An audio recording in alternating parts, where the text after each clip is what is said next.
pleasant good morning to the Honorable John Briceño, Prime Minister of Belize, his ministers, ministers of state and members, to the leader of the opposition, her members, and Mr. Speaker. Let us pray. Almighty and eternal God, who through Jesus Christ has revealed your glory to all nations, please protect and preserve Belize, our beloved country. God of might, wisdom and justice, please assist our Belizean government and people with your Holy Spirit of counsel and fortitude. Let the light of your divine wisdom direct their plans and endeavors, so that with your help, we may attain our just objectives. With your guidance, may all our endeavors tend to peace, social justice, liberty, national happiness, the increase of industry, sobriety, and useful knowledge. We pray, O God of mercy, for all of us, that we may be blessed in the knowledge and sanctified in the observance of your most holy law, that we may be preserved in union and in that peace which the world itself cannot give. And after enjoying the blessings of this life, please admit us, dear Lord, to that eternal reward that you have prepared for those who love you. Amen.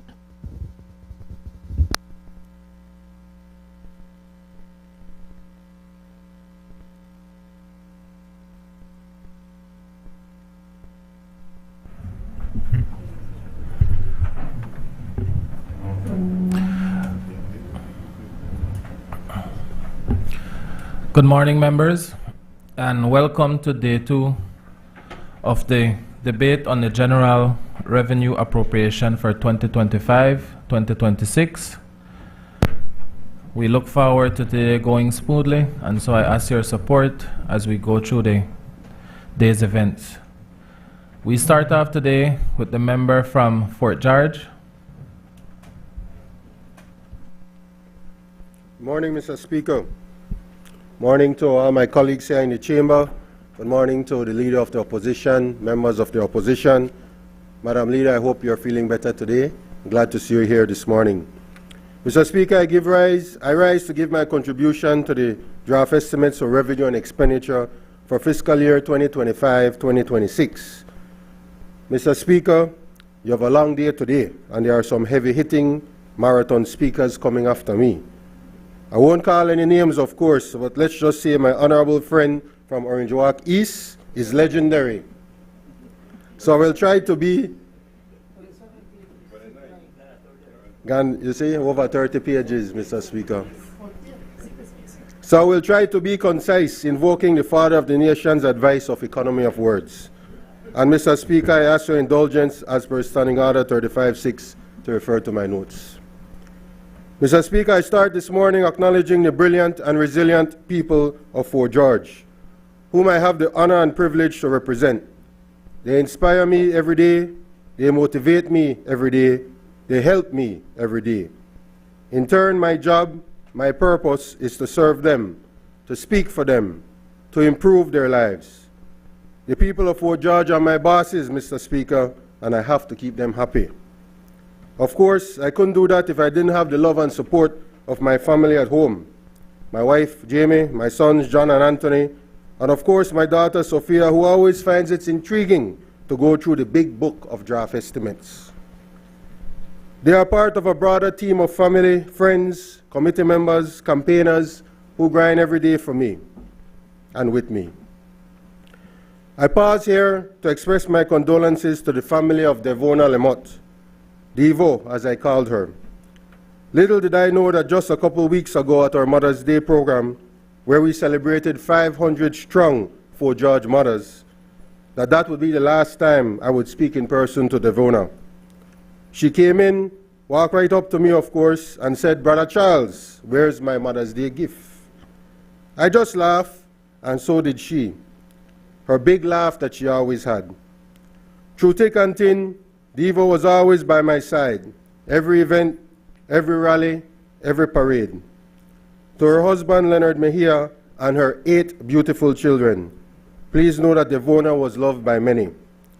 She will be greatly missed, but her legacy will live on. And that legacy, Mr. Speaker, is one of service and community development. Like so many in Fort George, Devona was dedicated to the upliftment of her area. It is because of people like her that Fort George will forever be blazing, forever be strong. Together, we have achieved much, working in partnership with my colleague ministers and the portfolios they administer. I would like to take this opportunity to thank each of them for responding to the needs of Fort George.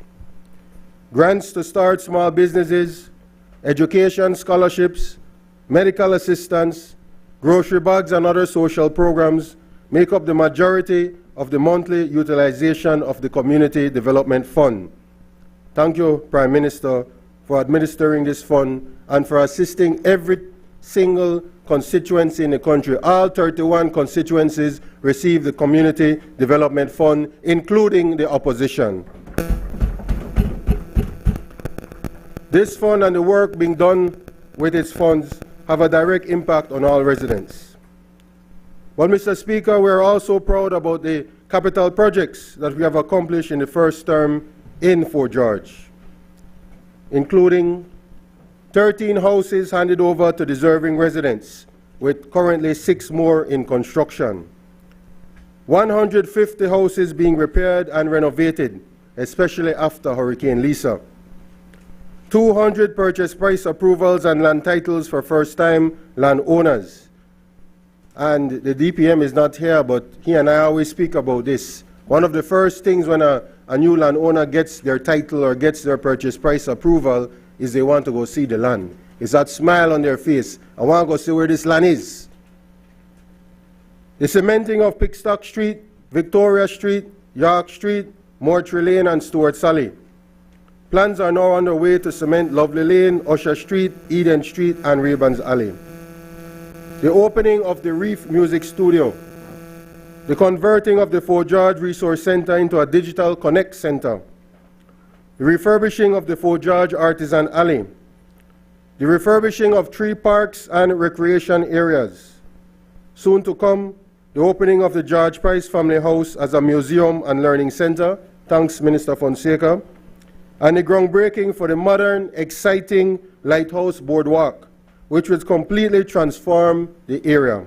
Thank you, Minister of Tourism. Mr. Speaker, these are all success stories from Fort George. This is the budget in action. This is Plan Belize in action.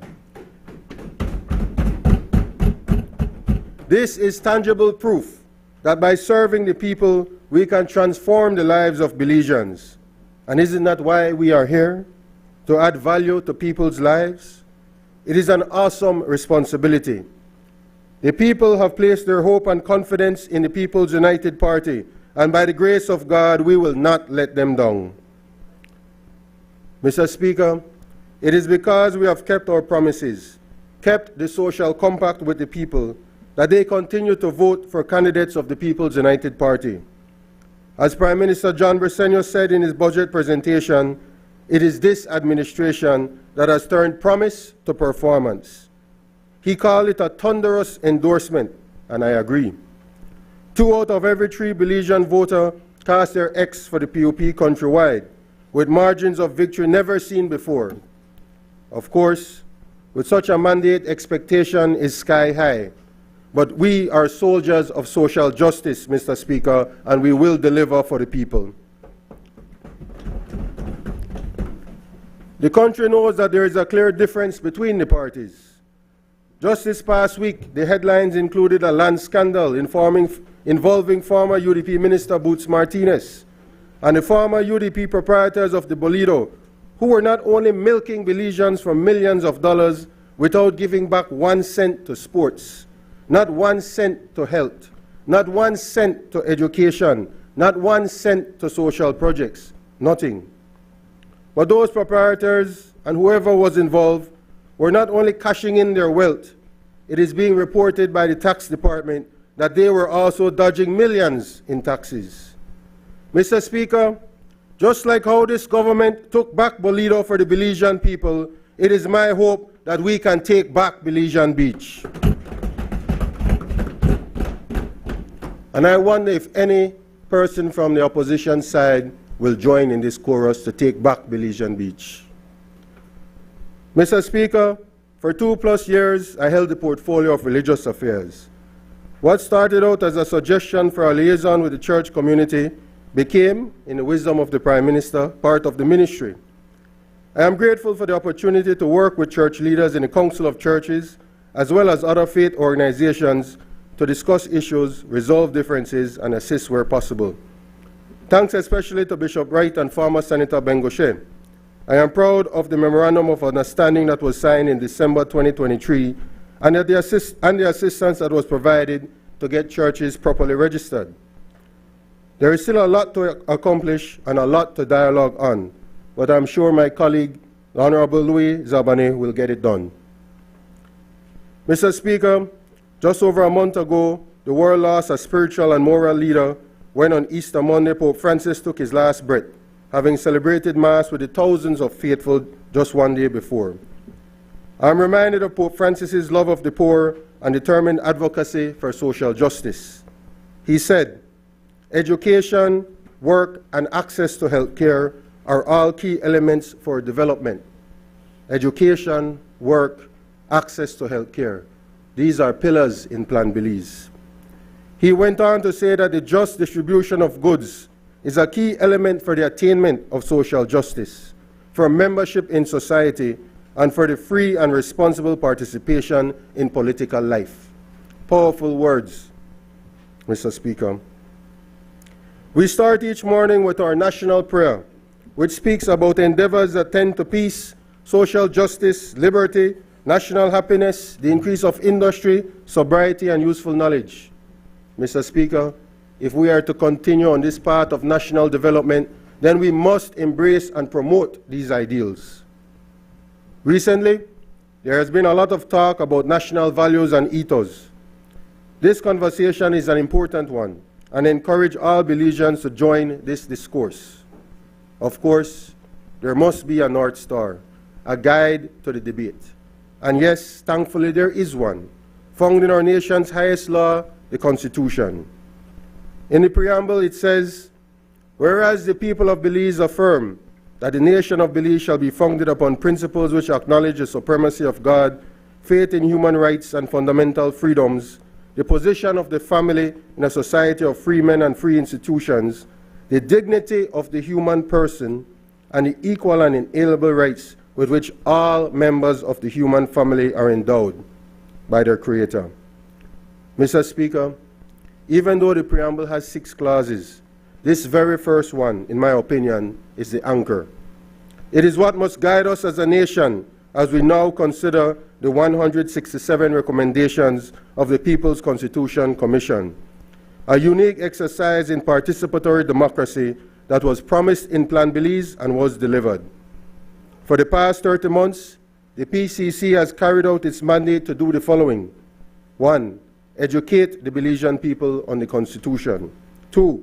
Consult with the Belizean people on any amendments to the Constitution. And 3. Prepare a report with recommendations from the Belizean people. The Commission, therefore, was a conduit for the people to speak directly to the government.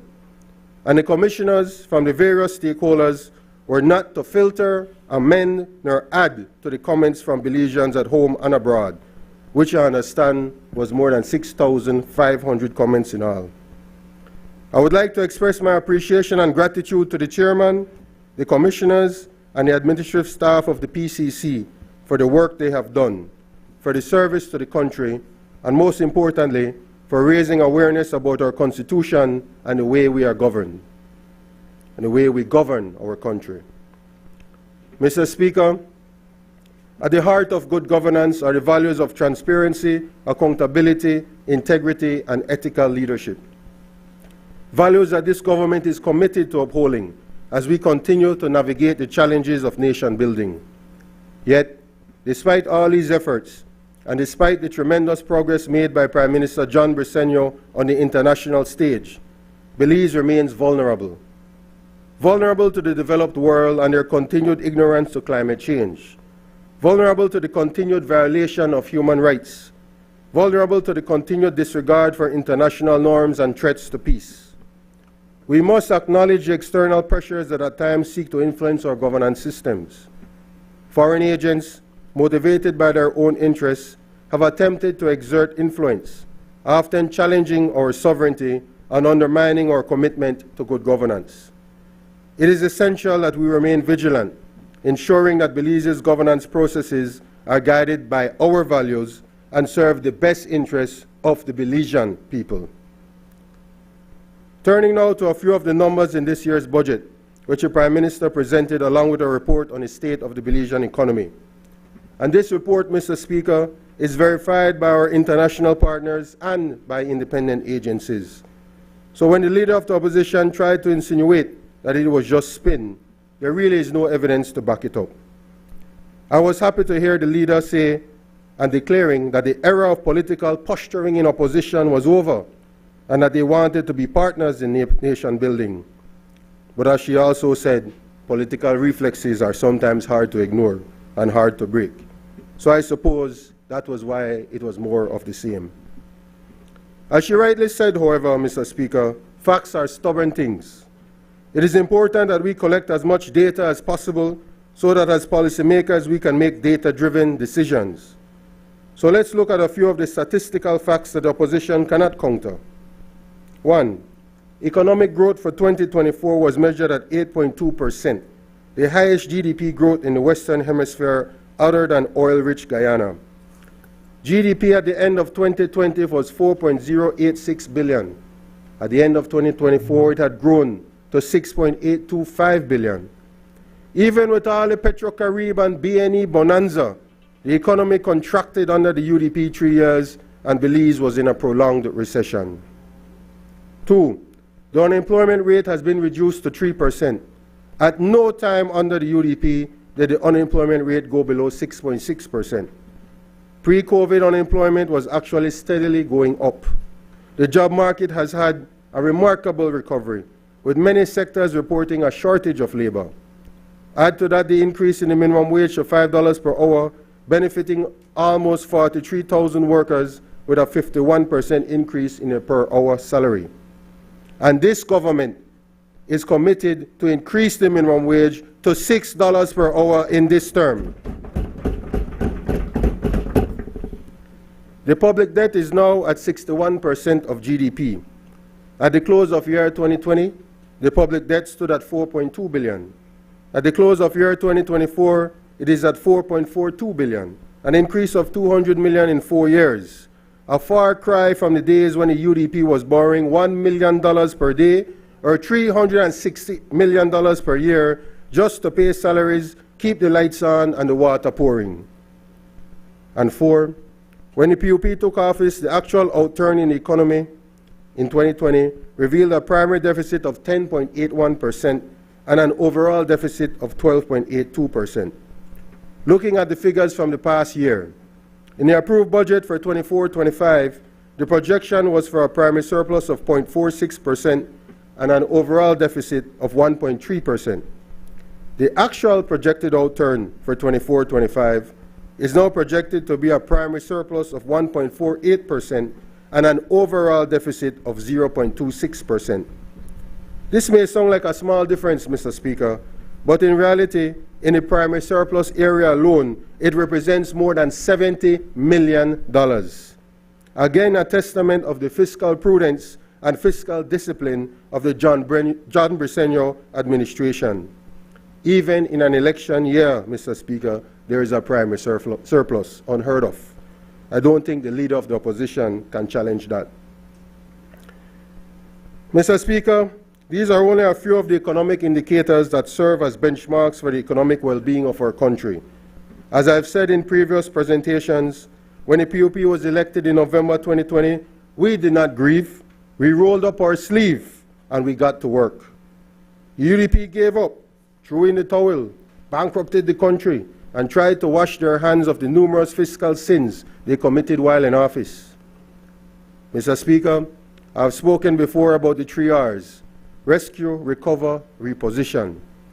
In order to rescue an economy on the brink of economic collapse, some hard decisions had to be made in 2021. But faster than anyone could have predicted, the recovery happened. This is so because of the prudent management of the economy and the hard work and confidence of our public officers and, by extension, the Belizean people.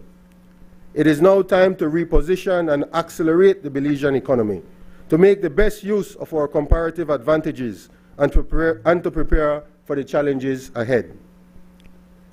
Mr. Speaker, the mission of the Ministry of Public Service is to establish, manage, and promote sound human resource management, good governance, free and fair electoral management, and service excellence through innovation and reform for a modernized Belize public service. The work being done at the ministry would not be possible without a strong, committed team.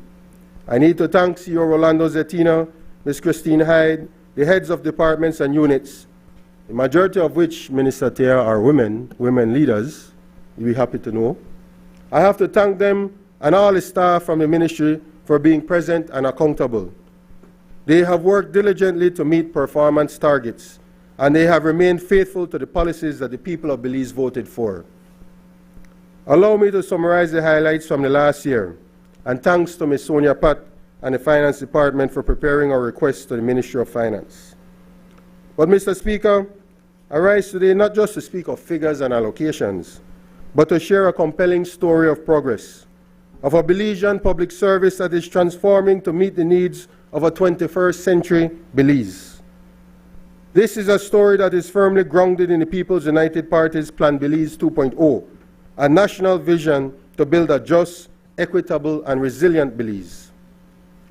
Our work over the past fiscal year has been nothing short of foundational. We are modernizing systems, strengthening trust, uplifting public officers, and setting the stage for sustainable, citizen-centered governance. I start now with the Human Resource Management Unit. This unit is managed by Mr. Marcelino Choco, who I'm sure everybody is familiar with. He's celebrating 35 years in the public service this year. Most of the objectives and processes that he has started over the past fiscal year are still ongoing. This includes the re-engineering the ministry's process flow to address the efficiency of the ministry to respond to its customers in a timely manner. The digitization of records as part of establishing an electronic records management system to complement the new process flow for the activities. Modernizing the human resource management systems, processes, policies, and practices, and updating the human resource manual in tandem with this new system. And finally, conducting a staff or desk audit to determine if they are, and this is his language, pseudo-employees. Now, I'm sure he's referring to the ghost workers that we're all familiar about. He calls them pseudo-employees. I'm not sure where he gets that from, but I like it. We began by tackling the heart of our government's transformation, digitization. We successfully rolled out the MyGOB leave management system, trained officers across all ministries, and launched a duty leave module, initiatives that are making government operations more efficient, transparent, and citizen-focused. But we are not stopping there. We are moving forward with the implementation of Neo People, a new human resource and payroll system for the Belize Public Service. This transition marks a turning point in public service management, placing us squarely in line with our Plan Belize 2.0 priority of digital governance and e-transformation. Turning now to the Job Classification and Compensation Unit, which plays a key strategic role within the ministry. Its primary focus is to enhance the institutional and human resource management capacities of the Belize Public Service to ensure it is well prepared for modernization. I need to make special mention of Ms. Michelle Gill, who recently retired from the public service. Ms. Gill is a pioneer in this area and an important source of knowledge. As we continue the comprehensive review of the compensation in the public service, I hope that Ms. Gill will continue to play an integral role in this process. The unit, which is now headed by Mrs. Marilyn Lee Piniello, is tasked with the development, maintenance, and oversight of the job classification and compensation system. It supports the refinement and enhancement of organizational structures by developing current and proposed organizational charts for ministries and departments, clearly outlining reporting relationships and accounting for all positions within each line ministry. It contributes to upholding the principle of equal pay for equal work, thus making sure that there is equality in the workforce between men and women to make sure that we have equal pay for equal work. It enhances the recruitment, selection, and onboarding processes through the development of clear job specifications, requirements, and compensation measures. Promotes improved employee management relations by ensuring a clear understanding of job roles, responsibilities, and reporting lines. In addition, the JCCU also provides recommendations and requests from ministries and departments regarding the creation, reclassification, redesignation, conversion, and upgrading of positions within the public service. The JCCU develops and revises numerous job descriptions, both new and existing, and it is the central repository of organizational structures and all job descriptions in the public service. The JCCU also, Mr. Speaker, conducts workforce analysis and monitors labor market trends to define job categories, determine role requirements, and recommend appropriate compensation. Mr. Speaker, fairness and transparency in employment are not privileges, they are rights. Through our job classification and compensation unit, we have reviewed and restructured the framework of multiple ministries, including the Attorney General's Ministry and the Ministry of National Defense. We have upgraded technical positions and addressed anomalies in salaries to ensure that Belize's best minds remain in the public service. And as I said, we reaffirm our commitment to the principle of equal pay for equal work, a core promise under public sector reform in Plan Belize 2.0. Turning now, Mr. Speaker, to the Human Resource Management Information System. This supports the management of human resource data and streamlining of HR processes. I don't know how the head of this department, Ms. Radisha Simpson, is able to keep up with all the tasks assigned to her, but this is something that she has done excellent over the past few years. She has led the rollout of the MyGOB and is now leading the initiative as we approach more digitization and modernization. She oversees the job search and employment application website, which continues to serve as a primary recruitment source for the public service. Traffic to this site has notably increased. As of March 2025, there has been 9,100 visitors and 217 vacancies have been posted on this site. In addition, the strategic initiatives, the unit continues operational activities, including HR and payroll data entry and maintenance into the Smart Stream system. Reports are provided on a regular basis to government agencies, unions, and statutory bodies as requested. Mr. Speaker, turning now to the Training and Development Unit. This is a critical unit within the public service, and it's one that we have invested quite a bit in. It plays a crucial role in enhancing the Belize Public Service's ability to fulfill its mandate and fostering a culture of continuous learning, growth, and service excellence.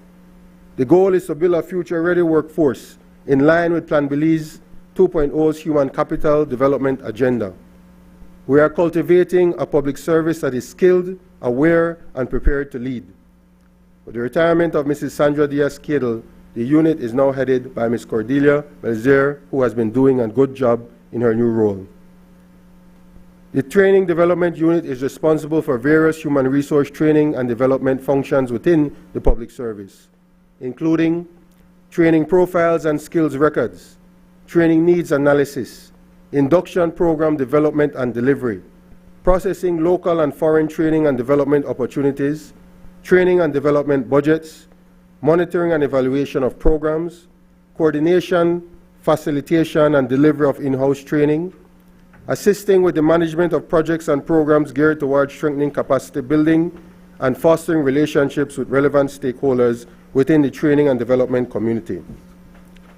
Mr. Speaker, if I can highlight a couple of these training modules, including which we are very proud of, the induction training course. In 2022, The piloting of the online induction training course for the Belize Public Service was launched via UB's learning platform, and I certainly want to thank the University of Belize for partnering with us in this initiative. This training introduced new and current officers to key principles, regulations, and government operations. Upon completion, participants gained a foundational understanding of their roles, responsibilities, and conditions of service. The program has expanded significantly. To date, 1,618 public officers have participated in the induction training. Mr. Speaker, the clerical promotional programs continue as we always make sure that the program is offered to the University of Belize's e-learning platform. So far, 80 second-class and technical clerks from different departments have participated in this clerical program. We developed recently, Mr. Speaker, the Election and Boundaries Professional Certification Program. The Elections and Boundaries Program aims to ensure that officers in the Election and Boundaries Department are equipped with the necessary skills and knowledge to uphold the democratic process and maintain public trust in the electoral system. These certificates will enhance the skills, knowledge, and professionalism of the officers, ensuring that they are well prepared to manage and oversee election processes, maintain the integrity of electoral boundaries, and effectively serve the public. The certificate program addresses critical skills required for their roles while fostering good governance. So far, 26 assistant registering officers, or AROs, and registering officers, ROs, are currently enrolled in the program. There have been other training initiatives, Mr. Speaker, such as a very important Google AI Essentials training done for public officers, a training done in collaboration with the PETAL initiative, which seeks to promote transparent, equitable, and corruption-free public service delivery that rebuilds respect, mainstreams gender and human rights, and contributes to the achievement of relevant sustainable development goals. This initiative includes training in paraprofessional psychosocial support. I'm not sure I can say that 3 times in a row. As well as legal literacy, among other capacity building areas that can help public officers more effectively advance and expand human services delivery that is respectful of human rights, promotes gender equity, and contributes to the reduction of violence perpetrated on the vulnerable, including those in the project target area. Mr. Speaker, we're also starting the Strengthening Public Expenditure Management, or the SPEM project. The public financial program is aimed at enhancing the capacity of public officers involved in public financial management. This program is set to start very soon. Mr. Speaker, we're also the national nominating body for the Commonwealth Master Scholarships. The 2 nominees submitted by Belize for 2025-26 are Shimon Armstrong, a processing agent from the Belize Social Security Board, and Edwin Varela, a force finance officer from the Belize Defense Force. Mr. Armstrong is pursuing a master's degree in good governance, while Mr. Varela is pursuing a master's degree in explosive ordnance engineering. We wish both of them all the best.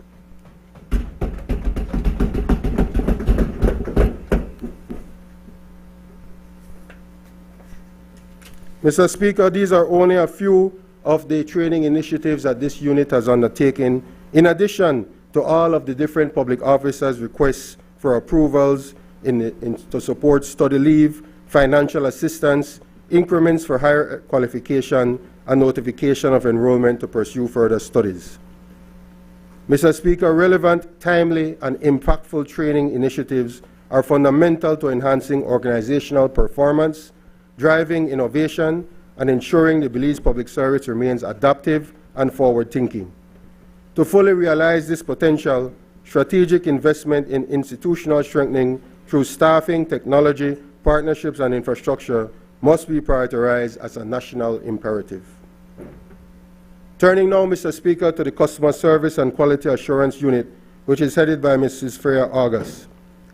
Mr. Speaker, our government understands that trust is earned, not given, and so this ministry has taken deliberate steps to rebuild confidence in the public service. Through this unit, we have facilitated national training, reaching over 1,500 public officers, and hosted the 18th Public Service Day celebration and the Public Service Walk of Recognition in Belmopan. The National Customer Experience Survey, now completed, will inform how we measure and improve our services moving forward. We are laying the groundwork to launch a customer service index for every ministry and department, a first for Belize. Turning now to the Employee Assistance Program, Mr. Speaker. Protecting our greatest asset is the goal of this program, and of course, our greatest asset is our people. From mental health support to financial counseling and suicide prevention workshops, we have created a safety net for those who serve our nation. Public officers now benefit from 24-hour support, expanded practitioner networks, and a proactive follow-up system. This is the human face of modernization, and it aligns directly with our Plan Belize 2.0 promise to foster a healthy and empowered workforce. Thanks goes to the head of the unit, Ms. Caetano. Election and Boundaries Department. Mr. Speaker, over the last 15 months, the Election and Boundaries Department, under the leadership of Chief Elections Officer Mrs. Josephine Tamai, has conducted free and fair elections for the municipal elections of March 2024, a by-election in Toledo East, July of 2024, general elections in March 2025, and the ongoing village council elections. This is in addition to the daily registration of voters, the monthly and annual revision of lists, voter outreach programs, and general education of voters countrywide. Needless to say, Mr. Speaker, as the guardians of our democracy, this department needs to be appreciated and commended for the work that they have been doing. And as the Prime Minister said right after the March general elections, this government hopes that the redistricting exercise can commence in earnest very soon and can be completed by the end of 2026. Mr. Speaker, our ministry's progress is a reflection of the broader transformation this government has set in motion. We are turning challenges into blueprints, needs into solutions, and possibilities into policy. To every public officer, your work and worth are recognized. To every Belizean citizen, your trust is sacred. To this honorable House, your continued support will ensure that together we build a public service that is modern, merit-based, transparent, and fully equipped to serve the Belize of today and tomorrow. Mr. Speaker, the Prime Minister has assigned some new portfolios to me under the Disaster Risk Management. The Ministry overseeing the National Meteorological Service, the National Fire Service, and the National Emergency Management Organization made commendable progress during the fiscal year 2024-2025. These advancements align with the PUP's Plan Belize commitments to climate resilience, disaster preparedness, and public safety. I want to acknowledge the work done by my colleagues, Honorable Orlando Habet and Honorable Andre Perez, as they have managed these portfolios before. In the National Meteorological Service, Mr. Speaker, advancing climate resilience is the goal. This includes the expansion of weather monitoring infrastructure. The NMS has expanded its nationwide network to over 80 weather stations, enhancing our capacity to monitor and to respond to climatic events. It has developed a mobile forecasting tool and the progression towards the legal establishment of the National Meteorological Service of Belize. This underscores our commitment to modernizing the Met Service. In terms of human resource development, Mr. Speaker, investments have been made in training, programs for weather forecasters, and technicians are improving service delivery. These initiatives are critical as Belize was ranked the second most affected country by extreme weather in the 2025 Climate Risk Index, highlighting the urgency of bolstering our climate resilience infrastructure. The National Fire Service, Mr. Speaker, strengthens emergency response. The Emergency Medical Service provision was launched in Belize City and Orange Walk, and this has enhanced the emergency response capabilities. Approval for 80 additional firefighters reflects our government's dedication to strengthening the NFS workforce. Plans are underway for new fire stations addressing the needs of growing communities. In this term, Mr. Speaker, we will build the headquarters for the National Fire Service. As this House will recall, it was the UDP administration that sold the fire station headquarters.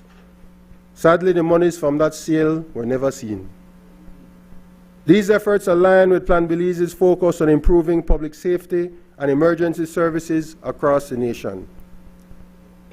For the National Emergency Management Organization, enhancing disaster preparedness is its main goal. And this year, NEMO is celebrating its 25th anniversary. NEMO has updated its national preparedness strategies and initiated a 5-year work program aiming to improve disaster response and resilience. It has completed the National Disaster Risk Management Plan. And of course, in terms of capacity building, despite not enough investment before, training and planning the infrastructure has improved. NEMO continues to seek external funding to implement the country's disaster risk reduction agenda. Mr. Speaker, these developments are in line with regional efforts to improve disaster preparedness, as evidenced by initiatives like the Caribbean Development Bank's funding for multi-hazard impact-based forecasting systems, and illustrates the Ministry's vision for a safer, better prepared Belize. Mr. Speaker, as I come to the end of my remarks, I acknowledge that while much has been done, much more needs to be done. The Deputy Prime Minister spoke about the proposals that the Cabinet has approved in response to the requests from the joint unions. Let me state from the onset that over the past 4 years, we have had meaningful, productive dialogue with the joint members, led currently by Mrs. Nadia Kalis at the BNTU, Mr. Dean Flowers at the PSU, and Chief Sharon Fraser from the APSSM. Allow me, Mr. Speaker, to speak briefly for the record on these proposals. Number one, the execution of the CBA framework on June 18 or another date if agreed upon by the parties. The last round of CBA negotiations lasted almost 2 decades because of intransigence on the part of the UDP administration, which for 13 years could not reach an agreement. Proud to say, Mr. Speaker, that last year the CBA was signed by Prime Minister John Briceño, a major achievement in industrial relations. 0. Well, she was there in cabinet, Prime Minister. This new round of CBA negotiations has a framework that will conclude within a year, and we are prepared to get it done in that timeline. Number two, disbursement of funds to meet the transfer grants due and owing under the 2021-2024 CBA. Mr. Speaker, this increase in transfer grant was agreed to in the CBA, and it covers the period April 1, 2021 to March 31, 2025, totaling just under $230,000. These payments will now be made to public officers who were transferred during that period and received the previously agreed to transfer grant. Number three, the reaffirmation and commitment to the $6 minimum wage. Mr. Speaker, this is one of the pillars of Plan Belize 2.0, and the government is committed to implement after proper consultation and engagement with all stakeholders. Number four, salary adjustment. In reference to the salary adjustment, the government is proposing a 3% adjustment in October 2025 and an additional increment at the start of fiscal year 2026-2027 to make up for the frozen increment in 2021. In addition, the remaining 5.5% and a second frozen increment will be adjusted within a maximum 3-year period. Mr. Speaker, each increment represents 2.5 to 3% of an adjustment. So the actual figure is not 8.5%, but over 3 years it will be closer to 14.5% in this 3-year period. Number five, the legal effect to GOB's assumption of 100% payment of pension and gratuities for teachers and staff at grant-aided schools. This was agreed to commence in September 2024, clearing a major bone of contention for teachers who had been advocating for years. Prior to this, the government was paying 70%, with the school management paying 30%. Because of financial constraints on the part of school managements, the 30% was not always being paid, putting teachers and staff at these schools at an unfair disadvantage. Government has stepped up to the plate and assumed the full 100% of these payments. Minister of Foreign Affairs, this has added 10 million more to the budget, is it? 10 million more added to the budget to cover this additional 30% per year. As I have said, Mr. Speaker, the approach has been a respectful one, and going forward, we want to continue with this comprehensive approach, grounded in the principles of quality of life and productivity, looking at, but not limited to, 1, a CPI cost of living formula, 2, continued income tax relief, 3, land access, 4, housing programs, 5, education scholarships, 6, union officers' benefits and privileges, and 7, of course, agreed upon performance targets. Mr. Speaker, we await the response from the unions, but I maintain that we achieve more by speaking to each other rather than at each other. Mr. Speaker, December 31st, 2024 marked 75 years since the formation of the People's Committee. Sadly, it went kind of unnoticed. This revolutionary group came together to protest the devaluation of the Belizean dollar and led to the formation of the People's United Party on September 29, 1950. The nationalist movement led to the peaceful, constructive Belizean Revolution, which led us to political independence. We are now in the midst of a new revolution, the Plan Belize Revolution, the goal of which is economic and cultural independence. We are one people, Mr. Speaker. We are one country. We are one Belize. We must always be ready to defend and protect our sovereignty with unity and focus. Mr. Speaker, we must always be forever Belize. Mr. Speaker, on behalf of the people of Fort George, I support this budget. Thank you.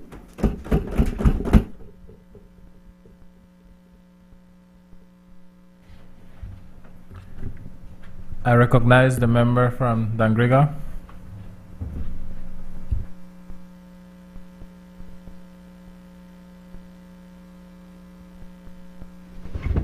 Good morning, Mr. Speaker, Prime Minister, colleagues, ladies and gentlemen. Buenos dias, buiti binafi. Dios chi junilich. Guten Morgen.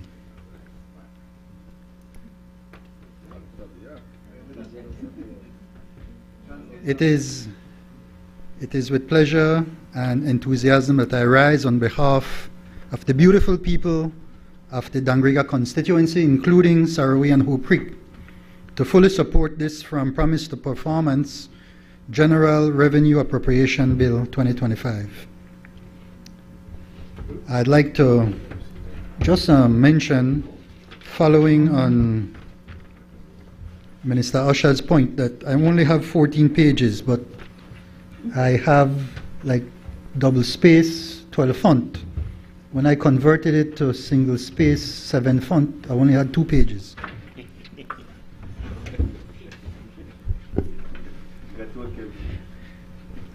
I start, as before in previous budget debate presentations, by commending our visionary Prime Minister, Honorable John Briceño, and our hardworking and innovative cabinet, and all who contributed for preparing yet another sustainable human development budget. What we have before us is another solid plan to continue on our path to the sustainable human development of our beloved country. Allow me, Mr. Speaker, to first thank Prime Minister Briceño for affording me the privilege and opportunity to serve in Cabinet, leading the Ministry of Constitution and Religious Affairs, Indigenous Affairs, and Transportation. I look forward to working closely with all my distinguished colleagues, both in Cabinet and in the National Assembly, as we deliver on Plan Belize 2.0.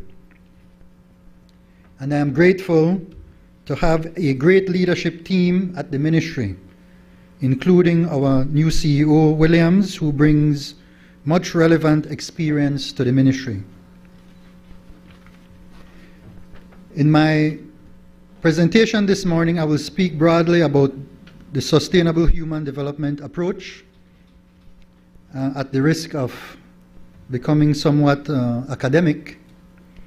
But then we have various types of presentations, if you will, different approaches to making presentations, and so I will move on with that approach and that style, indeed, Minister. I will speak broadly and then talk about the Constitution and Religious Affairs, Indigenous Affairs and Transportation Ministry, and of course, with your permission, Mr. Speaker, about our Dangriga constituency. In previous presentations, I did cover the concept of sustainable human development, and I looked through those lenses and hope that by sharing this, it might be of value in terms of considering how we can make policy better, prepare our policies better, that will, at the end of the day, achieve the objectives of improving the lives of our people. A person's worldview affects his or her decision-making and actions, and therefore it is most important to understand how someone thinks to be able to predict what they may do. The sustainable human development approach has evolved out of the need to offer a better approach to the neoclassical paradigm that, while comprised of solid basic economic concepts, has not been able to adequately guide policymakers and politicians around the world to secure true development. The neoclassical approach by itself does not suffice for true development. Sustainable human development combines two relatively nascent areas of thought, namely sustainable development and human development. Sustainable development is defined as development that meets the needs of the present without compromising the ability of future generations to meet their own needs.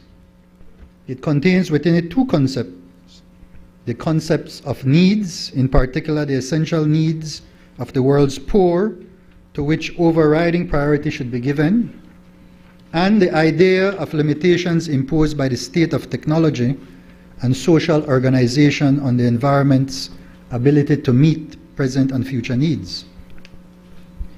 The four pillars of sustainable development, which is a part of sustainable human development, are the economic, social, institutional, and environmental areas. These four areas provide the macro variables that impact the micro reality of individual citizens.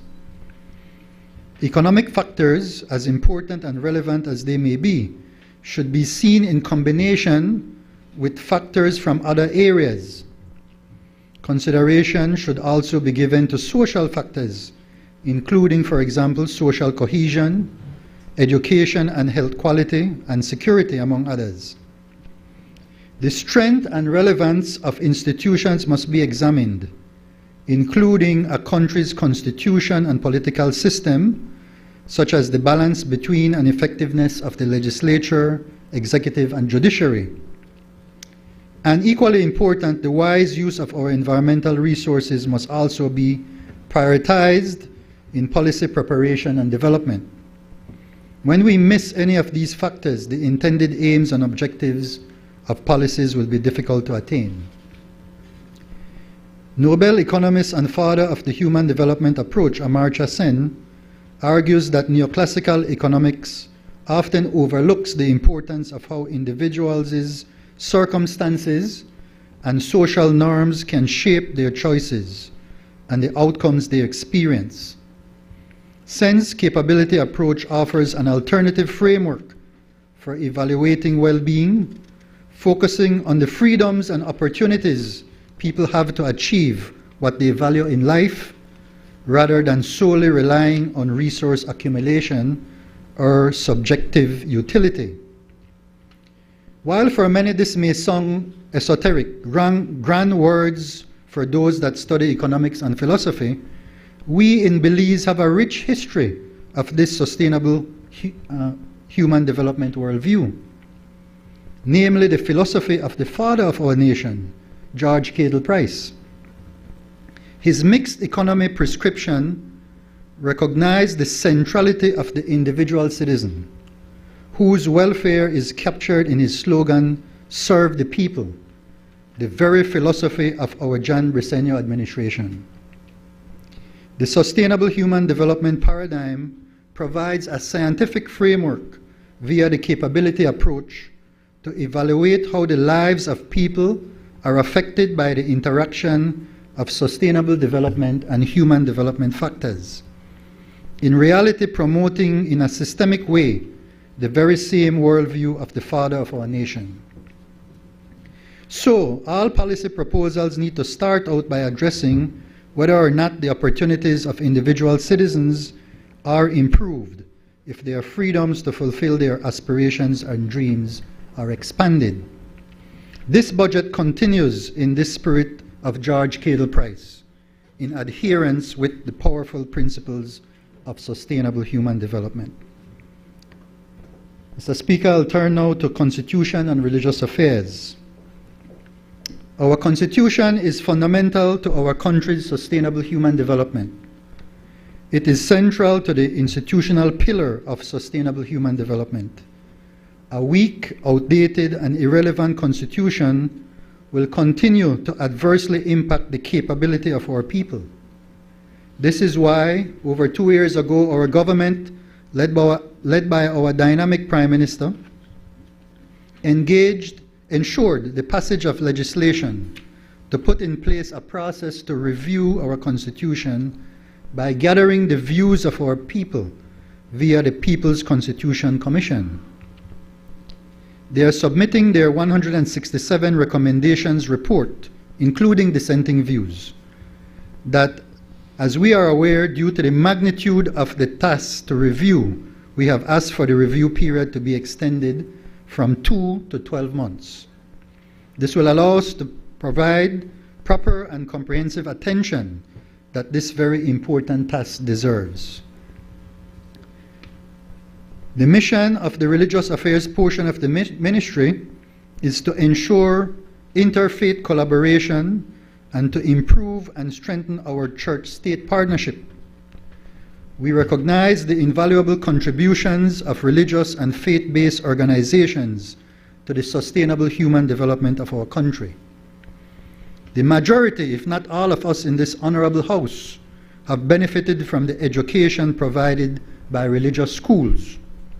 I myself attended Holy Angels RC Primary School in Pomona, Stan Creek Ecumenical High School, and St. John's Sixth Form, all which focused on that important aspect of competency, values, and principles. We cannot be a fully competent and productive country with only the other two competencies, parts of the competency, that is, knowledge and skills. We also need to apply knowledge with a commitment to doing things that not only benefit us, but also consider the welfare of fellow brothers and sisters in society. Allow me, Mr. Speaker, to commend the member from Fort George, who was the minister responsible for these two areas in our last term, Honorable Henry Charles Usher. Everywhere I go and meet with our stakeholders, they give him high praise for the great work that he advanced with them. And he did make remarks about his experience in that capacity. Turning to indigenous affairs, our Maya brothers and sisters in southern Belize, particularly in the Toledo district, have been waiting for decades to have their cultural land practices properly recognized. On October 30, 2015, the Caribbean Court of Justice proclaimed that Maya land rights must be respected by the state of Belize and referenced the consent order of April 22, 2015 as follows, quote, paragraph 3, in order to achieve the objective of paragraph 2, the court accepts the undertaking of the government to, in consultation with the Maya people or their representatives, develop the legislative, administrative, and/or other measures necessary to create an effective mechanism to identify and protect the property and other rights arising from Maya customary land tenure in accordance with Maya customary laws and land tenure practices. End of quote. And paragraph 2 refers to the Constitution of Belize as it refers to respecting the rights of our people. We have continued in this new term the work started by the former minister responsible for Indigenous Affairs, the member for Belize Rural Central, Honorable Dolores Barlemaramos Garcia. Thank you, Honorable Dolores, for the foundation that you have laid. And thank you for briefing me, and thanks to the CEOs who worked prior, who have also shared their experiences with me. I would also like to thank the area representatives of Toledo East and Toledo West, who have also been exceptional partners in this work that we have. And we also have a subcommittee of cabinet comprised of the three of us and other members who are working together on this matter. Mr. Speaker, I'll turn to transportation now. Our transportation system is vital to our sustainable human development. Over the past few decades, our transportation system has deteriorated, characterized by too many occasions of lawless and dangerous driving on our roads and highways, and questionable enforcement and poor obedience of our laws. We have already started the challenging task of reforming this part of the ministry. The member from Stann Creek West, my neighbor, the Honorable Rodwell Ferguson, worked hard to improve the state of affairs at the ministry, including trying to work out a better arrangement for highway bus operators across the country. He flagged the corrupt activities occurring at the Spanish Lookout office, and we have moved with urgency and determination, along with the DPP's office, to engage in a full investigation of the matter. While we appreciate the concern of some loud voices in the public, we assure our Belizean people that we do not need outside prompting to know our responsibilities and to follow through with doing what needs to be done.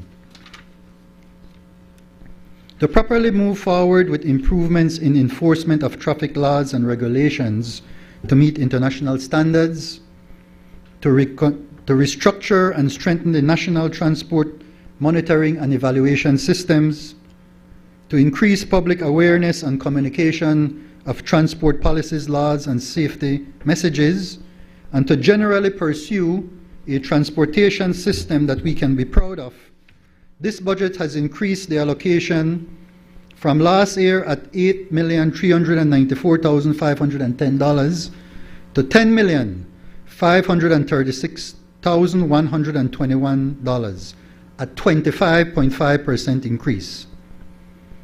We will work diligently with what we have and be innovative in creating paths to practical solutions, with the aim always to improve safety on our highways and increase the reliability and quality of service of our bus transport sector.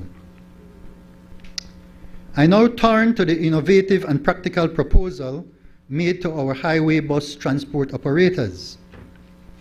Yesterday, the leader of the opposition and member of Albert stated that our plan is to create a monopoly, and she insinuated that it is just another scheme that will not bring any benefits to our people. I welcome her comments and those made off the record by her colleague, member from Queen Square, that this is just a Novelos 2.0 because it provides, member from Queen Square, because it provides the opportunity, and I will dispel that, because it provides the opportunity to share details, and I welcome these comments to dispel these baseless concerns and also encourage them to get all the facts before making such comments that in retrospect they may regret as being uninformed and misguided. So the goal of the public-private partnership is to create the PPP for the consolidation of the national highway bus system to achieve economies of scale that will yield lower operating costs, improve reliability, higher quality service, and greater safety. The Belize National Highway Bus System has been a source of public outcry for decades due to poor service stemming from low reliability, substandard buses and bus terminals, and grave safety issues, among other problems. Commuters suffer from consistent late departures, breakdowns on the roads, overcrowding of buses, leaky windows and roofs, dangerous racing on the highways, occasional accidents due to negligence and/or defective buses, and unruly drivers, conductors, and terminal staff. To address this national scourge, the following plan has been proposed to the operators. Stages 1 and 2 of the plan have already been approved by the Cabinet. In Stage 1, the Ministry is in consultation with the 31 national highway bus operators to get buy-in from them. The significant benefits of the PPP compared to the status quo and other proposals are being explained. Meetings have occurred as a group and one-on-one with individual operators. And we have another meeting on Friday with the entire group.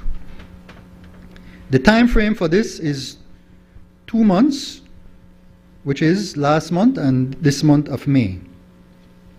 The second stage is the assessment of the value of each bus operator, to be done by qualified independent accounting firms, auditing firms, chosen by a committee comprised of 1 member of the Ministry of Transportation and 4 operators nominated by the 31 operators. The valuation will be used to determine either a payout to the operator or the issuance of a proportionate number of shares in the PPP company, or a mix of both. The auditors will also calculate the value of all terminals and related property owned by the government. The estimated opening value of the new company will then be determined. The time frame for that is June to July 2025. We then go back to Cabinet and present the results of that work, and then talk about now this third phase that the colleagues in Cabinet will decide in their wisdom if we should continue going forward. The third phase has to do with preparing an implementation plan that would be executed started January 1st of next year. This execution plan itself will include the development of the PPP legal documents and legislation. 2, the process to select a new board of directors for the company, since it will be a new company.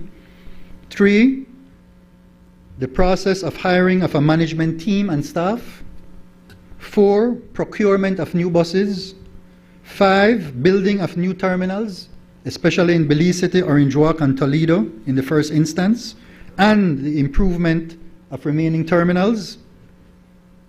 6, identification and procurement of pertinent technology, such as GPS systems and an e-commerce system for ticketing and accounting for revenues and expenses.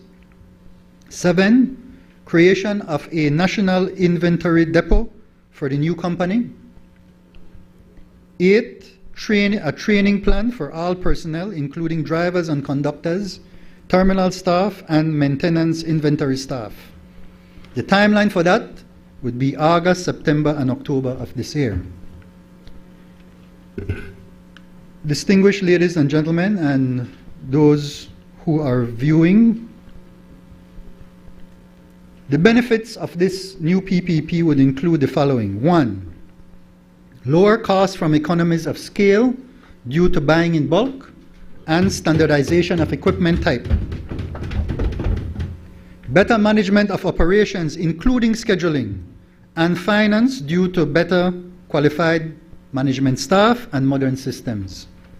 3, higher quality service due to the higher reliability and comfort of new buses, better trained staff, and modern bus terminals. 4, higher levels of safety on the highways due to newer buses, elimination of racing on the roads, and better trained drivers. 5, reduced pollution due to newer buses and a gradual shift to a mix of traditional and electric buses. 6, lower overall import bill for fuel and parts. 7, the creation of national pride by citizens to finally have a modern bus system that all Belizeans deserve. This national bus company would then be owned by the GOP, the GOB, Government of Belize, in partnership with all present bus operators who wish to convert their present value of their companies, determined again by that independent auditor, into shares in the company. This new PPP would be protected by appropriate legislation to ensure that no other operator can come in to erode the market of the new company. This is different from what occurred in the case of Novelos in the early 2000s, when, after the consolidation took place by the very private bus owners buying out other operators, the Minister of Transport started to give out competing permits that undermined the Novelos company. To address the question of why a monopoly is acceptable in this case, let us review some basic applied economic concepts. Monopolies are indeed only promoted by economists in special cases. Industrial organization, a subfield of economics, studies market structures across the spectrum from what is called, and these are esoteric terms again, but I will break it down with your permission, Mr. Speaker, right after I get done with this section. And I'll even use some Creole. Across the spectrum from perfectly competitive markets to perfectly competitive market is where you have the most extent of competition. You're moving over to what is called imperfect competition. Then you go over towards the monopoly, that third area called oligopolies. And then on the other end of the spectrum, you have what are called monopolies. Monopolies being one supplier, perfect competition, meaning many, many suppliers. For example, in Belize, a structure that may be closest to the definition of perfect competition would be market day for fruits and vegetables in the Belmopan market or any of the municipal markets. You have many suppliers, many persons buying, and prices fluctuate according to supply and demand, almost instantaneously.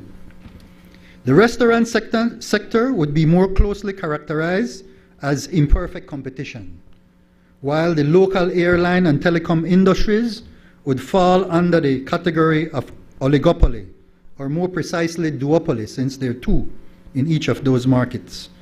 BWSL and BEL are monopolies. They're the only suppliers. Question is, so why don't we have many other water suppliers to compete with BWSL? It is because water supply is called a natural monopoly, where as the entity expands, grows, it experiences lower and lower average costs over a range of the amount of supply it is providing. Imagine having many water suppliers in Belize, each with either a smaller market each or worse, competing with each other, duplicating water lines and connections to homes and businesses. Imagine that. Each smaller company would not benefit from economies of scale and would have higher costs compared to the larger national BWSL. If competition would be allowed in particular markets, for example, 5 water suppliers in Belize City, then this absurd situation would prevail, meaning that you'd have 5 water lines under each street and potentially 5 water connections at each house and business. This would certainly be wasteful duplication and clearly economically unwise. If we look at the national highway bus industry, it is characterized by a large number of suppliers, 31 total operators, serving a relatively small market. Each day we have between 150 and 190 buses carrying between 7,000 and 12,000 passengers.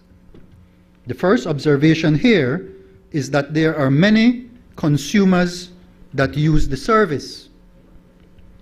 So in terms of sustainable human development, under the institutional pillar, it is clearly in the interest of the government, political systems falling under that, to recognize that we are talking about a sector that serves thousands of our people, and they should be the focus of what we're concerned about.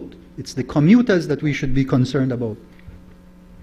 A shift in thinking has also recently occurred, if I may, with your permission, Minister of Education, in the education sector, in which we have switched the focus away from government, managements, and teachers to who it should be focused on, the students, the thousands of students who attend our educational institutions.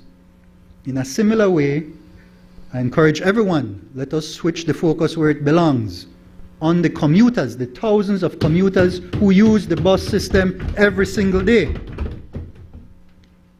About 30% of the operators, only 9 of those 31 operators, compete with each other and move about 70% of the passengers. The other 22 operators, the smaller ones, have less than 6 buses each. Some only have 2, 1. And they move, I will address that right now, madam. I will explain to you how they will eat. And they move about 30% of passengers. If one looks at larger developed countries with better quality national bus transportation systems, there are fewer bus operators that move tens and hundreds of thousands of passengers. In Mexico, for example, the bus companies are organized by regions. You know, ADO and the other companies that are there. And within each region, they act as monopolies or oligopolies. And they move thousands of people. Why? Because the national bus sector is recognized as having features that justify having a monopoly structure within their particular markets. Economies of scale refer to that economic reality that I will repeat, as the entity becomes larger, it is able to do things at lower and lower costs over a certain range, where the small bus operators, Madam Member from Albert, where the small operators cannot achieve those economies of scale. With our Belize industry, a larger company will be able to buy inputs, tires, parts, fuel at lower costs because it can buy in bulk, something that the smaller operators cannot do. A PPP structure also provides incentives to lower costs, such as to provide duty and tax exemptions over a certain period of time. So this plan is for the small man and woman.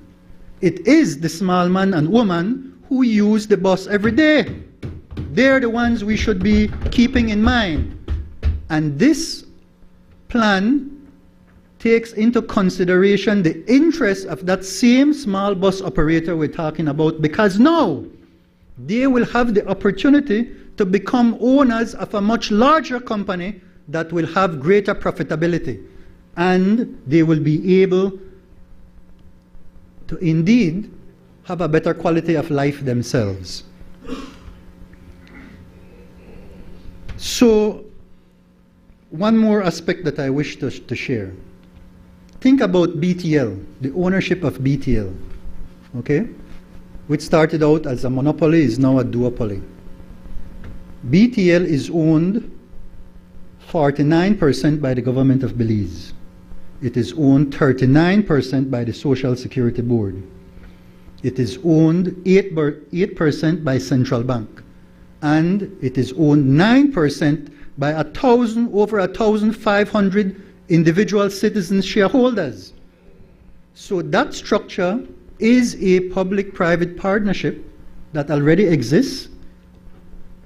In a similar way, BWSL and BEL that have that composition, and those companies have the legal framework to protect them so that you don't have the erosion of their bottom lines. It is therefore as clear as day that this is the opportunity for us to make a transformational move in our bus transportation system that is based on sound economics, that is based on fairness, because again, the small and large operators have on day one the opportunity to own their company, right? So it's not like they're being kicked out of the industry. You have now a company that will be renewing all of the fleet. In our meeting on Friday, we will be having representation from our experts in the Ministry of Economic Transformation to explain the many different financing opportunities that are out there. Let me give you an example. The Exim Bank from South Korea, for products that it produces, is able to lend for the purchase of those products at the incredibly low interest rate of 0.18%, not even 0.25%. And so that is just one among many other opportunities that are there to renew. And we're talking now about new buses, bucket seats, air conditioning, and you have a depot for parts that will be unified because you will not have many types of buses. And so there are numerous benefits and reasons for us to support this proposal that we've been making. In terms of institutional investors, Social Security, the insurance companies, etc., we will be meeting with them and giving them the chance to participate. So, for example, if, let's say, half of the bus operators say we want to be paid out, that is where that portion of the shares can be offered to an institutional investor. So that with this plan, Government of Belize does not need to put out one single red penny at all. It can be done with innovative financial mechanisms to be able to make it functional. Not a penny of the people's money will need to be used in this plan. And so, ladies and gentlemen, I am asking for your support, and I am hoping that our friends in the opposition who sit across can demonstrate that they have the capacity to understand basic things that are being laid out to them transparently. And you all are welcome. Yes, man. Yes, man. Do it. Just don't. Yes, and in the next round, you could participate in buying shares in the company. Right? I would be so disappointed if when we on the government side come up and bring solid plans to you all, that you oppose everything. Right? And if that's the case, then we will have to expose that huge flaw that I would consider then a flaw.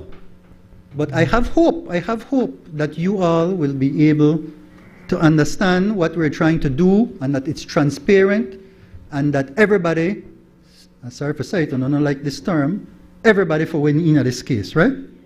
Yes, sir. Mr. Speaker, I thank you. I will close by, with your permission, thanking the beautiful people of the Dangriga constituency who gave me the opportunity to serve for one more term. We worked hard on the Plan Belize 1.0, and we now have a solid Plan Belize 2.0 that we will be executing in this term that continues the great work that we started. I would like to thank Prime Minister and Minister Shabat, who worked with us closely in the reopening of the Commerce Bight Port. That is something that languished for 24 years, and nothing was done of asset that the people of the constituency know that they can benefit from significantly, and the plan that we have to bring in the smaller cruise ships so that we can have a rebirth in the area, especially for tourism activities. Those things are now in place. I wish to thank Minister Espat, Julius Espat, who has worked with us along with Prime Minister. And when you go to Dangriga, you will see that the road to Commerce Bight is being paved. It's already halfway paved, and it is cemented all the way to the port. And we in Dangriga are grateful for that investment being made in our community. We are also grateful, Mr. Speaker, for the multipurpose park, 10.1 acres, that is already on its way with investments from BTB, and I want to thank Minister Mala for his leadership in making this happen, and he's doing this across the country. When you go there, you will see things are happening, things are moving up, and all the naysayers, I don't know where they're gone. I try finding, but they have disappeared. I don't know, they disappeared just like some of them folks across the other side. Disappearing act, right? The call center. The call center is expanding, and I want to thank Minister Koi, who was instrumental in bringing the call center to Dangriga. Our land program continues. In fact, I thank the DPM for the work that he's doing with us, and I also want to thank Prime Minister for the CDF, because in combination with the resources that we have and the help we're getting from MIDH, we're now putting in all-weather roads in the Hope Creek area so our people can access their land and start to developing what they now have that is valued at more than $25,000 per lot. Education continues. Of course, I had the privilege of serving in that ministry along with Senior Minister Francis Fonseca. We did great work in that area across the country, but in Dangriga itself with free education, we have Delil, we have Anri that are now free. And I was just informed last night by CEO Narda Garcia that the funds have been fully approved for the IT Vet Center that's in Hope Creek. I think it's $1.2 million for the renovation of that center, and we in the community are most grateful, Minister and Minister of State. Thank you very much. I also then want to close now with a great big thank you ceremony to my executive who have worked very, very hard in the Dangriga constituency. We've worked very closely with our mayor and councillors.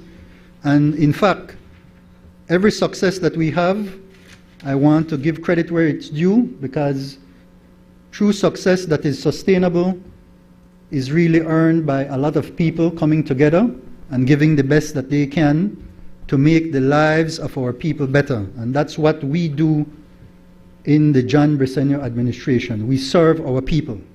Thank you, Mr. Speaker.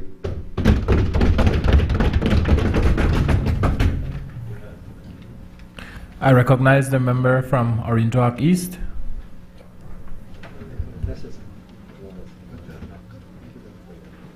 Thank you, Mr. Speaker.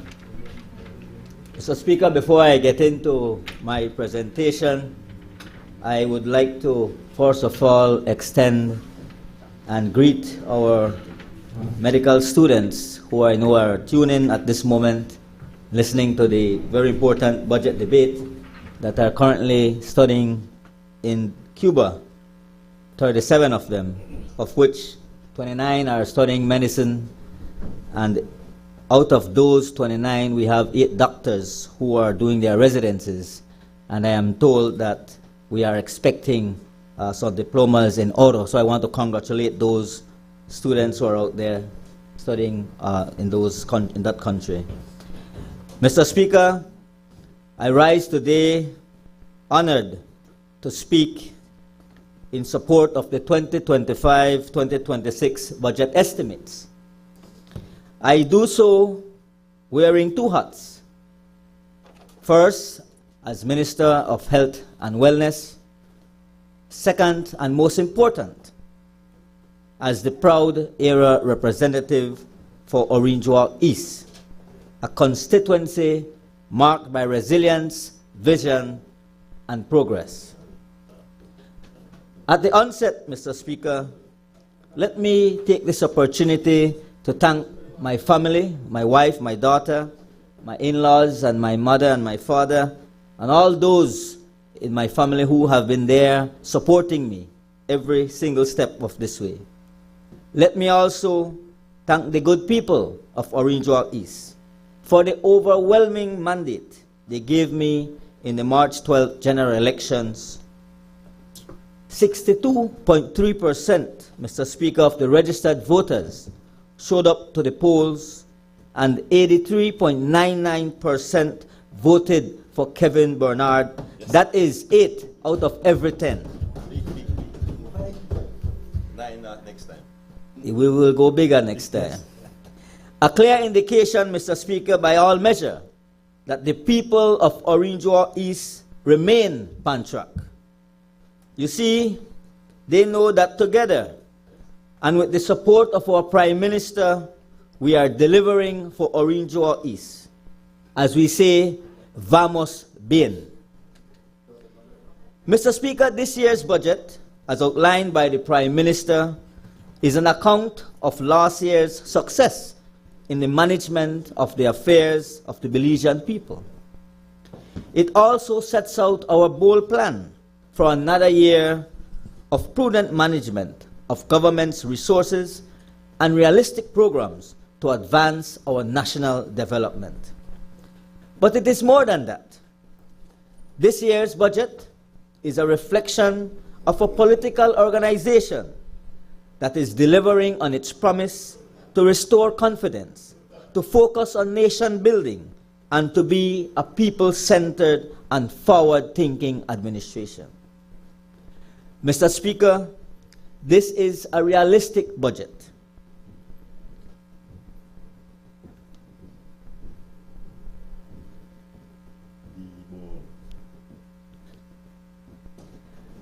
It highlights economic stability. Its deliverables are in line with our social justice values, and it seeks to engender inclusive development. Above all, Mr. Speaker, it affirms a foundational truth that there can be no national prosperity without public health and wellness. For all these reasons, I fully support and register my vote in favor of the 2025-2026 General Appropriations Bill.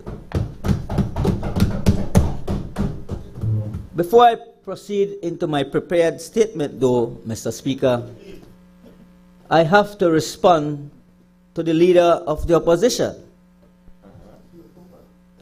Yesterday, the leader of the opposition got up and made various statements in reference to the Ministry of Health.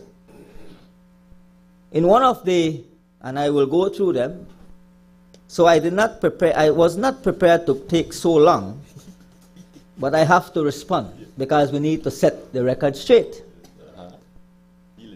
One of the points the leader of the opposition raised was, she said that there's major increases in management staff. Let me point out that there has not been any major increase in management staff. In fact, Mr. Speaker, we have vacancies in a few management positions that we have not yet even filled, namely the Deputy Director of Public Health and Wellness. We have not created new posts at the level of high management, except for the restructuring of headquarters done over the past 5 years. That restructuring included 2 essential new posts, Our efforts have only been to fill existing vacancies of positions created during the health sector reform many years ago. The Leader of the Opposition also stated in her statement that there has been minimal increase in technical staff. Again, Mr. Speaker, the opposite is the reality. The Ministry of Health and Wellness is very cognizant of the increasing demand for services in the primary care setting and within the hospital setting. Being conscious to maintain the quality of care and to cope with the increased demand of services, we have consciously increased the number of medical laboratory technicians in all community and regional hospital medical laboratories. We have restructured the community health workers' duties and recruited more CHWs in order to improve access to care. May I remind the Leader of the Opposition that it is this government who increased the stipend for community health workers from that $100 stipend to $500 a month. I must also remind the Leader of the Opposition that some staff recruited during the COVID-19 crisis was observed by the Ministry of Health and Wellness due to the need to ensure coverage and access to quality care. These are not managerial positions. These are frontline technical staff. The same holds for nursing and physicians. The Ministry of Health and Wellness, Mr. Speaker, has been actively recruiting general practitioners who have applied to work with us, and we have put them in hospitals and polyclinics where the need is great. For the first time, the PG PCP and San Antonio PCP has its full complement of doctors. The continued impact, Mr. Speaker, is that these physicians are fulfilling needs that impact on the people visiting our facilities to shorten their waiting time. The management at headquarters is constantly seeing how best we can place and rotate the physicians and nurses to ensure we address the needs of the person who seek these services. These are technical staff placed on the front line. For the first time, Mr. Speaker, the Western Regional Hospital has a full-time pediatric surgeon. Our regional hospitals have orthopedic surgeons working full-time. We have increased the number of specialties in the northern, western, and southern regional hospitals. We have also increased critical staff in public health and prevention of diseases areas such as an increase in nutritionists, vector and environmental health staff, adherence counselors, and social workers and psychologists. The Leader of the Opposition also went on to speak about exorbitant pharmaceutical and medical supplies costs. So, Speaker, it's no secret that globally there is a shortage in the manufacturing of pharmaceuticals post-COVID-19. And it is no secret that the bigger countries have the capacity to hoard the pharmaceuticals, and they have been doing it, which has contributed to an increase in the cost in the market for smaller countries. Our constant challenge then has been for the tendering committee that supports the Ministry of Health and Wellness to find that balance between cost, quality, and availability. What strikes me as well yesterday in her message is that when the Leader of the Opposition probably looked at the budget book, she did not realize the area she was looking at. Because I think she quoted from the Capital Cap 2 expenditure when she shouted out in her statement that there is no investment for primary health care services for public institutions. She must be reminded that these comes under recurring expenses. But to answer her question, her statement, Mr. Speaker, we have been investing in public health care services across this country. The Western Regional Hospital, a few months ago, had a complete renovation to include the major medical and surgical wards. This area, Mr. Speaker, was the original ward of the hospital, but now it is new and comfortable for both patients and staff. The Southern Regional Hospital was fully retrofitted. The Punta Gorda Hospital was also retrofitted and is now a smart facility. The San Ignacio Community Hospital had spaces completely refurbished to accommodate staff of the National Drug Abuse Council, thus having them also integrated in the San Ignacio Hospital environment, something we plan to do in every regional facility. And a few days ago, Mr. Speaker, the Central Medical Laboratory, 13 long years the UDP was in government and never did one thing to fix that Central Medical Laboratory. It took this administration, it took this government to ensure that we address the much needed improvements. Clean up after that. So, Mr. Speaker, when the lab was handed back over to us, and I want to thank the EU, PAHO, and all the partners who assisted us in making sure this became a reality, the entire building was refurbished to create a more comfortable environment for the staff of the laboratory. Mr. Speaker, we could go on and on. The Pomona Health Center, which was retrofitted and upgraded.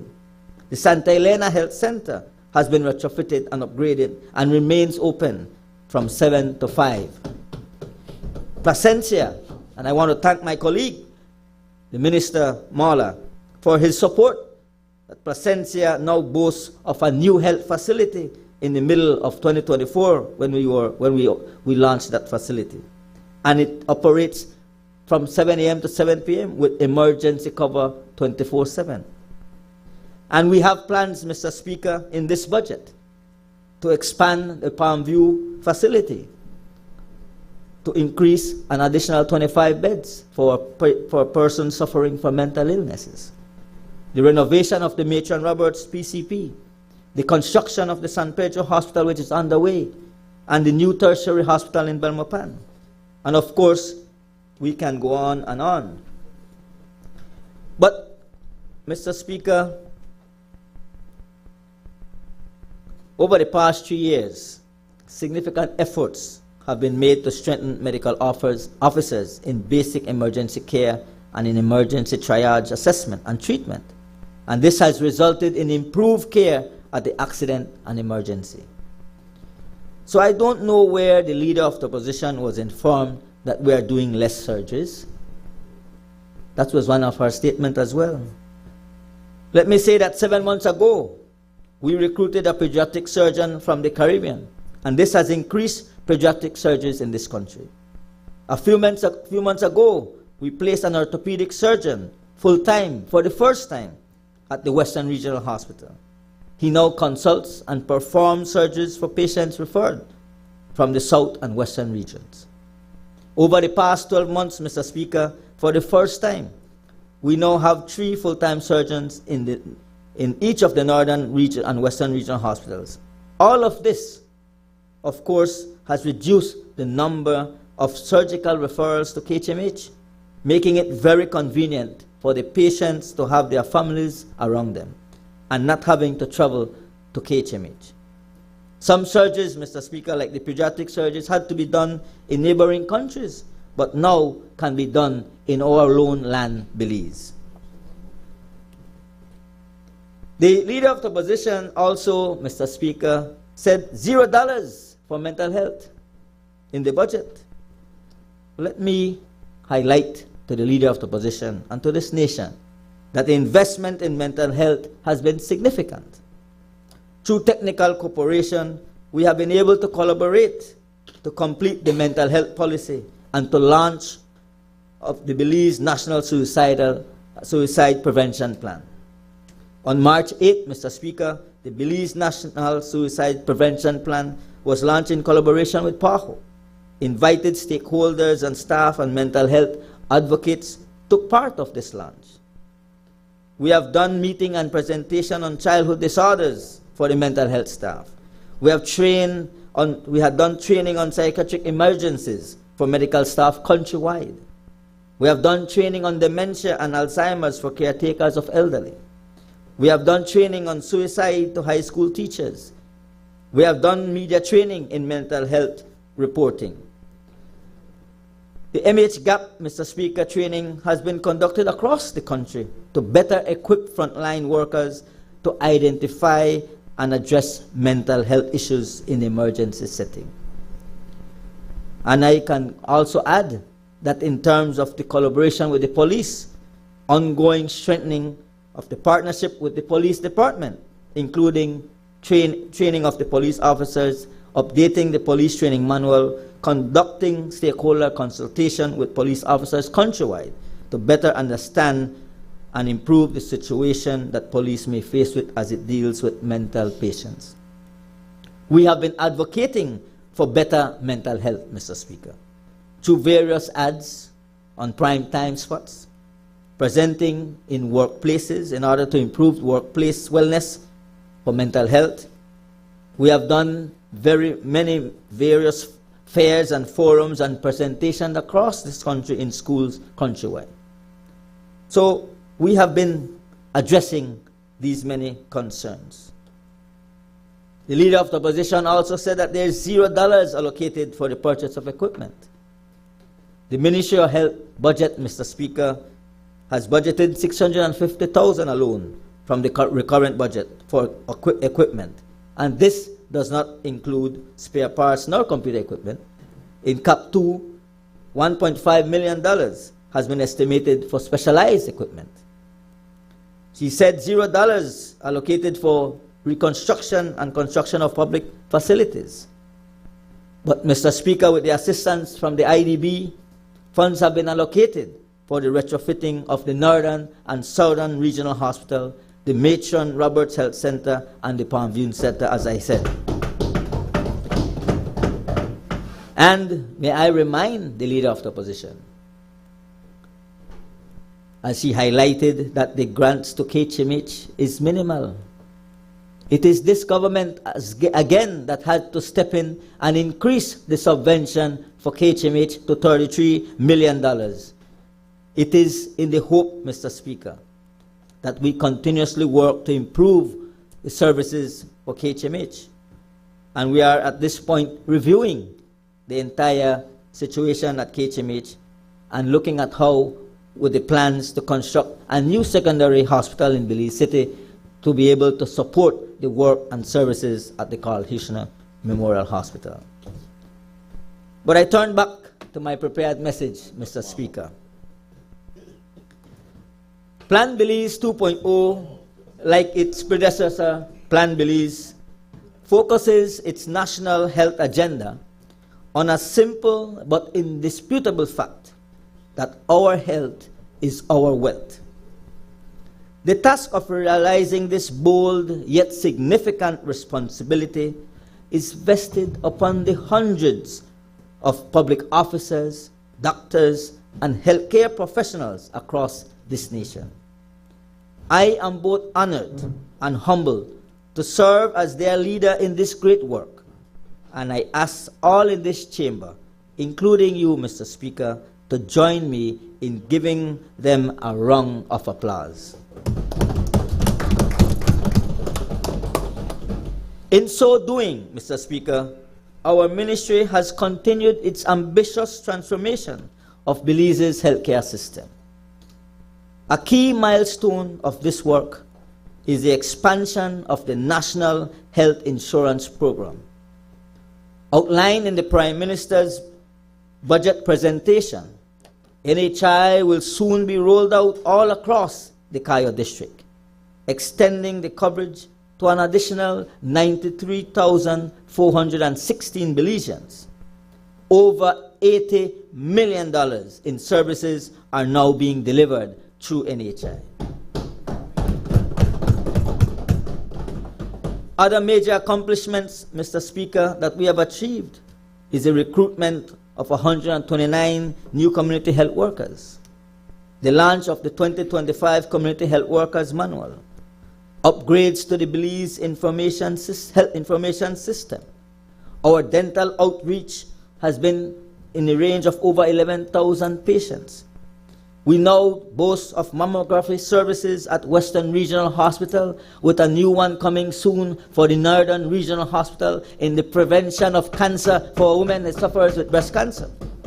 This government is serious when it comes to health care for our people. As I mentioned in my response to the Leader of the Opposition as it relates to the mental health issues, we have launched the National Suicide Prevention Plan. We have updated our Communicable Disease and STI Surveillance Manual.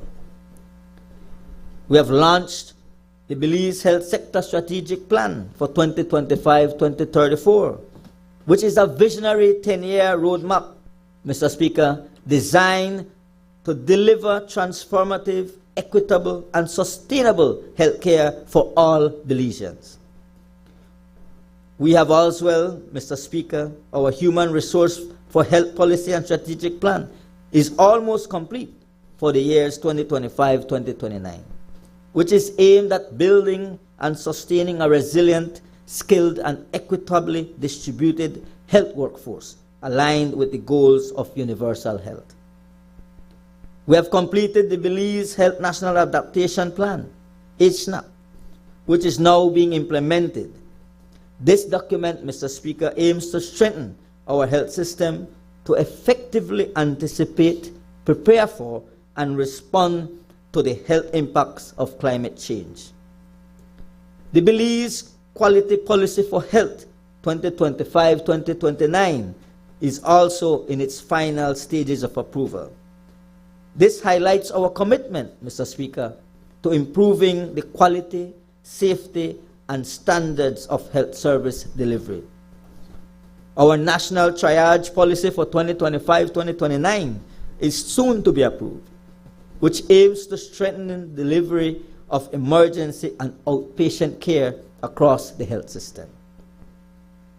Mr. Speaker, when you look at the allocations in the budget for health, this budget delivers over $50 million to build upon what we have already done and will be used for the construction of the hospitals in San Pedro and Belmopan, medical equipment upgrades and infection control systems, 4 surveillance vehicles and cold chain improvements, fully equipped mobile health clinics.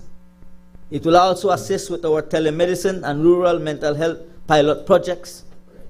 It will assist with the construction of a new polyclinic in Orijuak town.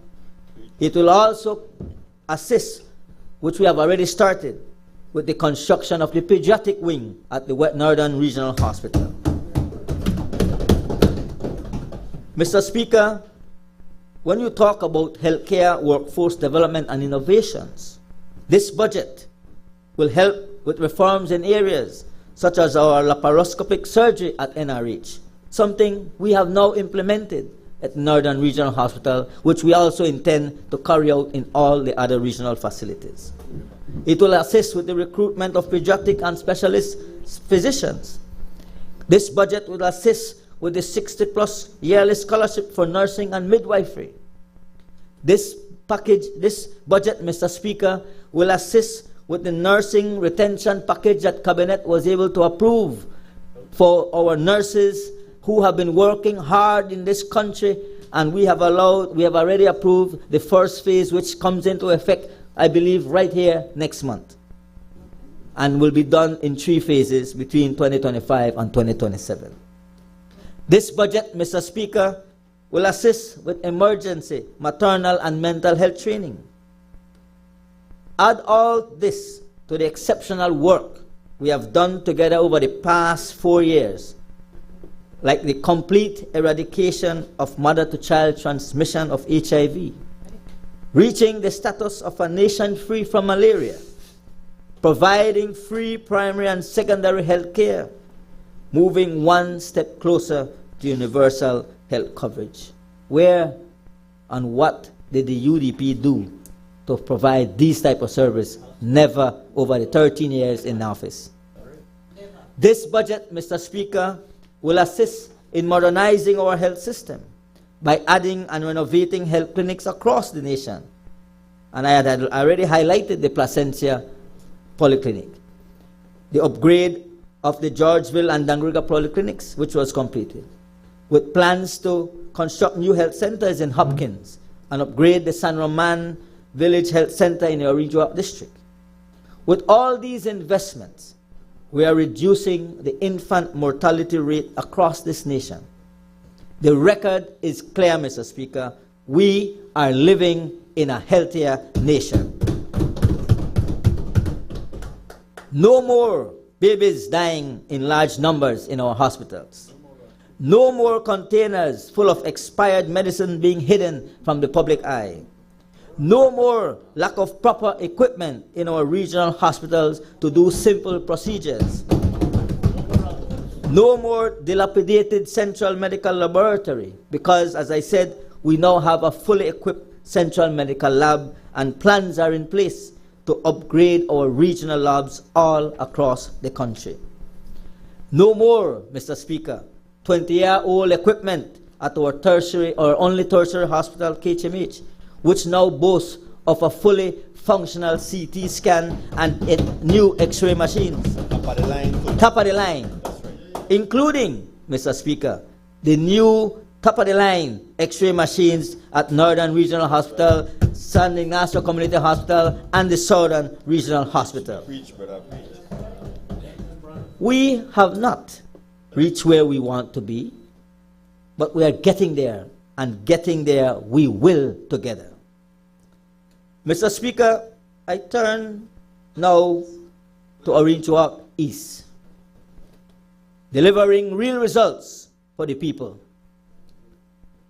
It is with great pride, Mr. Speaker, and deep sense of duty that I highlight the tremendous progress we continue to make on together with the great people of Orange Walk East. Orange Walk East, Mr. Speaker, as you know, is both urban and rural. A significant portion of our constituency is part of Orange Walk Town, and we have 5 vibrant villages. In the Orange Walk East, Mr. Speaker, I reaffirm that we are committed, and we remain committed, to improving access to health care in our rural communities. All our rural communities in Orange Walk East alone, we have upgraded clinics in those areas that have health posts, ensuring that our residents receive quality care closer to home, like in Santa Marta, where we have constructed a health center. We have deployed mobile medical clinics to villages such as Carmelita, Palmar, Tower Hill, Champagne Ridge, and as well as Santa Marta, reaching even the most remote residents. And let's talk, Mr. Speaker, about the infrastructure development in Orange Walk East. For us, infrastructure development is not just a goal, it is a necessity. And I am pleased to report that for the people of Orange Walk East, it is a reality. We promised to pave Champagne Ridge Road, Mr. Speaker, and that has now been fulfilled. We promised the people of San Jose Nuevo Palmar that we are going to pave the 2 major roads in that community. That has already been completed, Mr. Speaker. And I may add that the paving of the road to Guinea Grass has also benefited the people of Tower Hill. We have constructed a new water system in Tower Hill, one that never existed before, and I want to thank my colleague, the then Minister for Rural Transformation, Honorable Rekenia, who lobbied along with us, and through the CDF funds, we were able to build a very much needed water system for the people of Tower Hill. Critical streets in Orange Walk East in the Tongue area are now being paved every month, thanks to a real and ongoing partnership with our mayor and the Orange Walk Tongue Council. Phase 1 of the Ramon Cervantes Senior Park in the Pasadita area is complete, and additional phases are underway. We have already started paving preparations, Mr. Speaker, in the Pasadita area, which is currently ongoing, as I said. In every village, we've installed new street lights and replaced old ones, making our communities safer and more livable. Mr. Speaker, as we speak, we are looking at plans for the upgrade and paving of the old Northern Highway, which connects Carmelita and Santa Marta villages. As you are aware, the former area representative for Belize Rural North, through his lobbying efforts, the Honorable Marconi Leal Sr., was able to secure the paving from the Sand Hill to the bridge at Mascal. We are lobbying to ensure that we can connect that road, Mr. Speaker, because it will benefit the people, the farmers, and the persons that travel and traverse that area on a regular basis. We are also lobbying, Mr. Speaker, for more roads to be paved, especially in our village of Carmelita, around the school and the key main roads in that community. My colleague, I will not repeat that. Santa Marta village, Mr. Speaker, will also see more development of lighting expansion in the community and works to develop a proper garbage disposal site. We are aware as well that in the Santa Marta village community, the water issue is a problem.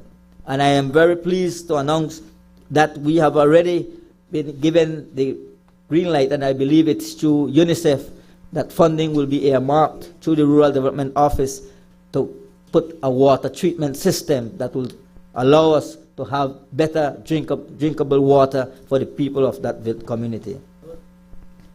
In terms of our social services and community support, Mr. Speaker, in Orange Walk East, our people-centered approach works towards ensuring that no one is left behind. And we are doing this in numerous ways. Thanks to our support from the former Minister of Education and the current Minister of Education, we continue and we have been able to support and provided education support to hundreds of students in need. We have offered medical assistance to residents facing health issues. We have been able, through the Ministry of Housing, constructed and delivered homes to single mothers, giving them a foundation of dignity and security. This budget, Mr. Speaker, will do much more of these things. We have been able to support and sponsor all village councils with Mother's Day and Christmas programs and back-to-school programs, extending our celebrations to the people of the tongue as well. Mr. Speaker, we have continuously supported sporting activities, and this year, our yearly Mondalito tournament, organized by my good friend Wilson Chato Perez, is currently underway. And let us talk about women empowerment in Orange Walk East. Empowering our women is a cornerstone of our work. We've supported innovative programs like Sip and Paint, creating safe and creative spaces for women to connect. We actively help single mothers obtain employment and secure land, putting real tools for independence in their hands. Mr. Speaker, through the support of our able councillor, Dorette Pascasio, and I must big her up, we have monthly events and activities for our women and children with special needs. Everyone is involved. Everyone is included. Todos ganamos. In terms of education, as I said, Mr. Speaker, with thousands of young people in our constituency, we understand more must always be done in the area of education. For us, this is an investment in our future. And to this end, we have provided schools with new sports equipment, encouraging physical wellness. Computer labs in Champagne Ridge and Carmelita schools are now fully air-conditioned and modernized, giving students the tools they need to succeed. We continue to address our youth as well in our constituency, Mr. Speaker. We believe in giving our young people a stake in this nation. And I want to thank the Deputy Prime Minister for his support that just recently 500 residential lots have been distributed to first-time young land adult owners. A powerful step toward economic independence and national pride. They now own a piece of this jewel. And the young people of Champagne Ridge will also soon benefit, where an additional 100 house lots have been earmarked which is currently being surveyed and finalized, will also be distributed to those young deserving Belizeans in Champagne Ridge. As it relates to our community empowerment in Orinjoa East, Mr. Speaker, we continue to shine as a beacon of community support and development through a variety of meaningful initiatives. And among the many wonderful projects carried out, our back-to-school support program, where we distribute school bags to students to ensure that they are prepared and excited for the new academic year. Our summer learning programs, where we offer free reading classes during the summer to help children strengthen their literacy skills. Our holiday joy for special needs children, our heartwarming Christmas dinners and gifts for all children with special needs in the community is something we continuously offer to our children in need. Our inclusive excursions is a special and all expenses paid trip for children with special needs to the Belize Zoo and Old Belize, creating joyful memories and inclusive experiences. Our Easter Fun, a festive Easter egg hunt and personalized Easter basket for children with special needs. Our empowerment workshops, as I said, where we offer free workshops aimed at uplifting both women and men, providing tools for personal growth, confidence building, and economic empowerment. These initiatives, Mr. Speaker, reflect a deep commitment to inclusivity, education, and community well-being. Orinjoa East is not only investing in today, but building a stronger, more supportive tomorrow for all. As I conclude, Mr. Speaker, there is great love in Orinjoa East, not just at election time. Those who know me are well aware that we don't work to win elections. We work every single day for the good people of Orinjoa East. What motivates this work, Mr. Speaker, this work ethic, is the fact that every person from the East deserves better. As good as it gets, we can always work to do more. As we speak, in rural communities across this nation, the people are back at the polls. The village councils have started, and soon we will be voting in Orinjoa East. I must tell you, sir, we are not taking anything for granted. As we go about meeting with our villagers, we look around for signs of the UDP. In fact, none of them are in here. Whichever one of the many versions of the UDP that exists in the East, the truth is, they are absent. In the East, the opposition is non-existent. Perhaps a few may rebrand themselves as independents. Either way, we look forward to sharing our excitement over Plan Belize 2.0 with them. But when it is all over, Mr. Speaker, I can say with confidence that the people of Orinjoa East will welcome anyone into their homes, whether they be UDPs or independents. They will ask them, can you deliver for us like Kevin and the PUP are doing? And when they cannot find no honest response to this question, I know that the people in Tower Hill, in Santa Marta, in Champagne Ridge, in Carmelita, and in our lovely San Jose Nuevo Palmar, they will say to them, begone. I am voting with purpose. I am voting for progress. I am voting PUP. You see, Mr. Speaker, our record in Orinjoa East is one of success. This is reinforced by the significant victory we recently received at the polls on March 12th.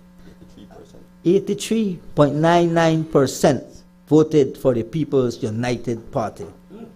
And I give my assurance to our people that I will keep working hard every day to continue the work so that in the hearts and minds of our people, the sun will always rise and shine brightly in the East.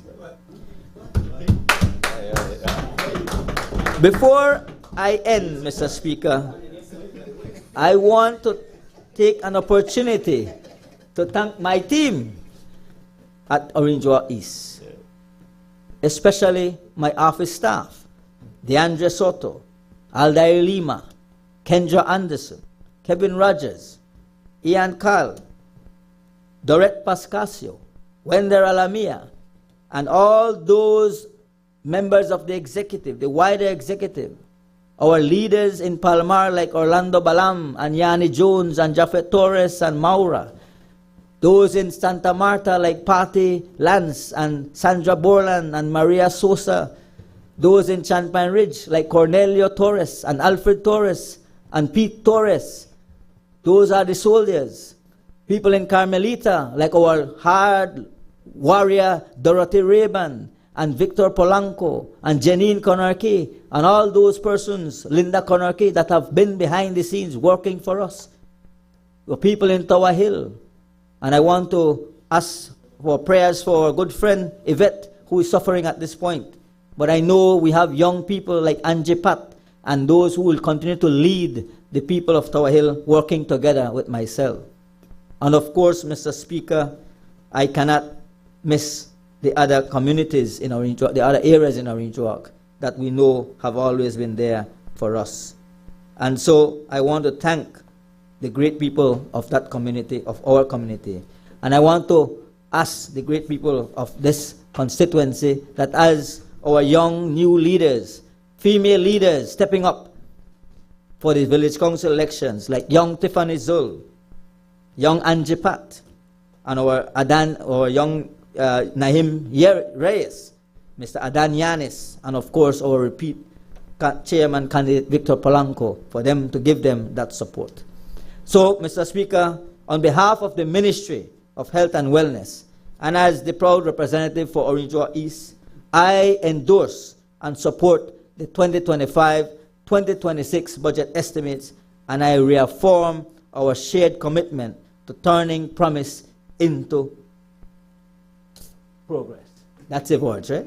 Promise into progress. Thank you. Promise into performance. Thank you, Mr. Speaker. May God bless the Orange Walk East constituency, and may God bless Belize.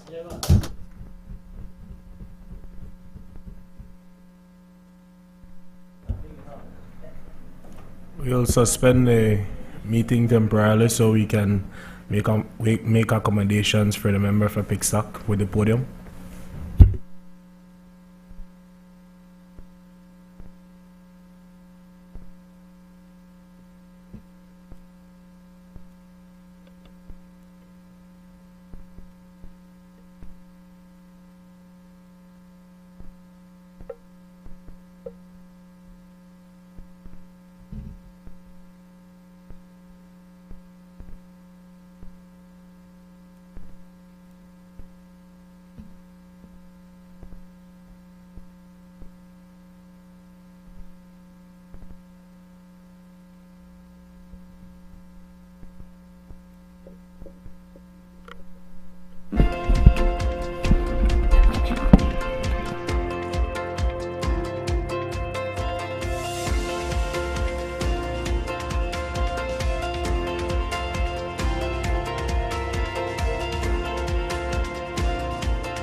you have put in your work and you have shown this nation that as a young man, you have the ability to serve our people, and especially the people of color.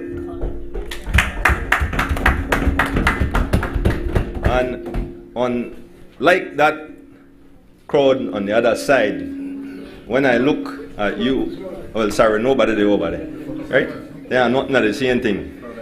When I look at them when they're here, and I look on our side and see people like you, Marconi, and younger era reps, I am convinced that the People's United Party and others coming up, Elud Miller, Alan Pallad, all of these people, that our party is in good hands. Before I get into my substantive presentation, I would like just to rebut some of the things that the honorable member from Albert said. She spewed a lot of negativity towards the budget, but I don't think she believed what she was saying. In fact, I would like to say that the member from Albert should be thankful, and I want to commend her for being the first female leader of the opposition in this house. But truth be told, she would not be in that position if you were not in your position. They talk about bags of money in a college, right? In a previous house meetings. Bags of money. In fact, yesterday she said that. But I want people to know that the full Dean Barrow hierarchy was in college supporting Patrick Faber. So if you didn't do your job, she wouldn't be in there and no history would have been written. Mr. Speaker, on March 12th, the Belizean people gave a loud message. In fact, the PUP won by 67% of the votes, a record number. With the support of the Belizean people, we have left the opposition discombobulated and in a state of confusion. Mr. Speaker, the Belizean people are no fools. They know that dirty heart can't serve them. And like my ballad Romain Virgo say, map can't clean dirty heart. And in a Belize when I say, map, broom, fabuloso, discipline, harpic, none of that can clean the dirty heart over there. If they don't love themselves, how can they love the Belizean people?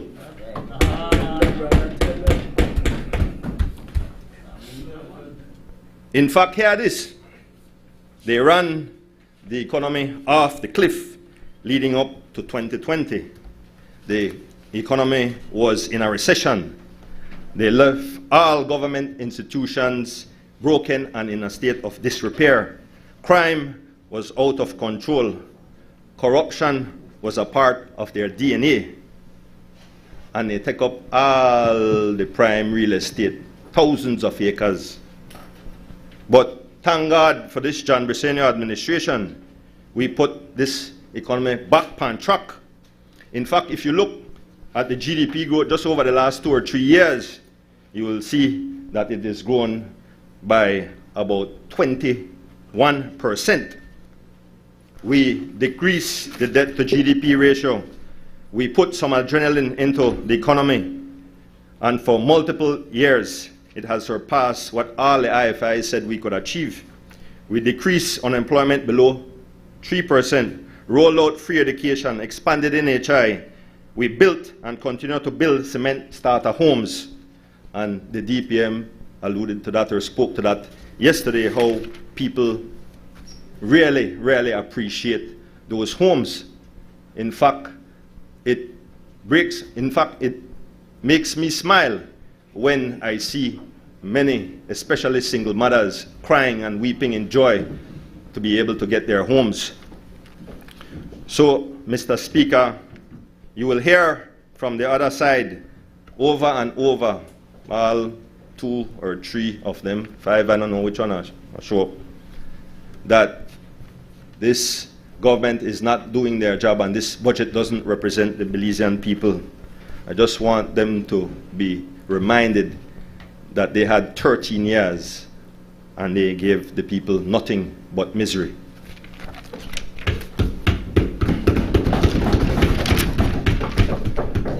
With your permission, Mr. Speaker, I would like to refer to my notes. Mr. Speaker, I rise today in support of this year's budget. This morning, I will go beyond just presenting data and outlining initiatives. I believe that our Belizean people expect and want more. They want to know how this budget will improve their lives. That's why we approach this comprehensive national exercise with purpose and responsibility. The budget process ensures that public resources are properly planned, allocated, and monitored. But at its core, it's all about our people. Today, I reaffirm that this John Briceño-led administration is committed to the kind of progress that will impact the day-to-day realities of Belizeans from all walks of life. And the CABSEC tell me that in short time we'll be able to call our leader and the Prime Minister Right Honorable John Briceño. The King met us step the game up, right? Yes. Right. Mr. Speaker, I use change agent as my slogan because it reflects how I approach leadership and public service. In the book, Pedagogy of the Oppressed, the author speaks of praxis, which means the practical application of a theory. He explains that liberation is a praxis. It is the action and reflection of men and women upon their world that transforms it. In other words, we cannot just think about change. We must act with purpose. This captures exactly how we work in the Ministry of Tourism, Youth, Sports, and Diaspora Relations. My team and I are committed to the work needed that will bring about the changes to propel Belize forward. But the change that we believe in is neither haphazard nor superficial. It is strategic and impactful. Change that is guided by the needs of our people. Mr. Speaker, we are change agents. In the Prime Minister's budget presentation, he spoke about the country's real GDP growth of 8.2% in 2024.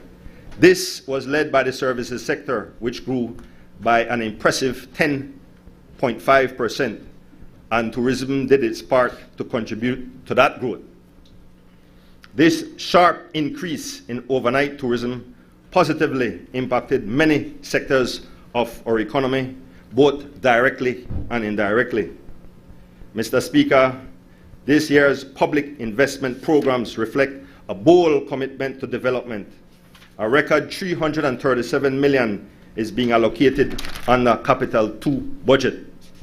Priorities include infrastructure, health, education, agriculture, tourism, youth, and sports. Mr. Speaker, this year's budget includes targeted investments in education, community development that speaks directly to the needs of our people. In the area of education, about $5 million has been allocated to the Healthy Start feeding program and to expand internet access to schools. For social and community development, we have allocated almost $20 million that support constituency development, small business programs, and youth programs. These investments create opportunities at the grassroots level. Other key allocations include $30 million for nationwide road maintenance and 50 million for the expansion of the National Health Insurance Program. In addition, 185 million is allocated to CAP 3 budget to support transformative projects like the construction of hospitals in San Pedro and Belmopan, renewable energy investments through the World Bank and the Saudi Fund, skills training programs via IDB, and over 10 million to support Blue Cities development in San Pedro, Belize City, and Punta Gorda. Mr. Speaker, these investments are fully aligned with Belize's medium-term development strategy and the goals of Plan Belize 2.0. And while many are multi-year projects, the allocations for this fiscal year alone demonstrate our government's commitment to transforming vision into reality. This level of public investment is important to tourism because it strengthens the infrastructure, services, and community resilience that directly shape the visitor's experience and support sustainable growth across the tourism industry. The investment in all these areas cannot succeed without our public-private sector partnerships. We need all hands on deck: our public service, our teachers, our micro, small, and medium enterprises, our NGOs. We need everyone, Mr. Speaker. The growth and development of our nation must be inclusive and certainly not just for a select few. We must ensure that we lend a helping hand to people from all walks of life. That's how strong nations are built, and that is our philosophy in the PUP, Mr. Speaker.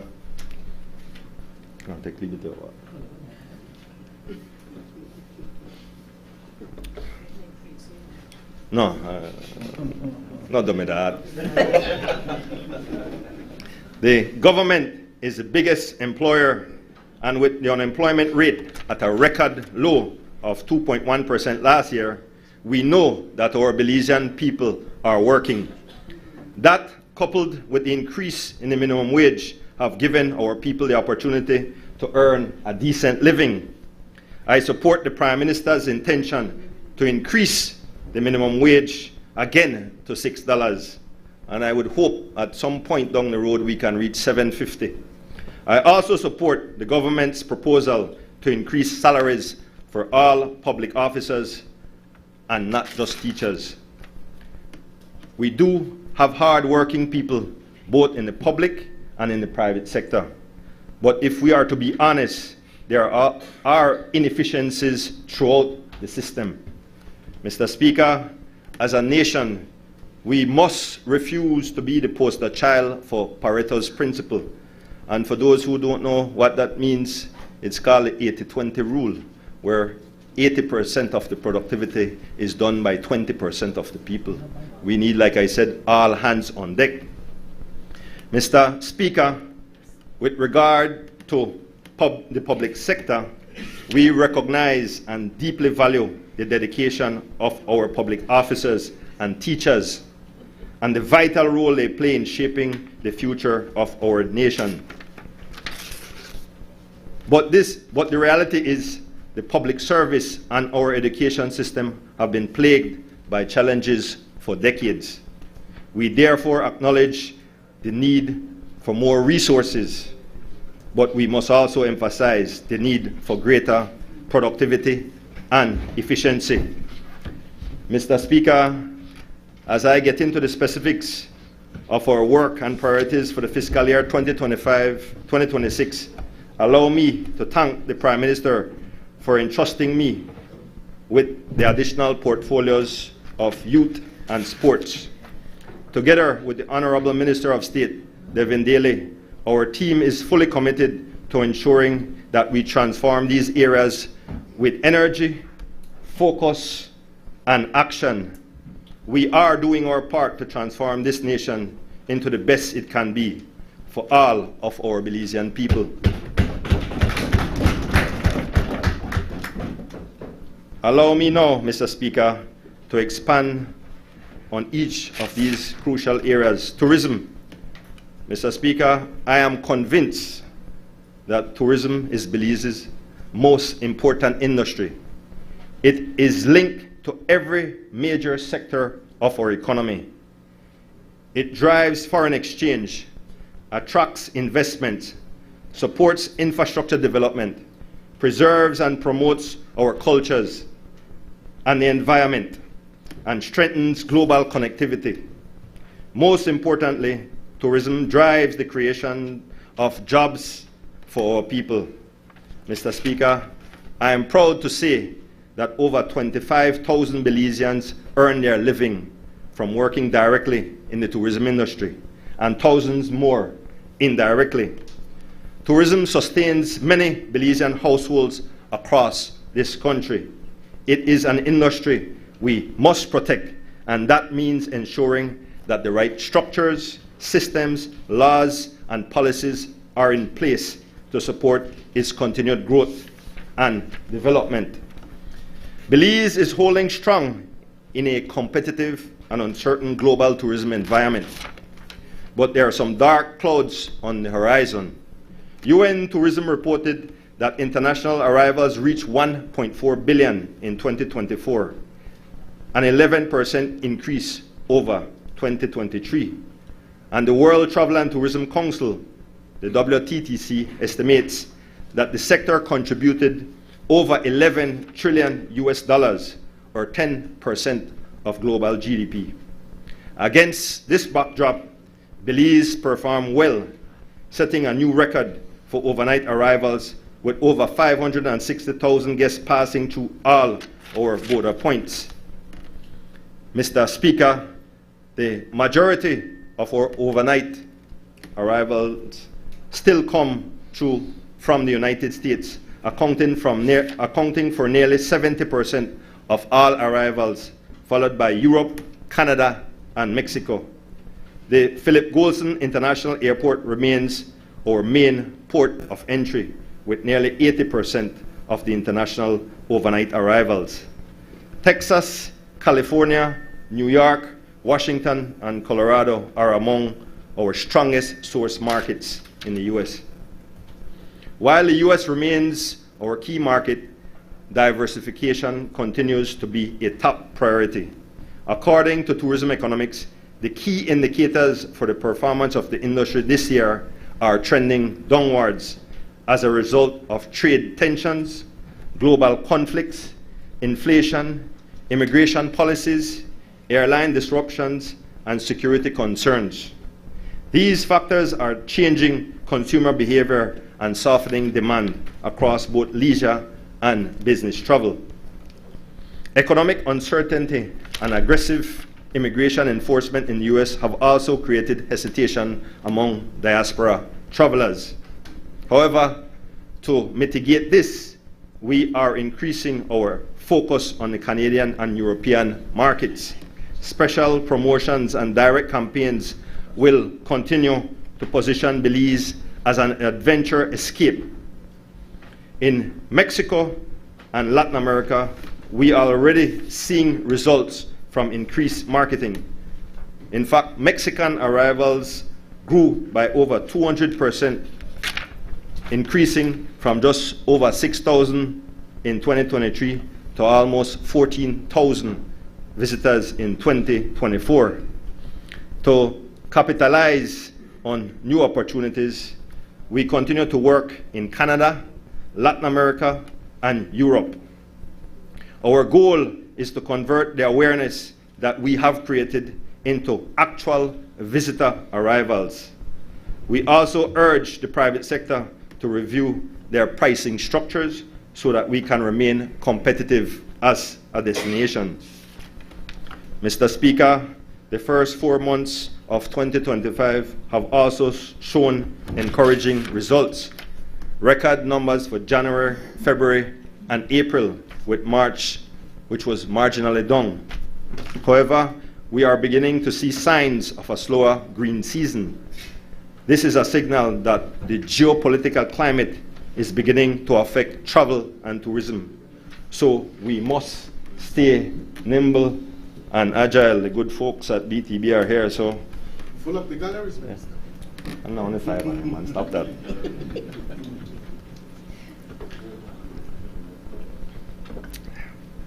In fact, I forget for say morning to the media or the loan some dove over there. Morning.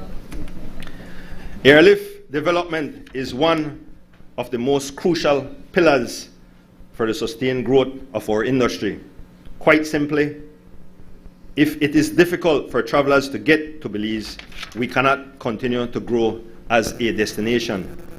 Despite global aviation challenges, including fleet shortages, Belize has made real progress over the last 4 years. In fact, just recently I was fortunate enough to have dinner with some of the executives from some of the major carriers that come to Belize, and they all spoke about issues of having airplane shortages. In fact, one of them told me that they had a shortage of over 80 planes. That's just one airline. And so it has been remarkable what we've accomplished over these last 4 years, growing the capacity into Belize. And that is the lifeblood of the tourism industry. In 2024, Belize reached a milestone. We now have direct routes from 7 countries and 21 cities. And even as airlines navigate a complex landscape, Belize is positioned to seize new growth opportunities. Mr. Speaker, I would like to advise the members of this House and the Belizean people that we are currently engaged in negotiations with several airlines in the US, South America, Mexico, the Caribbean, Canada, and Europe. Additional seat capacity is where the growth will come from, Mr. Speaker. Cruise is an important component of the tourism industry, and it provides an opportunity for many small businesses, and that is what I'm most proud of for cruise. Mr. Speaker, the cruise sector is also evolving. In 2024, Belize welcomed approximately 900,000 cruise visitors to our shores. But the growth in cruise has been stunted by the lack of a mainland docking facility. The direction that the cruise industry is taking is focused on scale, meaning bigger ships. And when I mean bigger ships, these are small villages floating on the sea. It's going to be normal for those ships to be able to hold 6,000, 7,000 guests, 2,500, 3,000 crew. So 10,000 people on board those ships. And truth be told, Mr. Speaker, these ships are too big to tender. Mr. Speaker, we have wasted over 20 years waiting for a mainland cruise port, and this has been a disservice to the cruise industry and to the Belizean people. In 2023, I was fortunate to be a part of a delegation led by Prime Minister Briceño and other members of cabinet at that time. And we visited with the Florida Caribbean Cruise Association in Miami, and we sat down and spoke to many executives from the major cruise lines. And since then, a lot of serious discussions have been had to ensure that we get a docking facility in Belize.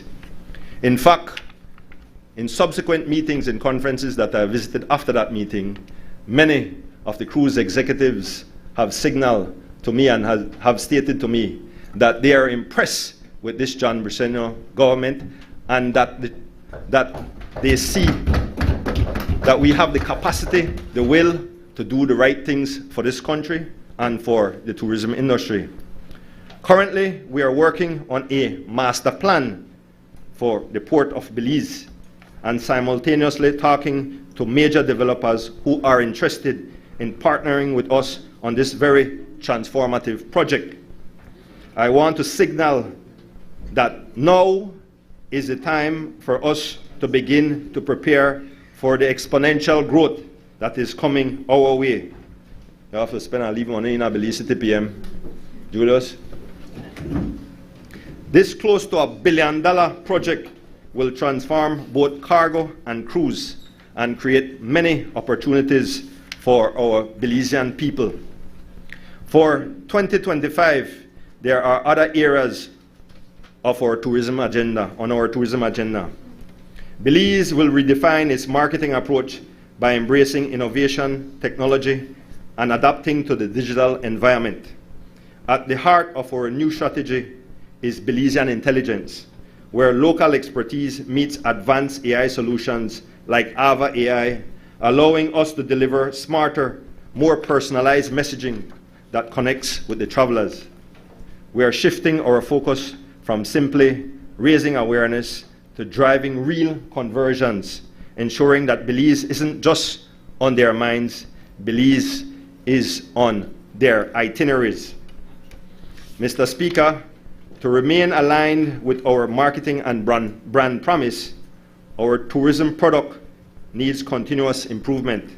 We will continue with the upgrading of infrastructure countrywide, and we are also working to secure major hotel investments.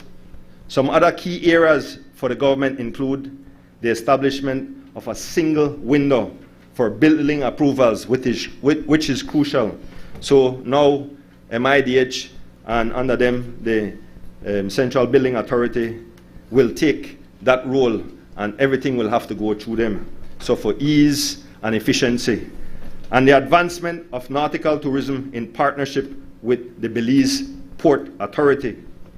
The Border Management Agency is spearheading the development of the PG Marina in the south, a transformative investment that will boost nautical tourism, create jobs, expand recreation and commercial yachting services, and position Punta Gorda as a strategic gateway for both domestic and regional maritime traffic.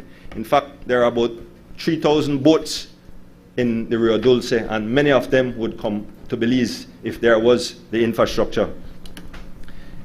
In fact, Toledo, they get a lot of help. Front Street paved, a new cultural center being built, the road to Lobantun started to be paved. We're going to fix up the road to the site itself. Call it next. Yeah, call it next. So, Osmond and Brother Oscar, you can't complain that Toledo is the forgotten district anymore. Thank you, stop playing. With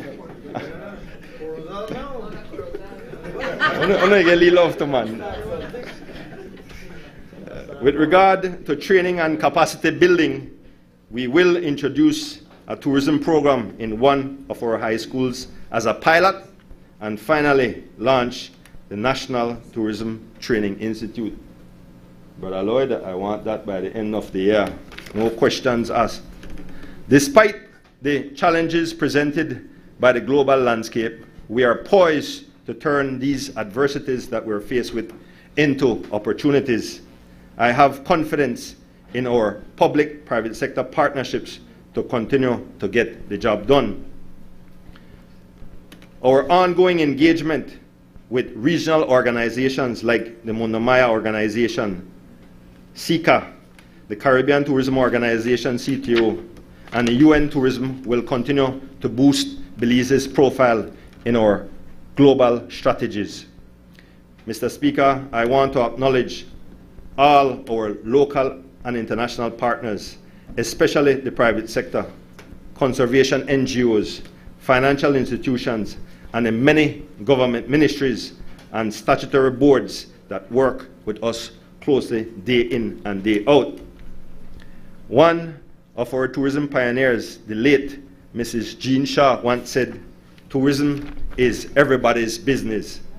And Mr. Speaker, all these years later, that statement holds true like never before. For Belize to thrive as a destination, every interaction and every touch point matters. Each Belizean plays a role in shaping the visitor experience.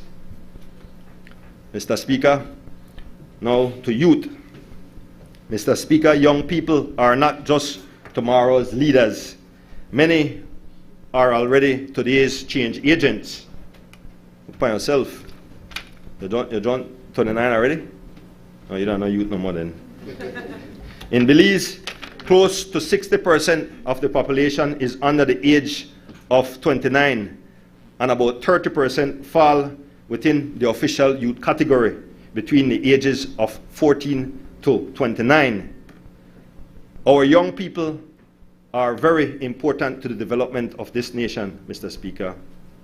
Over the last 2 months, Minister Daly and I have been working to evaluate and plan the way forward for youth and sports.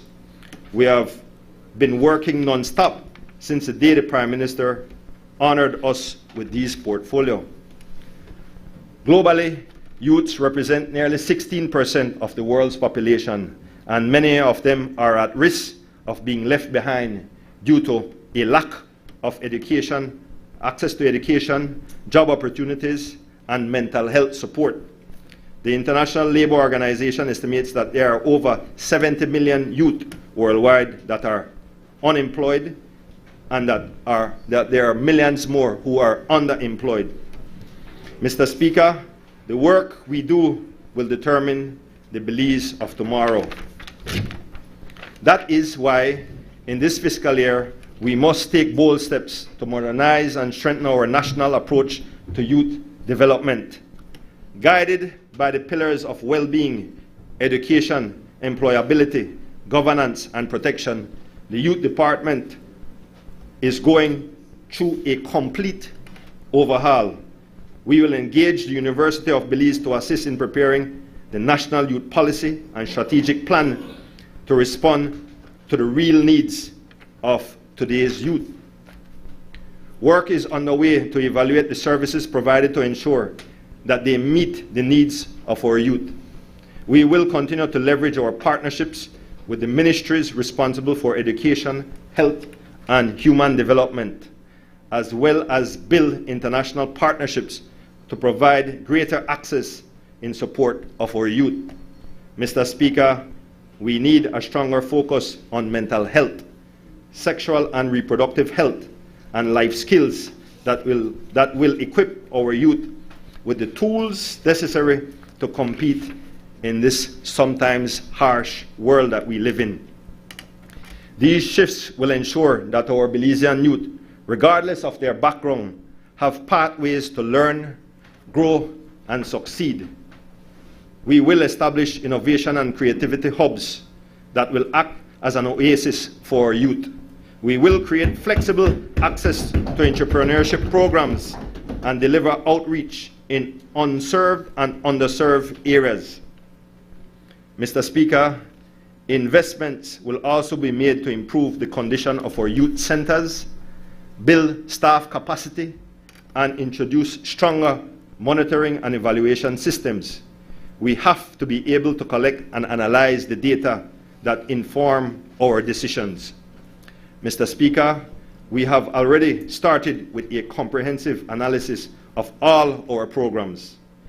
We will streamline our operations for us to be more efficient and effective, and we will do a better job at leveraging partnerships so that we can deliver tangible results.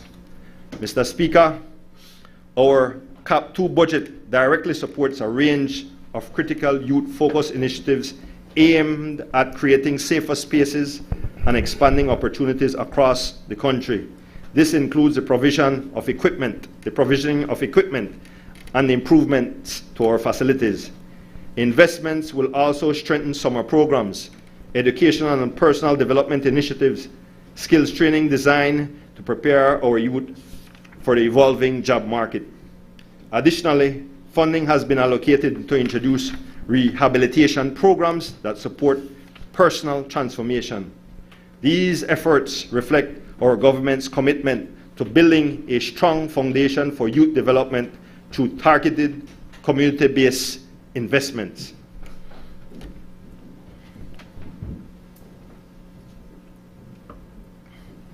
Mr. Speaker, we will work to ensure that young Belizeans have a seat at the table. Through stronger youth mainstreaming, their voices will be reflected in policymaking across all sectors. We will expand youth leadership through councils, youth shadow roles, and targeted training programs that empower them to help shape the future of our nation. And while we continue to focus on supporting at-risk youth, we must also identify those with potential who may simply lack the support systems and the resources needed to thrive in our country. Mr. Speaker, my apologies, Mr. Speaker. I have already asked the Youth Director to begin a program in identifying all talented students across the country who may be on the margins of not being able to complete their education and go to higher learning institutions. Hopefully we can get that done before the end of the year, and we provide the safety net for all these people. Sports, Mr. Speaker, sports is not just about recreation. Globally, the industry is valued at over $500 billion US, contributing to country branding, tourism, health, and employment. In Belize, we must see it for what it is, a force for education, unity, character building, discipline, and national pride, a force that can transform lives. In fact, Honorable Devin Daly is a testament to that, from Iguana Street to school in the United States to playing ball in Europe and now serving the Belizean people. And we should all be proud of this accomplishment. Belize is brimming with raw talent, but for far too long, our athletes have been underserved by limited infrastructure and inconsistent support, Mr. Speaker. This is a dawn of a new era for sports in Belize, and I guarantee you and the Belizean people that Minister Daly and I will do whatever it takes to help our athletes to compete at the highest level.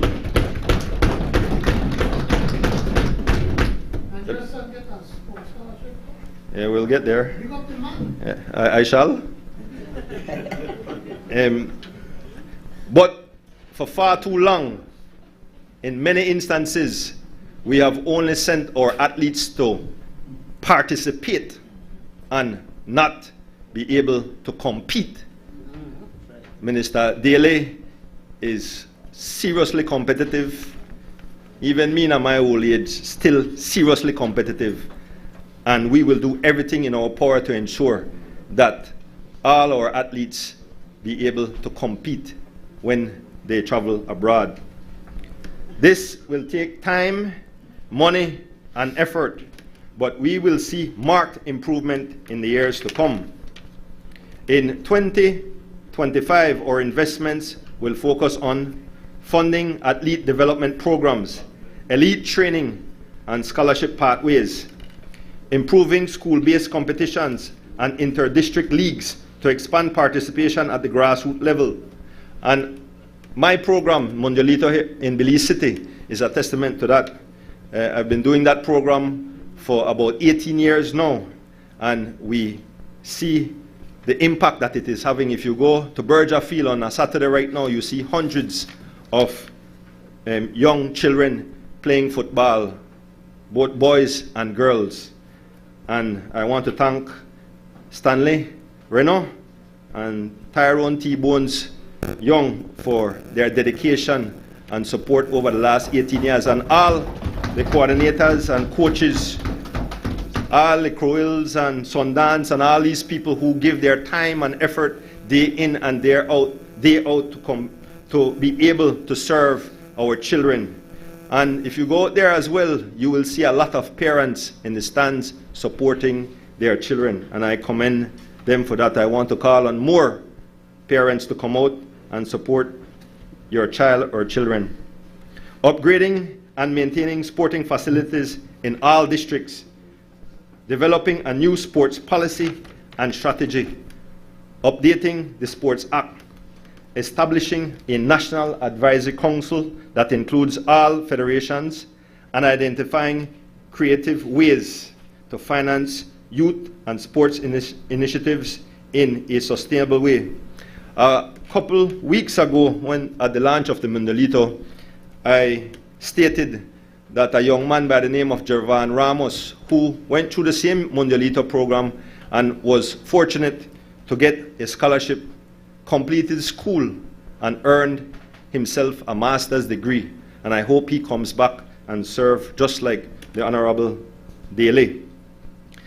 I've been going through that same process with my own son, and he has gotten a scholarship which he has committed to a school outside Chicago to go and play volleyball.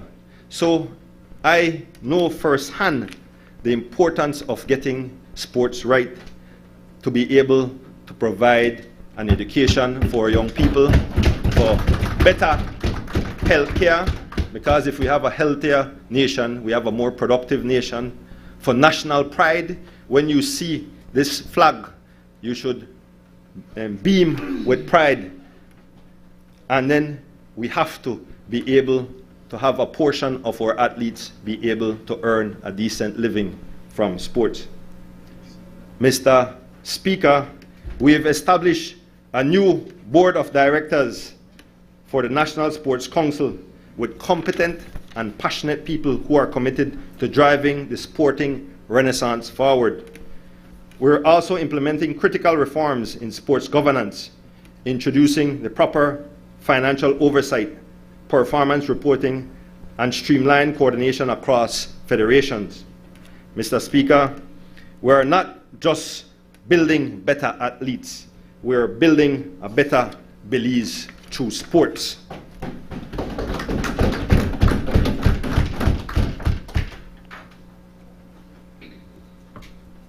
Mr. Speaker, Belizeans living abroad are an important part of our national development agenda.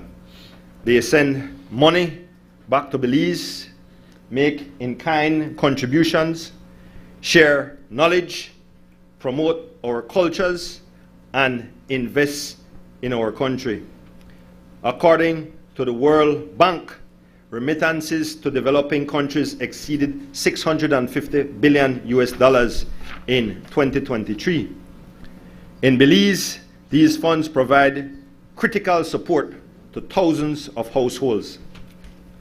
Remittances were about $188 million in 2019, and when we got in, we saw a sharp increase in that.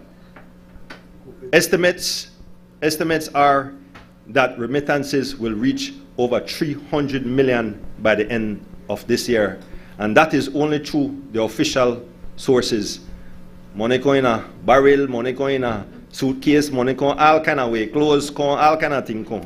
So if you add tourism, and I like to say this every budget report, because I just have to remind the country, if you add tourism with about 1.5 billion towards the economy, and you add remittances, that would make it about 1.8 billion, almost 25% of GDP.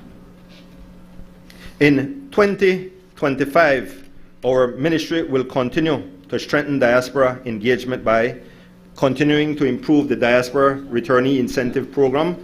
That's where people who live abroad can come home and get their household and personal effects duty exempted. Hosting virtual diaspora dialogues, investment forums, and registration and communication platforms. Promoting Belize through events in diaspora hubs, strengthen partnerships with the Ministry of Foreign Affairs and Belize's overseas missions, and will continue to identify businesses and philanthropic partners. Over the last 3 or 4 years, we've been able to raise about $8 million from the diaspora for medical equipment, school equipment, clothes, food, and a lot of other stuff. So the diaspora unit is working hard, and what many in the diaspora have said is that now this administration has given them the level of respect they deserve and opened up the level of communication between government and the people living in the diaspora. Mr. Speaker, our Ministry, Tourism, Youth, Sports, and Diaspora Relations, and our statutory boards, the Belize Tourism Board, the Board of Management Agency, and the National Sports Council will continue to do our part in transforming our nation. Mr. Speaker, for some time now, I've been following the rise of one of Africa's, in my opinion, most brilliant and nationalistic leaders, Ibrahim Traore. For those who don't know, President Traore is 37 years old, and for the last 3 years he has led the African nation of Burkina Faso. From what I've read, the president is a true change agent.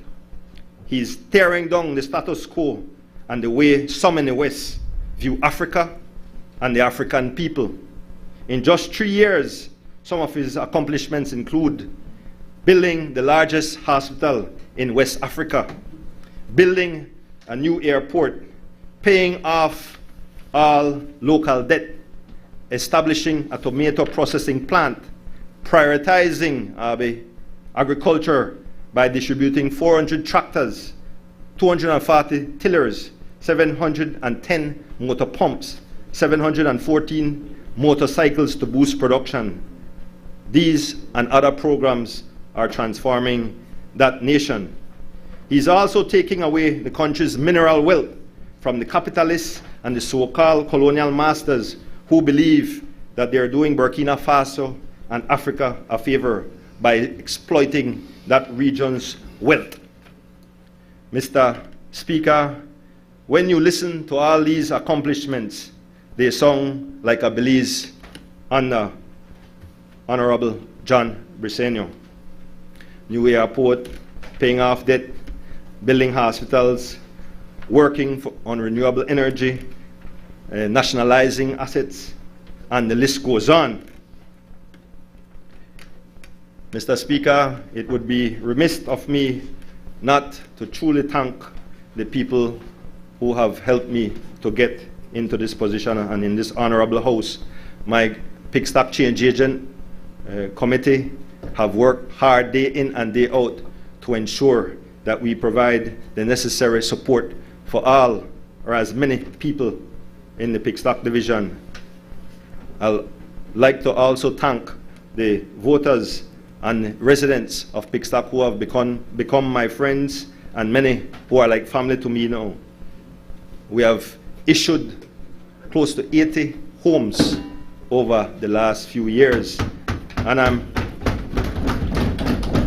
proud to say that in the coming weeks we will cut ribbon on an apartment complex in the Rio area of the Mayflower area in Belize City. So 6 families will get 2-bedroom apartments in that facility, and we are hoping to do a couple more like that. We've also issued over 600 lots with the support of the Deputy Prime Minister, and we hope to do more this term. We have helped many in starting their small businesses, building shops, and equipping them with the necessary resources for them to earn a decent living for themselves and their family. We have assisted many young people and children to go to school, helping with scholarships through the Ministry of Education and through our own resources and the Community Development Fund. We will continue to work on behalf and for the people of Pickstock, Mr. Speaker. In closing, Mr. Speaker, gotta go on well now. I want to close by saying that Belize is at a pivotal point in its development. As a nation, God has blessed us with wealth untold, the longest living barrier reef in the world. 3 of the 4 atolls in the Caribbean, including the Great Blue Hole, jungles and forests teeming with wildlife, the magnificent Maya temples and heritage, the longest cave system in Central America, a mix of cultures, the Creole, Mestizo, Garifuna, Maya, East Indian, Mennonites, and many more, all living in harmony. However, I maintain that we can do better as a nation. Often we hear and see revolutions that use guns and bombs, meaning bloodshed. But for Belize to catapult forward, we have to have a revolution of the mind, Mr. Speaker. Individually and as a nation, we have to pursue a path of inner awakening. We must have a true love and respect for our nation. Mr. Speaker, I believe in the good of our Belizean people, and I believe truly that we're living in a good country. So, Mr. Speaker, on behalf of the good people of Pickstock, I support this budget for the fiscal year 2025-2026. I thank you.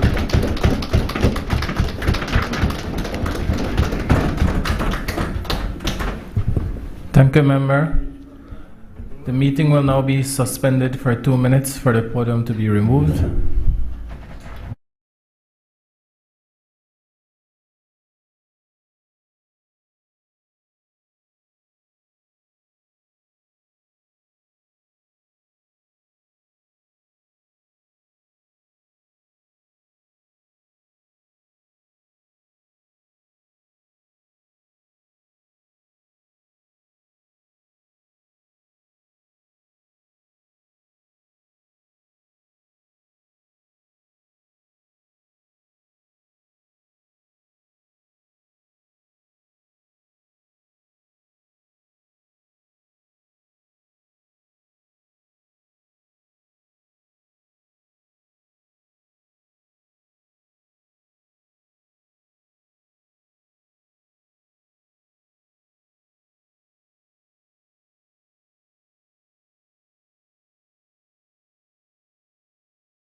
Resume the meeting.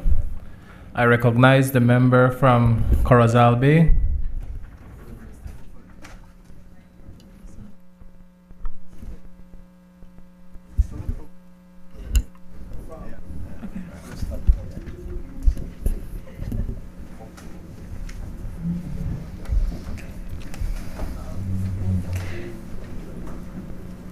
Mr. Speaker, esteemed colleagues and people of Belize, I rise in support of the budget from Promise to Purpose 2025 to 2026. Permit me first to acknowledge the great people of Corozal Bay, from South End to White Cocal, from Joseito Layout and Santa Rita to Corozal Central, and everywhere in between, by Bacachoro, in Bacadia, those in Skelly and in Hall's Layout, in Venezuelan site and in Port Saul, in Ermelinda and down College Road. I want to again express my gratitude for their unwavering confidence and support. And I want to thank the hardest working executive in this country, bar none. That's that. The biggest and most active party arms anywhere in Belize, and the most committed campaigners who ever walked Corozal Bay. The truth, nothing but the truth. I want to thank my parents and send my deepest respects to my father, who was once a member of this esteemed house. And to my mother, who by her example encourages me every day to be steadfast, resilient, and hardworking. To my husband and children, I thank you for your support and encouragement and understanding, without which I could not serve. Mr. Speaker, permit me to speak briefly on Corozal Bay constituency matters. Corozal Bay suffered severe neglect during the past successive UDP administrations. The sporting facilities had not been touched for many years.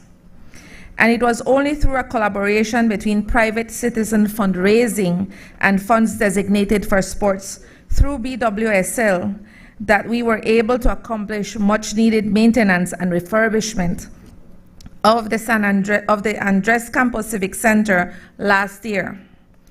While every other district boasts of new modern sporting facilities and some boast several, Corozal still cannot. However, the Minister of Youth and Sports, member for Pickstock, Honorable Anthony Muller, has already engaged in a tour of the sporting areas and, encouraged by the sporting enthusiasts of Corozal, has agreed to start on the plans for refurbishment and redesign of these areas. Corozal Bay is indeed grateful for your support, sir.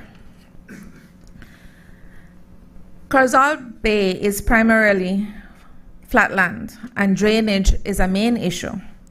Since late last year, the Ministry of Infrastructure Development and Housing has been engaged in Corozal Bay, working towards alleviating the most pressing issues in those areas that are most flood prone. I want to thank the Honorable Julius Espat for always heeding the call and coming to the rescue. Corozal Bay is a coastal town and prone to erosion like most other such coastal areas. Due to climate change, increased intensity of storms, we are experiencing erosion that has caused sinkholes on most of First Avenue or that road along the seaside. There are 3 primary schools along First Avenue. One school has 2 buildings which are already severely compromised. The seawall along the edge of the beach has already crumbled, leaving Corozal Town vulnerable to tides and further erosion. I hereby petition on behalf of my constituency for the technical and financial support to address and find possible solutions to this environmental crisis, and to ensure climate resilience and adaptability measures are put in place for the safety of the Corozal Bay and Corozal Town residents. Another key area of concern for residents of Corozal Bay is land for first-time owners.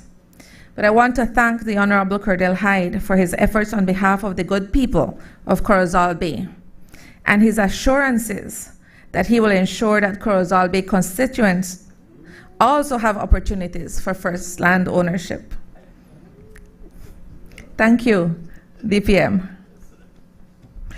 Finally, I want to thank the Prime Minister, the Honorable John Briceño, for extending community development funds to the residents of Corozal Bay, as he does for every other constituency already.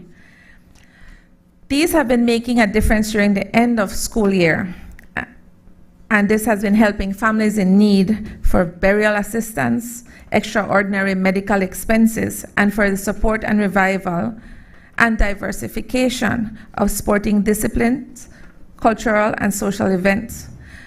Thank you, PM. And I want to make special mention of the efforts of the Corozal Sailing Club, the Cerro Sons, and the Corozal Wolves, and all the other sporting clubs that proudly represent Corozal. With your permission, Mr. Speaker,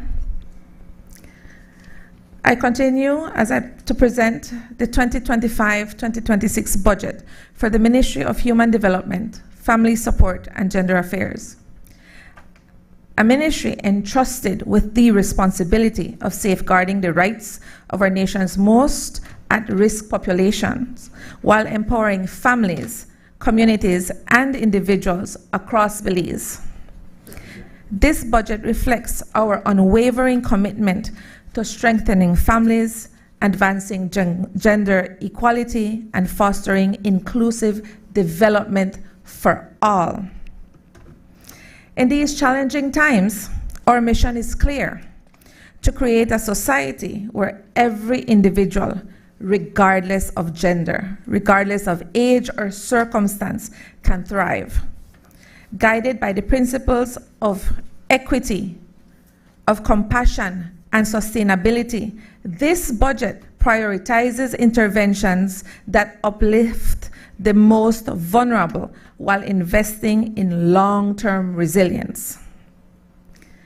Mr. Speaker, our ministry remains committed to our vision of advancing social inclusion, equality, and resilience.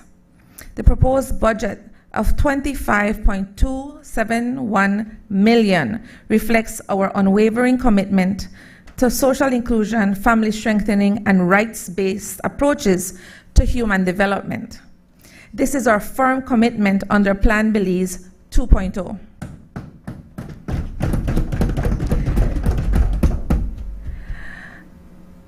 Mr. Speaker, before I go into this year's budget, I would like to report to this honorable House and to the people of Belize on the achievements made in the last budget cycle.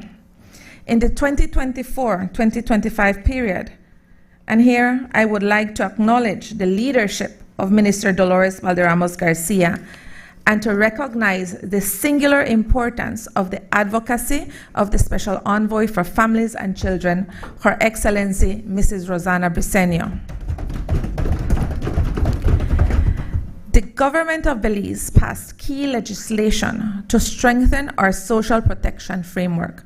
The ministry expanded child protection services, increased protection for victims of gender-based violence, addressed human trafficking, implemented women's economic empowerment programs, and expanded services for families living in poverty, homeless persons, older persons, and persons with disabilities.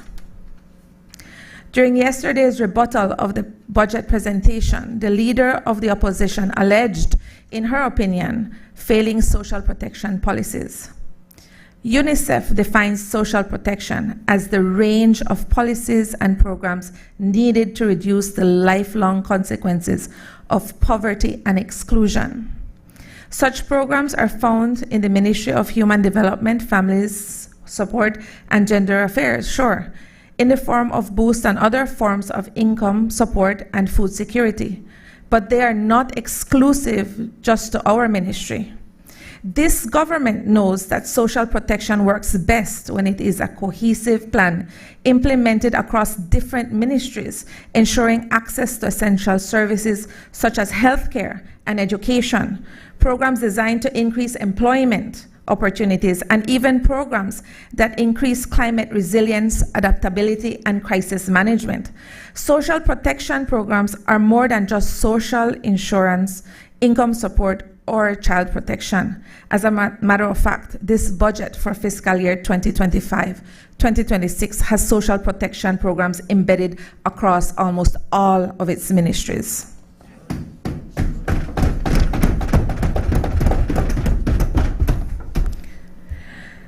We implemented a series of social support and empowerment programs aimed primarily at reducing poverty and building strong family support systems.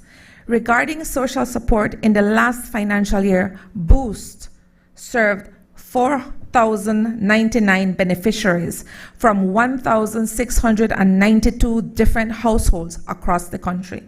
We increased our reach to persons with disabilities by 451% and graduated 440 households whose socio-economic status had improved.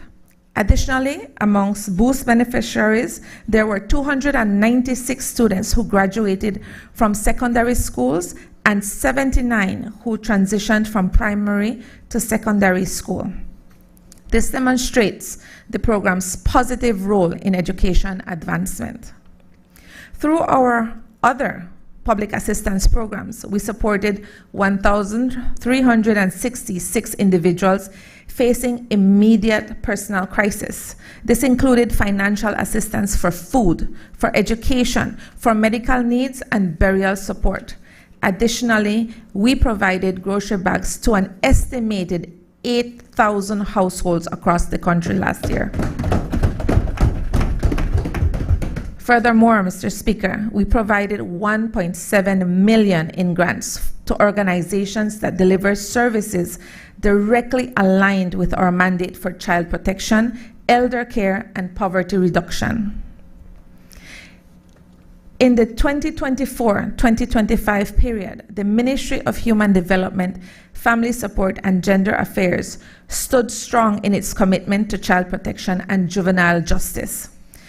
There are times we recognize when, despite our very best efforts at family reunification, children who experience abuse, neglect, or exploitation need alternative home placements.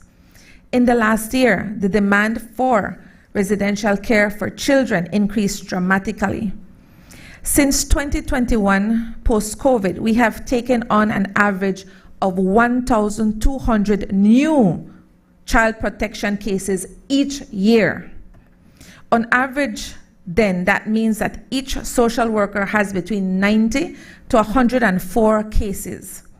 However, this ministry has addressed the increase in cases, and I am grateful to this government that it has approved 31 new social workers in response to the crippling workload as we struggle to address the growing complexity and volume of cases coming to us. This includes international child abduction cases, trafficking cases, and migrant cases. And this has left us with over 770 children who are presently wards of the state. In 2024, we saw an increased need for foster care and adoption services. We therefore revamped our foster care manual to ensure standardized care and proper training for foster families and social workers. In addition, a new Dorothy Menzies Child Care Center was constructed and newly inaugurated in Belmopan, implemented by Belize Social Investment Fund at a cost of $3.2 million, made possible through a collaboration of the Caribbean Development Bank and the Government of Belize through the Ministry of Human Development, Family Support, and Gender Affairs. The current capacity at the old Dorothy Menzies Child Care Center is 25, but at times with the sharp increase in cases, the Belize City facility has been known to house up to 73 residents. The new facility has doubled the capacity and represents the largest investment in the region in one single project by the CDB, providing 3 buildings, 2 dormitories, and an admin building. Our roving caregivers and parenting programs expanded to multiple districts, reaching 800 children and 772 families. This program targets families with children in their most formative years while providing effective and culturally appropriate parenting strategies. We also introduced the concept of alternative preschools and mobile parenting support clinics. Through this initiative, implemented in collaboration with UNICEF, we visited rural villages to improve early childhood development and education for parents to ensure their children's healthy growth and development. This mobile support presented a scalable model for reaching the most underserved communities across the country. We implemented after-school programs to provide academic support, mental health services, and life skill development for children and youth from schools and communities across Belize City. And in 2024, we strengthened our youth diversion program. The Community Rehabilitation Department almost tripled the cases it saw from the previous year, most of them referred to us by the courts. I am proud to report, however, that of those referrals, we had a 90% success rate in reducing the recidivism. This gives our youth a second chance to complete their education, to learn a new skill, and to reduce their engagement in criminal or risky behaviors. We are grateful for the support from UNICEF and UNDP, who partnered with us to expand our child and juvenile justice programs. Our social workers spend much of their days in courts dealing with child protection, juvenile justice, or adult probation matters. Therefore, in 2024, we overhauled our social inquiry reports and trained social workers in court processes to strengthen child-centered justice. With support from the Office of the Special Envoy, we conducted training in trauma-informed practices And with funding from UNICEF, we began to digitize the social workforce training program. In 2024, the government passed the Criminal Records Act and the Alternative Sentencing Act. Both laws aim to reduce the backlog of court cases for minor and first-time offenses, therefore freeing up the system to more efficiently manage serious criminal matters. These laws allow for the expungement of criminal records for some categories of first-time offenders and allows for alternative sentencing for minor offenses, while enhancing the monitoring of adults on probation. Mr. Speaker, true to our mission of social inclusion, our ministry prioritizes the development of legislation and services for those who are most vulnerable. This includes older persons and those with disabilities. In 2024, with funds from Taiwan and CISCA, we launched an elder home care certification program. We also expanded elder care services within institutions and private homes and integrated older persons into our Boost program.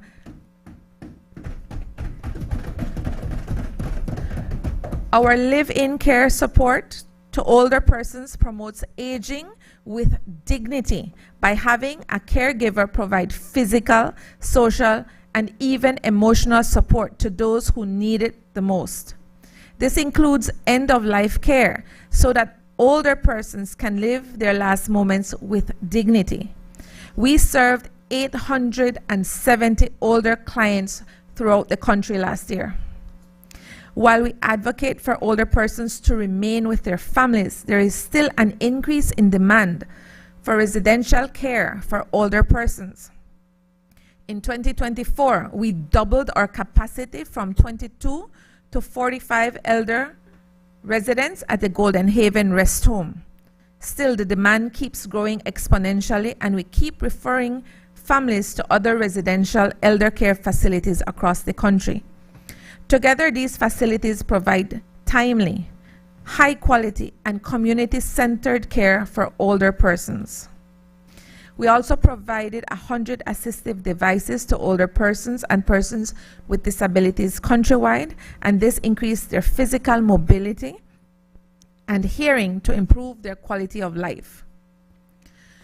Through the Ministry of Foreign Affairs, our ministry developed a relationship with the Disabilities Commission in Panama.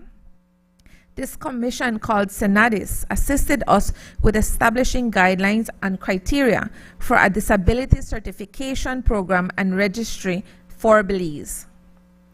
In 2024, the ministry worked with the Ministry of Health and the Belize City Council to assess homeless and displaced persons in Belize City.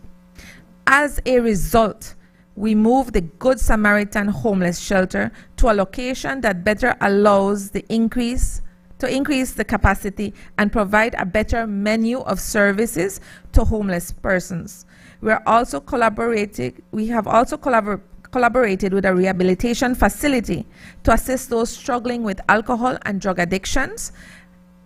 Our services to the homeless include access to regular medical evaluations, mental health support, the acquisition of identification cards, financial literacy, and entrepreneurship opportunities for those who are able to work. In December of 2024, the government passed the Disability Act. This landmark legislation mandates us to increase access to social and economic services and to protect the rights of those with disabilities. Our ministry will continue to direct a coordinated national effort to implement the provisions of this legislation. Additionally, the government developed a new families bill that for the first time enshrines in legislation much needed support for older persons. This follows from our accession to the Inter-American Convention on Older Persons passed by the Senate in October of 2024. In 2024 to 2025 period, our ministry expanded its reach. We served 258 new clients seeking protection from gender-based violence, and this represents an increase of 83% of clients compared with the previous year. We also doubled down on efforts aimed at women's economic empowerment.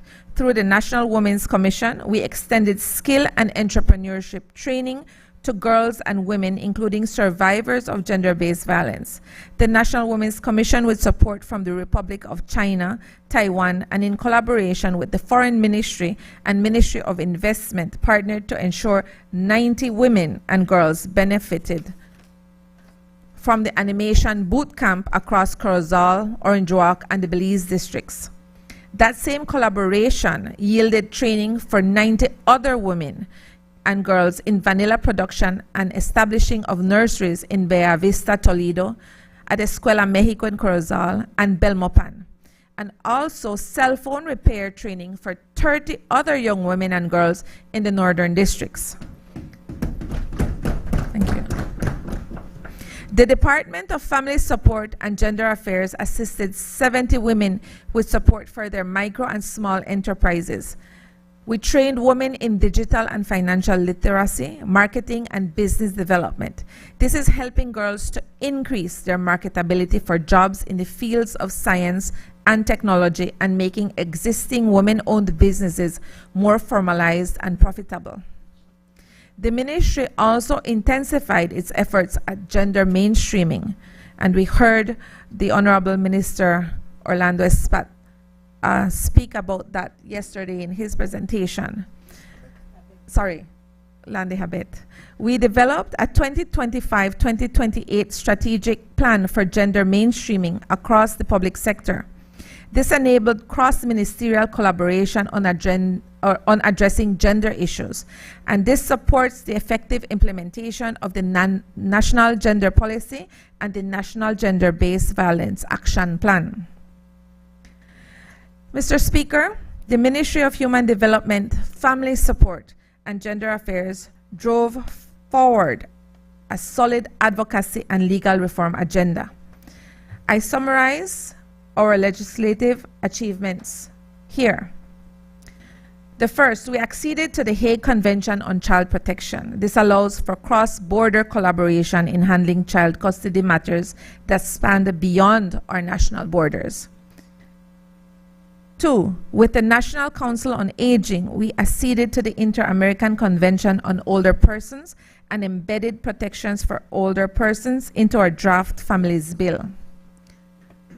Number 3, with the National Commission for Families and Children, the Office of the Special Envoy for the Development of Families and Children, and the National Women's Commission, we passed legislation to end child marriage. Number 4,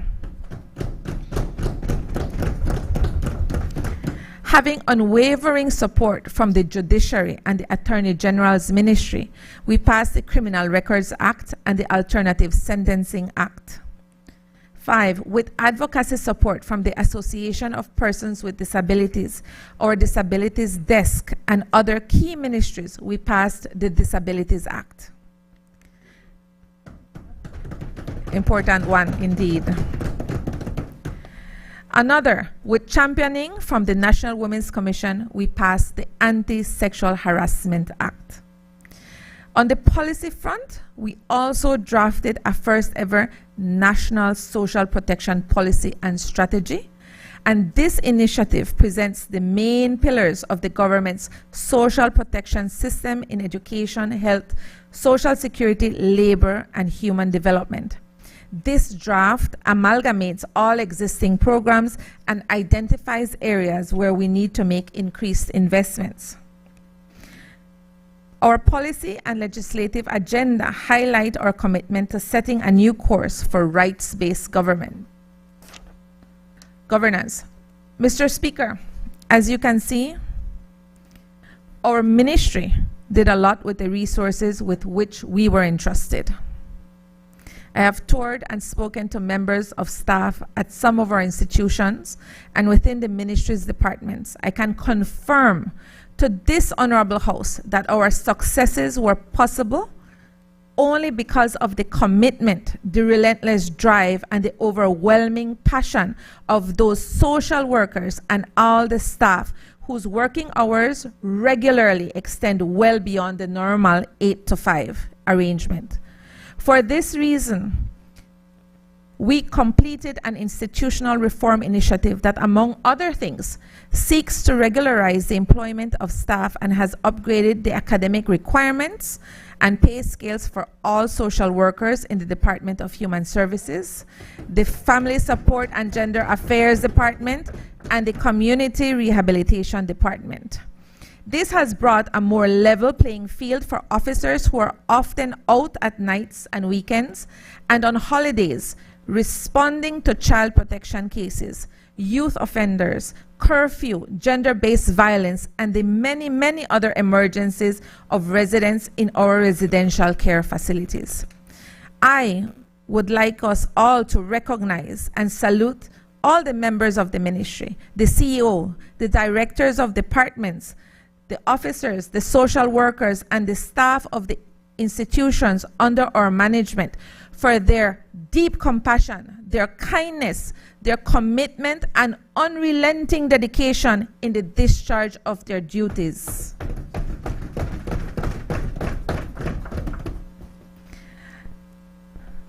Mr. Speaker, this year, we plan to build on this foundation, to complete our policy and legislative agenda and intensify our focus on improving service delivery. We are keenly aware that our clients need to feel the positive changes of the advocacy and reforms endorsed in the last fiscal year. Our 2025-2026 budget estimate is $25.271 million, broken down into a recurrent expenditure of $17.5 million and a Capital II expenditure of $7.774 million. This investment will enable us to sustain core activities while expanding initiatives to meet evolving national priorities. Our recurrent expenditure ensures continuity in service delivery. $11.3 million is allocated to personal emoluments, and this reflects our reliance on skilled, compassionate professionals. We will expand our social workforce by hiring more social workers to support the increased demand for services in child protection, youth diversion and rehabilitation programs, and adult probation services. We will also focus on regularizing staff who work in our 6 residential care facilities: Golden Haven Rest Home, the Good Samaritan Homeless Shelter, New Beginnings Youth Development Center, the Dorothy Menzies Child Care Center, and the 2 girls' homes. $2.2 million supports professional and other services such as trauma counseling, case management, and technical capacity building. We will attend to the needs of our clients as well as the well-being of our staff to reduce burnout and to build resilience. We will also adopt digital systems that enable greater efficiency, transparency, and accountability in service delivery. $1.36 million will go to subsidies and transfers directly assisting families in crisis.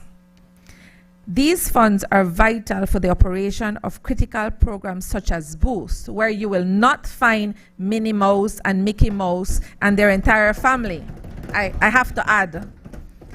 But it will go to programs such as Boost, public assistance, gender empowerment, and juvenile justice programs, as well as services for older persons, homeless persons, and persons with disabilities. Through recurrent expenditure, we will continue to integrate older persons and persons with disabilities into the Boost program. Our capital investments, although it was alleged we didn't have any, but our capital investments will enhance protection services for vulnerable populations while building resilience through economic empowerment in partnership with international donors, including UNICEF, UNDP, UNFPA, the World Food Program, the Caribbean Development Bank, the World Bank, and the Inter-American Development Bank. We will continue to implement transformative projects that strengthen our family case management systems to increase our responsiveness to child protection cases, as well as family support and juvenile justice matters. and to upgrade our foster care and adoption networks to increase opportunities for children to live in safe and nurturing environments, to expand elder home care programs by matching elder caregivers with families in need to support. We will also collaborate with the National Health Insurance Scheme to expand services to older clients. To ensure increased accessibility for persons with disabilities, including access to education, to health and employment services. To increase women's labor participation rates and entrepreneurship by expanding business development skills training for women. To support the expansion of early childhood daycare centers that provide caring and nurturing environments for children and support parents while they work. We are working closely with business process outsourcing, BPOs, to establish daycare centers and breastfeeding rooms for their employees. To expand services to victims of human trafficking and commercial sexual exploitation, and to intensify efforts to bring perpetrators to justice. We are also working to build institutional resilience through the digitization of cash transfer social protection programs and to develop data systems like the National Disability Registry. Finally, we will build adaptive social protection systems capable of responding to external shocks, disaster, and other crises.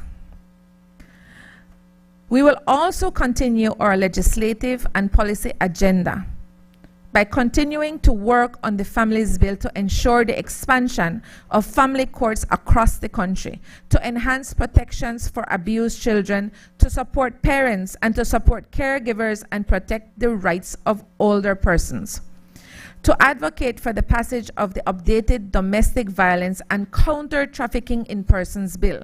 These bills expand protection for victims and increase penalties for perpetrators. We will continue to advocate for the adoption of the social protection policy and strategy to ensure a more coordinated approach to poverty reduction and to social safety net programs across the public sector. And we will continue to strengthen our policies and protocols for managing unaccompanied migrant children and young adults transitioning from residential care. These investments, all of them, are designed to serve Belizeans where they are, especially in rural and underserved communities. Mr. Speaker, even with the proposed investments in our social protection programs, there are gaps to be filled. And for this reason, the Ministry of Human Development, Family Support and Gender Affairs seeks to strengthen its data collection systems and increase the visibility of our programs and services. We will engage in costing exercises and we will strengthen our partnerships with both local and international organizations to expand our reach. We will look for opportunities to collaborate with the private sector to increase the sustainability of our initiatives. And as we increase program effectiveness, we will be better poised to advocate for budgetary increases aimed at fulfilling our expansive social mandate. In conclusion, Mr. Speaker, this budget is a statement of values.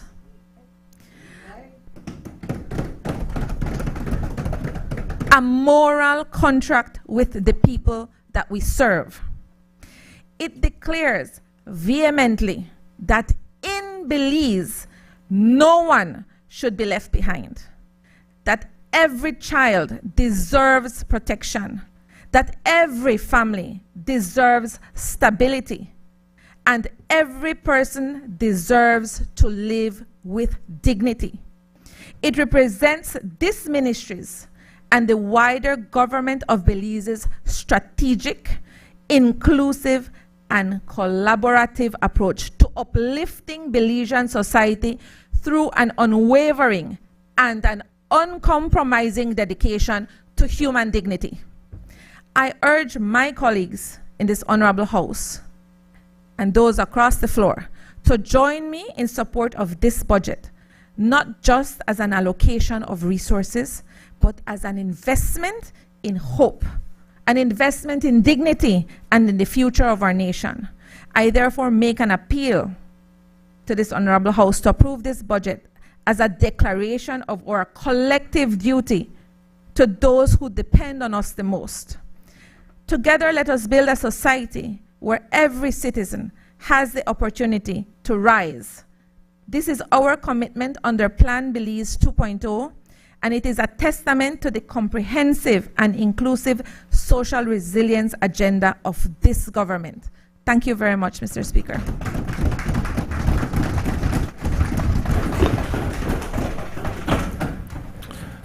Mr. Speaker. I recognize the member from Mesopotamia. Mr. Speaker, I would like to ask for permission to refer to my notes.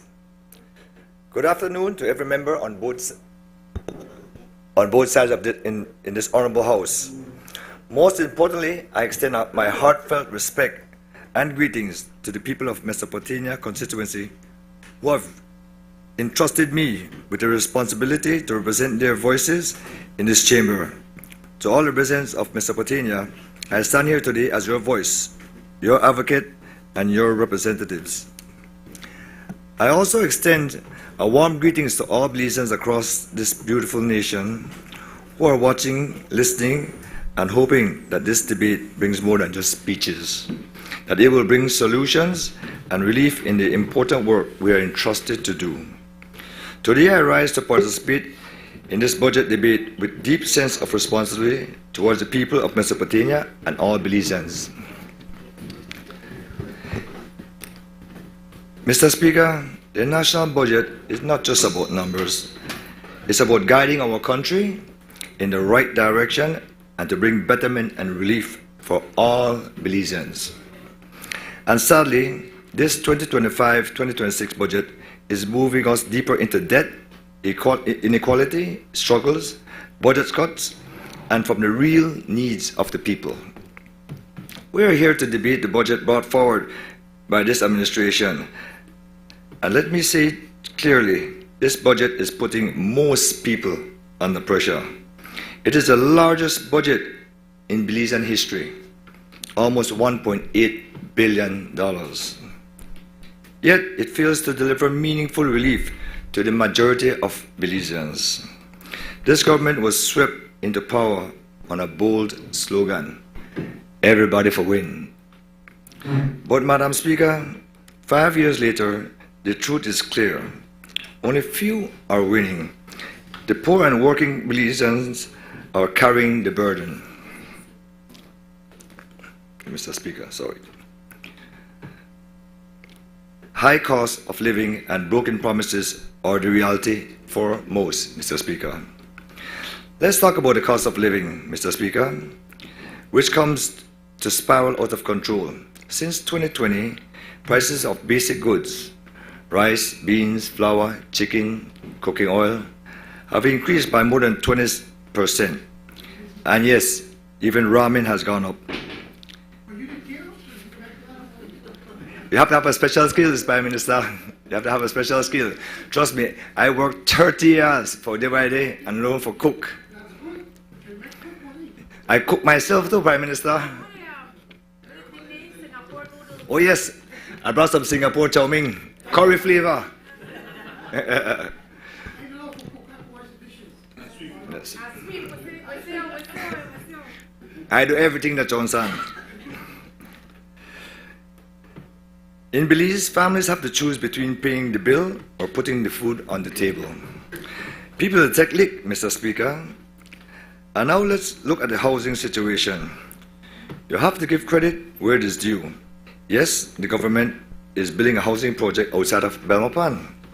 My only critique is that the starter homes are too small, and I hope that the government takes into consideration for future developments.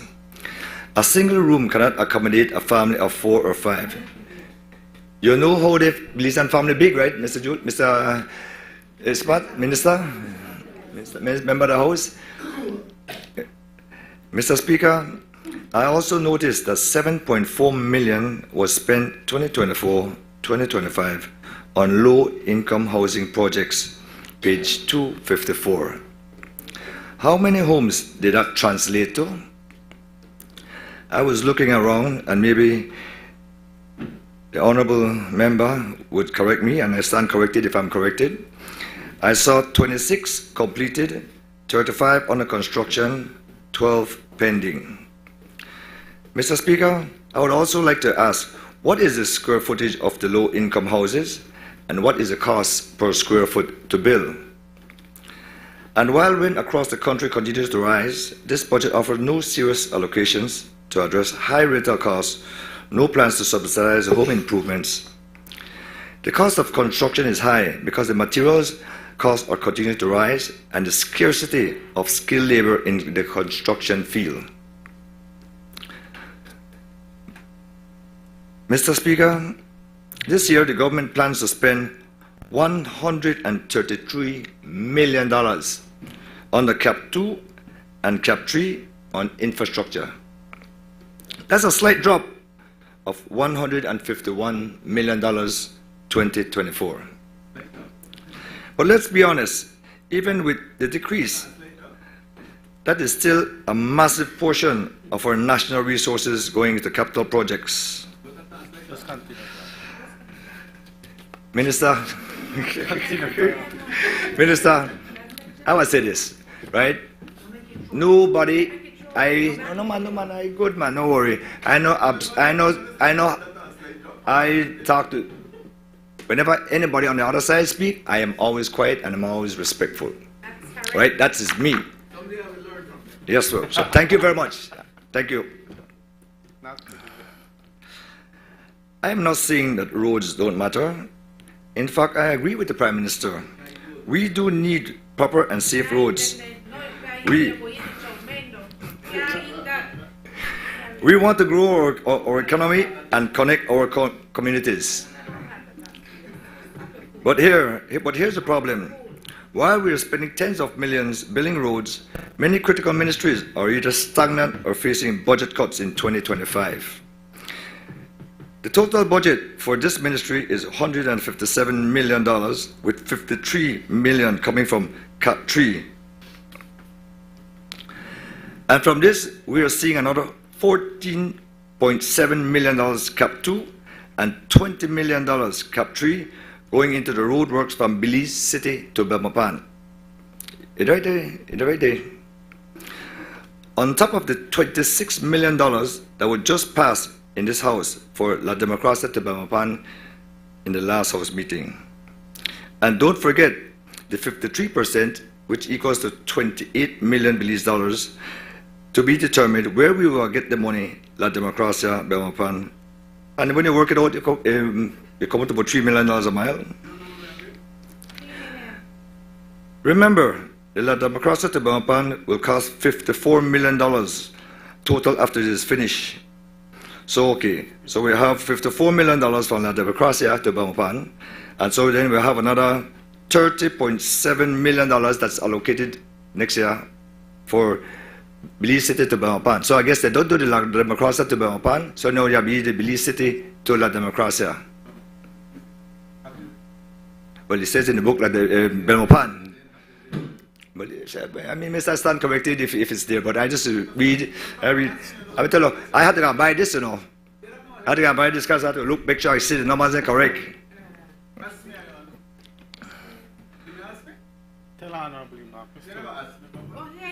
Let's take a closer look at the projects, at another project, the paving of the Button Bay Boulevard to the Bellican Bridge roundabout.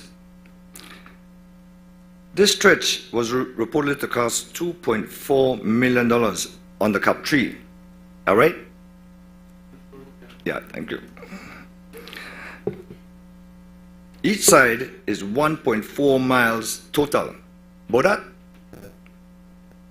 Give and take, yeah. I used to walk it, so I pretty much that. Yes, man, I walk from my house to Chonsan at my exercise. I eat everything, including fried chicken. For a total, if you add up both sides, it'll be 2.8 miles, hot mixed. And Maybe, you know what, when they talk about this road, not as wide as the highway, where they plan to do that democracy to Bamapan, right? So if you add on the two of them, they're about the same size. About the same size. And we spend $2.4 million. The question is, how much money did the entire road works truly cost? Did the government pay a portion? Bonnewood Bay Boulevard to Belican roundabout. Cap 3, right here. Okay? And I can take criticism anytime. If I stand corrected, I'm corrected. Thank you, sir. Was there a $2.4 million, the total cost? You don't believe me? 253, page 253 to 256 in the budget book. And look at the list of roads done and planned across this country. Y'all the day, Minister. Y'all the day. Mr. Speaker, what is a country without its people? What is a nation without a healthy, happy, balanced, and hopeful population? Roads alone won't fix that. Yes, we want development, but the government needs to strike a balance between infrastructure and the well-being of our citizens. We urge the House to prioritize the people in 2025 budget. Let's put food on the tables, care in hospitals, and invest education and social programs. I'll continue, man. No worry. No worry. I will come tomorrow. No worry, man. I will come tomorrow and I'll wait for when you're going to tell me, and I stand corrected if it's not correct. Let's talk a little bit about the maritime security. Over the next 3 years, the government plans to cut funding to the maritime security under the Ministry of National Defense and Border Security. 2024-2025 revised budget is $20 million. The 2025-2026 budget is $15 million. And the 2027-2028 budget is $13 million. That's a gradual but significant decline of 35% funding over 3 years. Mr. Speaker, why are we weakening our maritime capabilities at a time when the threats to our sovereignty and national interests remain very real? Our maritime forces play a critical role protecting our marine borders and exclusive economic zones, preventing illegal fishing and drug trafficking in our waters, responding to maritime emergencies and supporting disaster relief, maintaining visible presence in disputed sensitive zones. Mr. Speaker, cutting this budget signals a step backwards in our commitment to protecting the Belizean waters, especially when our regional leaders are doing the opposite. They are investing in their maritime patrols and borders defense. National security is not seasonal. It's not something we can scale up and down like a construction project. It requires consistent investment, strategic planning, and long-term support. Mr. Speaker, I urge this government to rethink these cuts. Belize cannot afford to leave its borders, especially maritime borders, exposed. The brave men and women of the Coast Guard and Defense Forces deserve more than this. They deserve the tools, the training, and support to keep our country safe. Mr. Speaker, the same troubling trend we have seen across ministries also applies to the Ministry of Defense. Make we look at the numbers. 2024-2025, $71 million revised budget. 2025-2026, $64 million. 2026-2028, 2 years, each year that's $61 million. That's a $10 million drop in just 2 years, Mr. Speaker. 14% cut to the very ministry tasked with protecting our national sovereignty and internal stability. Mr. Speaker, it continues. When we break it down further, personal emolument, which funds salaries, benefits, and operational staffing, drops from $61 million 2024-2025 to just $51 million for 3 consecutive years after that. 3. That's a $10 million cut in salary every year. While we are still asking our soldiers and personnel to do more with less, and yet we continue to spend heavily on roads. How can we defend our borders that is already porous when we are stripping the ministry of its budget? With these cuts, it's just going to be porous. It's not just going to be porous anymore. It's going to get wasara. We are literally weakening our soldiers that protects our country. Yes, the word is wasara. Yes, remember it? Okay. Mr. Speaker, the Ministry of Home Affairs and Growth Industries is yet another critical arm of the government facing consecutive budget cuts over the next 3 years. Cuts that will have heavy real implications for our national security and social stability.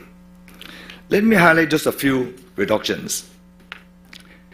The National Police Training Academy has a revised budget of $4.25 million in 2024-2025. But going forward, from 2025 through 2028, it will receive just $3 million a year. That is almost 30% cut, Mr. Speaker. How do we expect to train the professional forces with slashed funding? Community policing and crime prevention, which are foundational to public support, were allocated $72 million revised budget 2024-2025. This dropped to $67 million in 2025-2026 and $66 million 2026-2027. That's another 14% decline. A signal that crime prevention is not being prioritized. National security intelligence, a crucial pillar in combating organized crime, is also facing a 22% budget cut. Mr. Speaker, that is not just risky, it's reckless. Perhaps the most telling is the broader budgetary maneuvering. The recurrent revised expenditure for the ministry 2024-2025 stood at $119 million. In 2025-2026, it drops by $10 million. Mr. Speaker, it appears that this government is deliberately suppressing allocations to artificially present a leaner budget while neglecting the foundational responsibility of our country. Even more concerning, Mr. Speaker, is staffing members are set to increase from 2,100 to 2,400. If you don't believe me, you can check the book. Yet, personal endowments budgeted is being slashed by $12 million. Mr. Speaker, how can a government responsibly increase staffing by 300 while cutting the budget for their salaries? This defies logic. It either points to massive underfunding of new recruits or misleading the staff figures designed to distract from the real resources shortfall. We must ask ourselves, what is the point of paved roads if our cities and towns are not safe? What is the value of a shiny infrastructure if we cannot guarantee the safety and stability of the nation? Mr. Speaker, I also say, well, he just had a quote there. It says, Youth Anti-Violence Multi-Sectoral Program that gets over $4 million for the next couple of years. I had to try looking at a book, and I stand corrected what it is. I have a feeling, I think, I'm not sure, is it the LIU program? Mr. Speaker, national security should never be sacrificed for optics or convenience. We urge this House to restore meaningful investment in our national security before the consequences become irreversible. Mr. Speaker, the safety of our people is not an era where we can afford to cut corners. Belizeans deserve clarity and not creative accounting. They deserve protection, not promises with no funding behind them.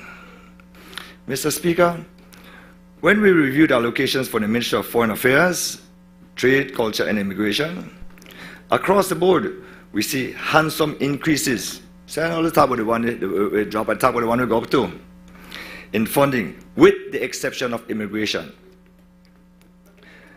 Immigration salaries went from $7 million to $5 million. and OT, which is overtime, went from 2.1 million revised 2025-2026 to 500,000 budget estimate. I note staffing increased by 100 too. Mr. Speaker, how can you cut immigration salary and overtime when our country is highly dependent on tourism? I have seen the long snake lines at the northern border and at the International Philippine Airport. How can immigration receive such a drastic reduction? Mr. Speaker, I find another line item where I probably need some clarification. It's about quote, overseas representation under ex gratia payment to staff that has zero payments from 2022 to 2025, but from 2025 to 2028 for 3 years, and that's on page 144. But I look up the word and I got on Google. An ex gratia payment, as defined, is a voluntary, discretionary payment made by an employer to an employee without legal or contractual obligation. It's typically a gesture of goodwill. In case of redundancy, retirement, or even the quiet resolution of an internal issue. What is the 1.5 million for the next 3 years? I just want to know that what. Mr. Speaker, another line item, where I look for and I can't find, I will stand corrected if they just tell me the what. It says insurance/others. They're on page 144. The last 2 years show that they get 1.4 and 1.3. But then 2025 to 2028, you got to $37,000. 37, yes, 37,000, not 37 million, 37,000. And then 5,800 for 2 consecutive years. I don't know that what, so I just want to know that what. Because I read about the book and I use this, and I look. I don't only check when it rises, I check when there's a sun drop too. Mr. Speaker, the people of Belize deserves full transparency. Not just pretty numbers in a book, but real answers behind increases, cuts, and omissions. Mr. Speaker, I fully expect that the government side will stand up and say, that's just our estimate, we could change that. Don't let it be a technicality. If every estimate is consistently surpassed year after year, that's not budgeting. That's called under-reporting. Let's look at the facts. In 2024-2025, across multiple ministries, the actual spending exceeded the budgeted estimates.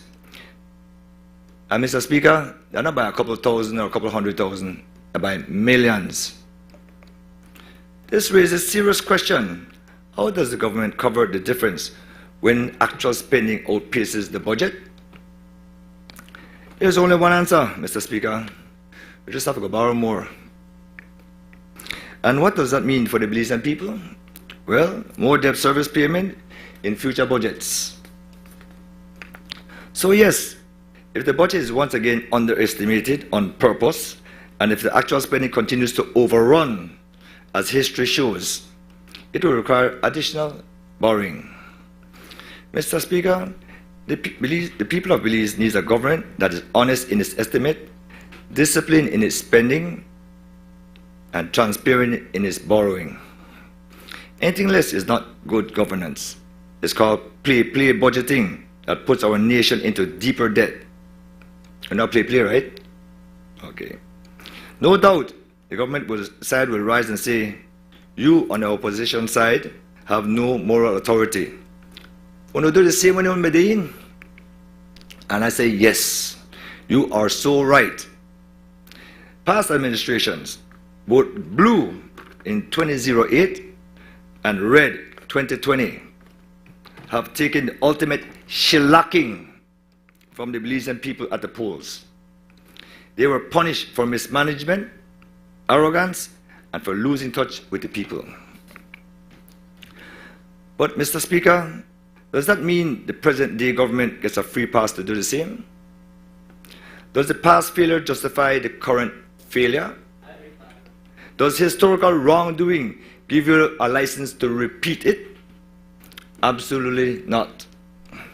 In fact, the lessons of the past should be your warning, not your excuse. If anything, the electoral backlash in 2008 and 2020 should serve as a reminder that Belizeans are watching and Belizeans will hold you all accountable. We on this side, we are the King's loyal opposition. Our duty is to critique, question, and demand better from the government. If the government continues down this road, Mr. Speaker, budget manipulation, growing debt, and misplaced priorities, then let me say this clearly, the people of Belize will not hesitate to deliver a shellacking 2030. Thank you.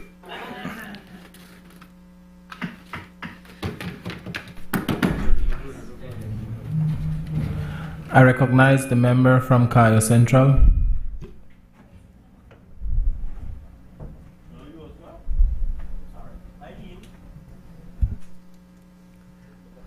Good afternoon, everybody. Buenas tardes a todos. Malop King Titulaka. First of all, I thank God for His continued blessings of health and life, and for this great opportunity to be here in this Honorable House of Representatives. Secondly, Mr. Speaker, I wish to send my heartfelt gratitude to all the constituents of Cayo Central who continued believing in me and gave me the opportunity to continue serving them as the area representative.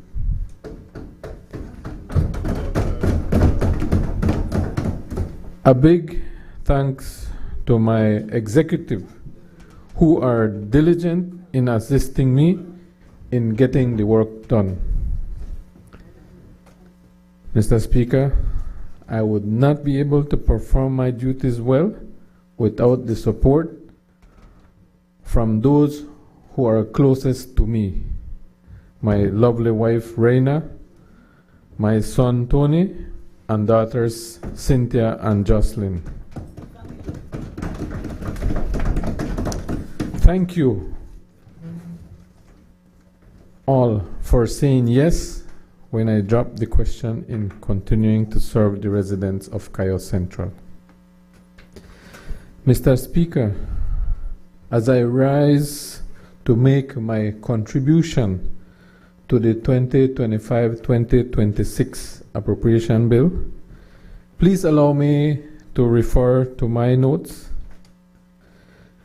starting by thanking our Prime Minister and Cabinet for the continued support in serving and delivering to the needs of the people of our jewel, Belize. A well-renowned leader once said, "There can be no keener revelation of a society's soul than the way in which it treats its children." Nelson Mandela. Mr. Speaker, this PUP government has taken into priority our children and equipping adequately for a better future. In the first term,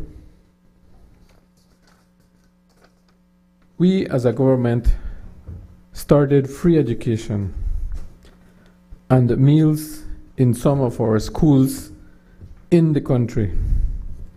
This year, that program continues in some more schools throughout the country. Even though most of the students of Cayo Central do not attend Sacred Heart College, I am pleased that those students who will attend the school, they will enjoy the free education at that institution. Over the last term, Mr. Speaker, and currently, the Ministry of Education continues the Rural Education Assistance Program to students from primary to tertiary education. With the support from the Ministry of Education, hundreds of students across Kyle Central have benefited from this program. I know that Plan Belize 2.0 is designed and focused around 5 pillars with education as a priority. Mr. Speaker, I want to commit our Prime Minister and Minister of Education in assuring the students of Kyle Central that free education will also be coming to the high schools in Santa Elena soon. I know Minister scratch your head, no?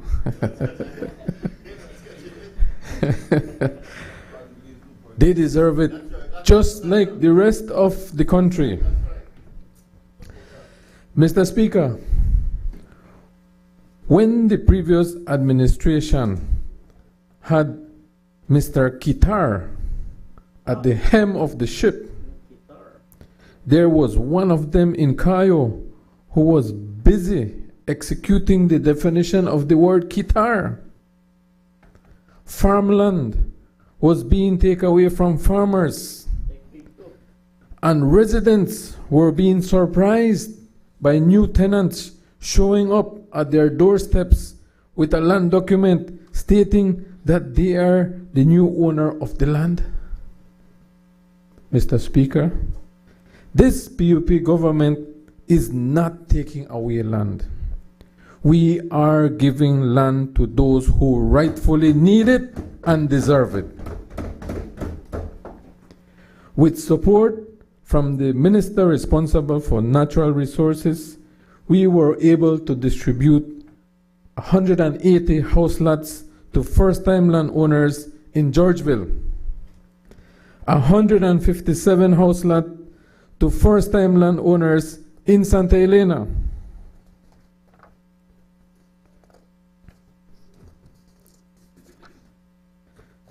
Mr. Speaker, land has also been identified in Cristo Rey village, where approximately 100 first-time landowners will soon receive their purchase prices. We don't stop there, Mr. Speaker. In San Antonio, another 100 first-time landowners will also be receiving purchase prices as well. Mr. Speaker, we work day and night along with the Ministry of Natural Resources. With the support from the Minister and his ministry, we will soon be subdividing a parcel of land in Buena Vista to make available approximately 200 house lots for first-time landowners in the village. You know, Mr. Speaker, in the first term, a lot of learning took place on my behalf. I did not know many things, but this second term, I have learned, and we have hit the road running. So I will not rest until I have identified and distributed house lots to first-time landowners in the other villages of Kyle Central, namely El Progreso, Selena, Santa Teresita, San Marcos, Yalbac, and La Gracia. You see, Mr. Speaker, that is the big difference between this government and the previous. They took away land. We are giving land to first-time landowners, and we will not stop till we have taken care of each of those who need it and deserve it. Mr. Speaker, many constituents who were occupying and developing farmlands and residential house lots and had not been able to obtain their land documents, some as far as 15 years ago, can now proudly show their documents in hand. Thanks to the Minister of Natural Resources and his ministry for assisting us with mobile clinics, we were able to obtain hundreds of permissions to survey, leases, purchase prices, and land titles, I would say, to thousands of constituents in Cayo Central.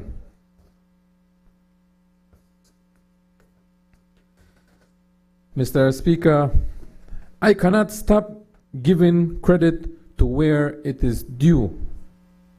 Once again, thanks to the Minister of Natural Resources, I have been able to fulfill a promise I made on the campaign trail earlier this year.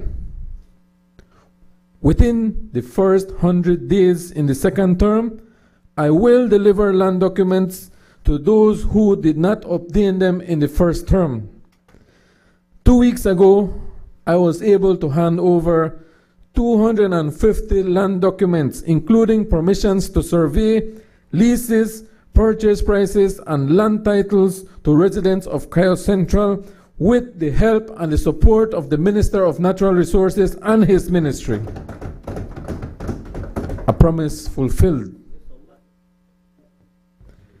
Mr. Speaker, thanks to our Prime Minister and the Minister of Housing in the first term as your representative of Cayo Central, we handed over more than 20 starter homes to many deserving single mothers and other deserving recipients in Cayo Central.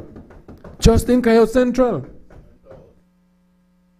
Currently, 5 are under construction and 8 more applicants have been approved.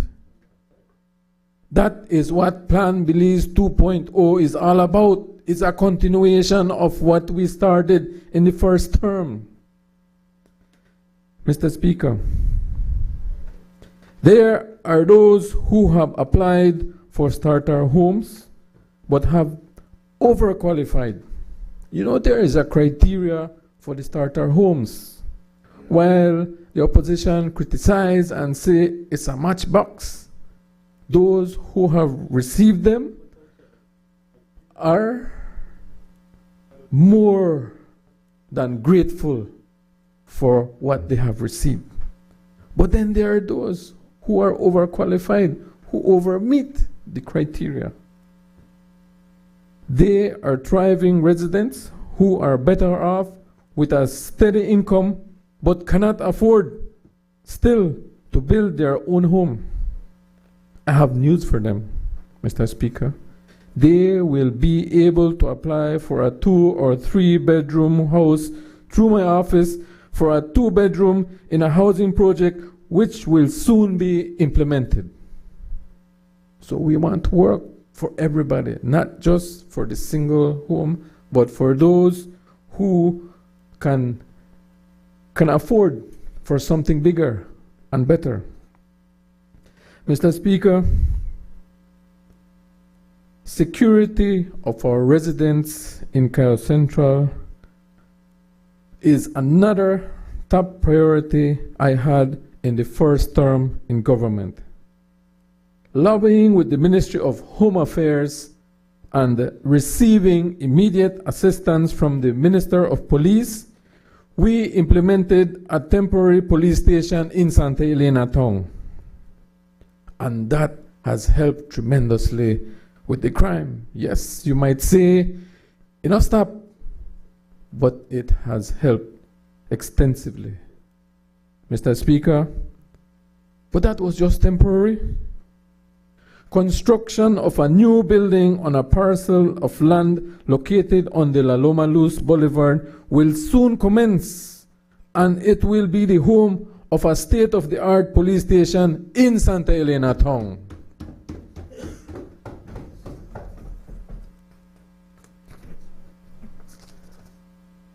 Mr. Speaker, the Father of the nation commissioned us to plant what we eat and eat what we plant. Many constituents of Kyle Central are those who are part of a group who set the table for us as Belizeans. In the past, our small farmers had been neglected over and over. Mr. Speaker, this 2025-2026 budget will help our small farmers with over $2.4 million through crop diversification, support to export programs, and financial assistance. Farmers in the productive villages of Yalbak, La Gracia, and Buena Vista had started receiving technical training and guidance and will soon become registered cooperatives, which will enable them to participate in accessing funds for continued development of their agricultural practices and production.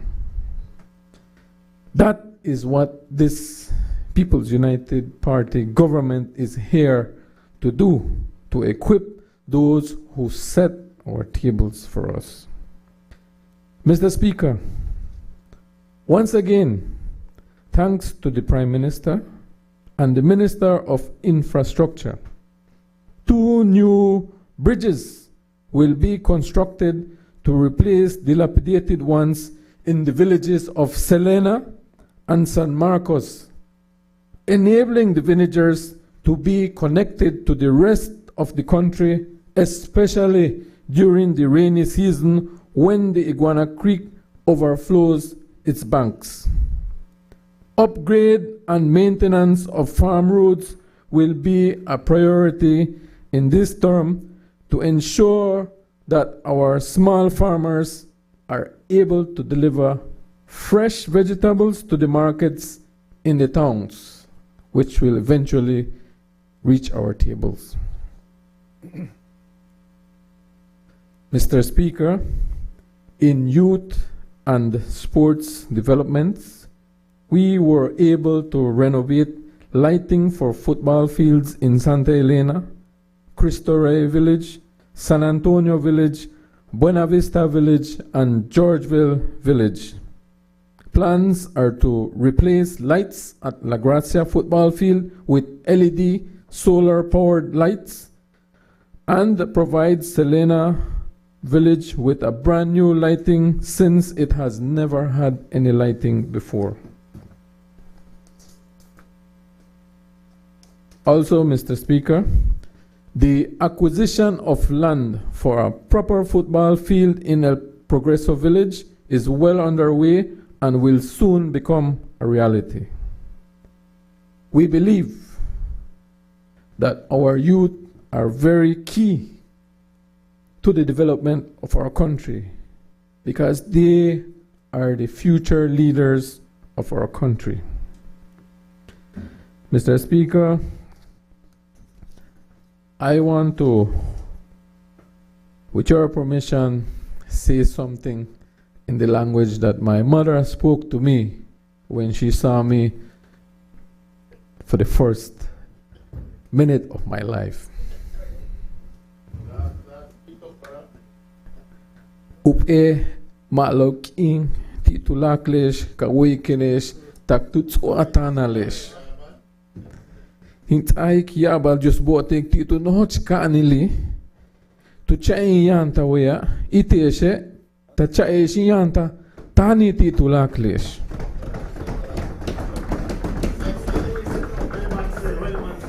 Ibele kiwalik ke tulaklin poksik ele tanele kikbing. So I'll just translate in English. Right? I want to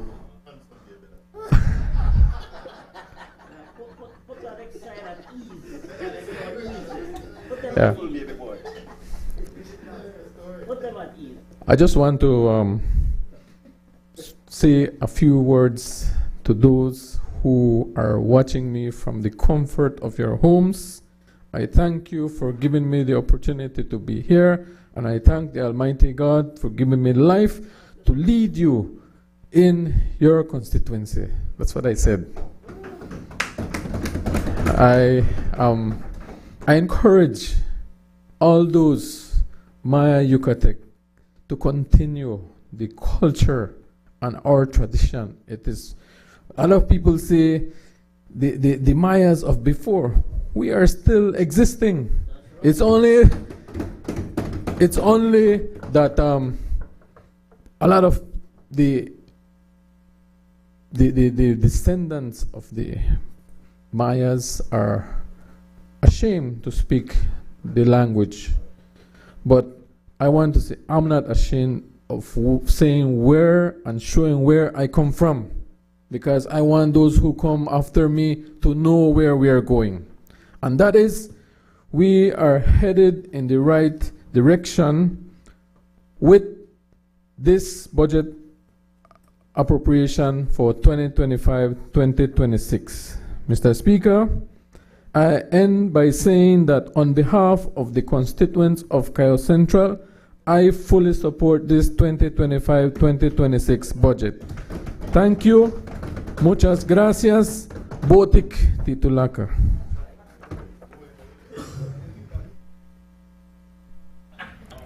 Thank you. I recognize the member for Toledo West. Thank you very much, Mr. Speaker. Good afternoon to the honorable members of this House, both on our side and the members on the other side. Good afternoon, Mr. Speaker. I want to start off by congratulating you for winning the election in Collet. That was a historic win. And I will say to you, Mr. Speaker, you retired, the man will fire me, for the record. Oh, Mr. Speaker, I am comforted and motivated by the fact that the people of Toledo West once more returned me to this honorable House. Against all odds, the people of Toledo West have stood strong, they have stood tall, and they have given me the opportunity to represent them in this honorable House for the 4th term. I thank the people of Toledo West. Mr. Speaker, I am indeed honored and privileged to represent 28 villages in my constituency. And throughout the last 4.5 years, I must say that I am very grateful and thankful to the Prime Minister and all our colleagues on this side of the House, our government, for giving me the unwavering support to be able to work diligently and dedicatedly to the people of Toledo West. It has not been easy because the needs are many. And after 13 long years of neglect by the last administration, it was not easy to bring back development and to put in place the infrastructure, programs, education, health, and so many other needs that had to be addressed. But with the support of our government, I have been able to make strides, to work hard, and today, the people of Toledo West are well on their way to progress and to having a better way of life for all of them in my constituency, and I thank our government. Having said that, Mr. Speaker, I also want to take the opportunity, before I go on, with your permission, to express our deepest condolences to one of our staff members who tragically passed away last week in a traffic accident, Mr. Brian Castillo. He was an education officer stationed at our ministry, and sadly, he passed away. On behalf of myself and our ministry, And of course, this honorable House, I want to extend our deepest condolences to the family. May he rest in peace. I also want to extend condolences to our district manager, Dr. Tanya Nunes, who also lost her daughter tragically to the battle of, with cancer. So again, our condolences to her family. And sadly, I also have to again express my condolences to the alcalde, the family of the alcalde of Mr. Romano Cal in Medina Bank, who on Sunday was tragically murdered. He was the alcalde of Medina Bank and a bus contractor with our ministry. So again, our deepest condolences to the family and to the community of Medina Bank. Mr. Speaker, before I go into my presentation, I just wanted to respond to a few of the comments that were made by the leader of the opposition. And maybe before I go there, I also want to join my colleagues in congratulating her on her new role as the leader of the opposition. And I know, Mr. Speaker, that the nation has been holding its breath, after she made declarations on the media about how she, wants to lead the opposition. We had hoped that she would have had the full support of her colleagues here in the House, but unfortunately, we see that her colleagues are not here. So, Madam Leader, I'm not too sure if you started on the right foot, but we wish you well. So, Mr. Speaker, the member from Mesopotamia spoke about, increasing debt and the whole issue of borrowing in relation to the budget. But Mr. Speaker, I want to remind him, lest he forgets, that it was his former leader, under whom he served as the President of the Senate, who went on record right before the election of 2020, went on record and said that after the disastrous 13 years of UDP government, that he wept for this country.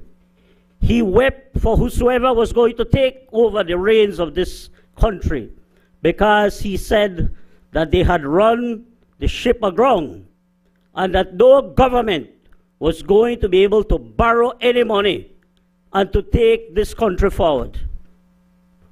But Mr. Member from Mesopotamia, we proved your former leader and the UDP wrong, because our Prime Minister, the Honorable John Briceño, on this side of the House, rolled up our sleeves.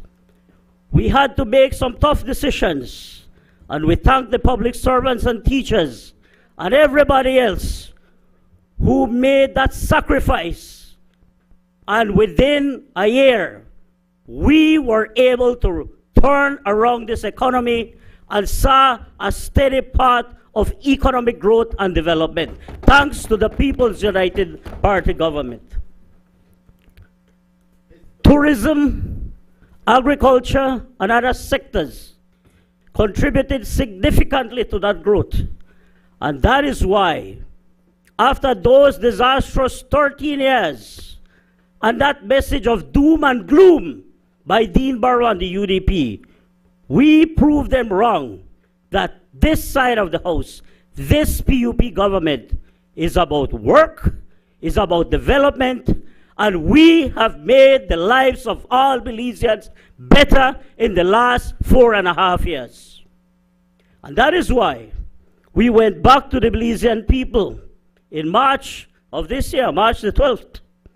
And what did the Belizean people say? They gave us a resounding yes to go back to Belmopan to continue the development under Plan Belize 2.0.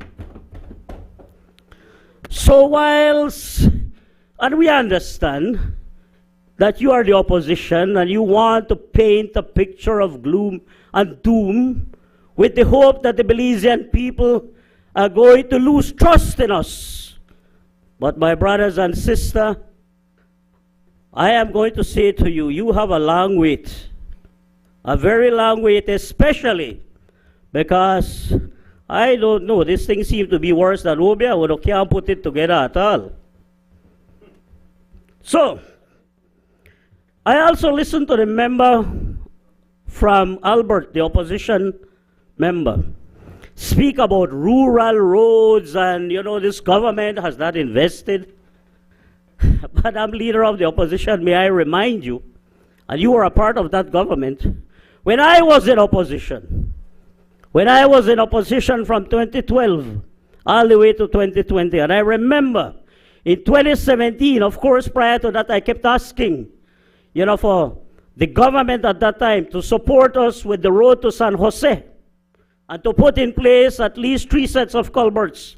And your prime minister, your leader, rose in the house. I said, how much culverts you want? I said, 3. He said, Monday, you're going to get it done. You remember that, right? Yes, she acknowledges that she remembers that.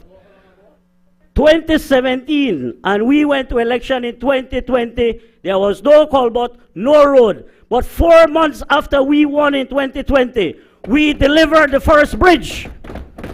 We rehabilitated the 2.5 miles road, cut down the hill. And today, that is an all-weather road that the people of San Jose are using on Santa Cruz, thanks to the People's United Party. So, you know, sometimes I wonder, how dare you forget? How dare you forget? You know, when we listen to the leader of the opposition, it appears as though this is her first time in the House. And I don't want to remind her of, because our colleagues have reminded her of some of the bad decisions that were made for this country when she was a part of that government. You remember Bolido? All the money that was lost under Bolido by who? Friends and cronies of a special family. Thanks to the People's United Party government, today we have Fuwi Bolido that is earning us millions of dollars in profits that goes directly to health, to sports, and social programs. That is the difference between a People's United Party government and that side of the House. You see why we win? And we won by how much? 83%, right? How much? 68%, resoundingly. Yeah, we are getting ambitious. Trust me. Trust me. Trust me. At the end of this term, we are going to get there. Right, next time. But you see what I'm speaking about, Mr. Speaker. You remember yesterday they criticized about roads. And they spoke about, the member from Mesopotamia, I think it was, who said about 3 million for a mile of road. And, well, may I remind you, you carry the trophy. You carry the trophy of 8 million a mile. That's what you have done, so be careful. Farber's Road, 8 million a mile. They won the trophy on that one. But Mr. Speaker, let me get to the substance of my presentation. I want to, first of all, in relation to the Ministry of Education, I want to say that I'm grateful to the Prime Minister for having the confidence in me to ask me to serve in this very important ministry. And I am joined by the Honorable Member from Orange Walk North, who serves as the Minister of State. And together with him and our staff at the Ministry of Education, I want to take the time here this afternoon to recognize and to thank our CEO and the senior staff of our ministry and our staff across this country for all the hard work, the dedication, and the commitment that they give to education, to ensure that we can advance education and that we can build a nation of Belizeans and citizens that are going to be equipped with the necessary knowledge, skills, and attitudes to be able to become good Belizeans, to be able to become productive Belizeans, and that we will all contribute to the development of this nation. Mr. Speaker, so thank you goes out to our staff at the Ministry of Education. And allow me also very quickly to thank the staff at the former ministry, where I was, the Ministry of Rural Transformation. Over the years, we developed a great team, and I really want to thank them for all their dedication and support that we received over the last years. And today, that ministry is now headed by the honorable member from Corozal Southeast. And I am certain that the honorable minister will continue to bring development to our rural areas across this country, our municipalities, and certainly ensure that our workers' rights through labor, our unions, that they are protected, and the work of working together, the tripartite partnership, continues to be strengthened. So, Mr. Speaker, with your permission, allow me to kindly refer to my notes here.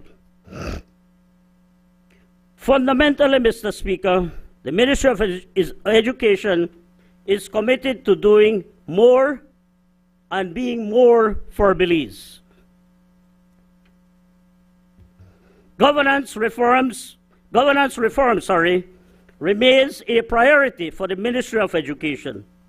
A comprehensive review and revision of Belize's decade-old education legislation, regulation, and policies were initiated under the previous budget cycle with support from the Millennium Challenge Corporation's education project. This process is now in its final stage. Although the continuation of the education project under the MCC remains uncertain, this government, through the 2025-2026 MOE budget, is fully committed to allocating the necessary resources to complete this reform.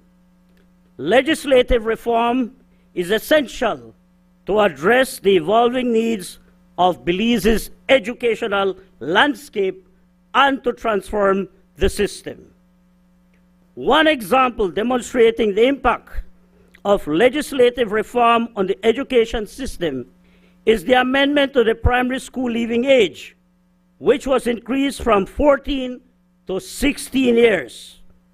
This reform alone has led to more students attending and completing both primary and secondary school. It has strengthened student retention, improved the transition rate, from primary to secondary education, and increased secondary school completion rates, an incredible and noteworthy outcome for Belize. For instance, the repetition rates decreased at both the primary and secondary levels. The repetition rate at the primary level has declined by almost half, from 7% to 4%, and at the primary level has declined, and at the secondary level by almost half, from 9.0% in 2021 to 4.9% in 2024. Additionally, the dropout rate at the secondary level declined by almost 2/3, from 9.6% to 3.5% during the same period. In essence, Mr. Speaker, we have our children in school. So this is a very important legislative reform that our government undertook. And I want to thank the former Minister of Education, the member from Freetown, for having the vision, the courage to work and to bring forward these legislative reforms that today are bearing fruits. So, Minister, thank you. The government will not shy away from making the necessary legislative reforms to ensure that more Belizeans have access to quality education, even if these reforms have financial implications.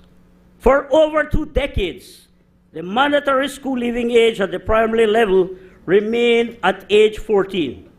This was largely due to the financial implications that come with raising that age. However, under the 2025-26 budget, this government is fully prepared to make the necessary investments and allocate financial resources to meet increased demands, such as expanding infrastructure, including additional classrooms, particularly at the secondary level. More teachers will also be hired to accommodate the growing number of students. Through prudent spending and data-driven decision-making, this government continues to do more for our Belizean children.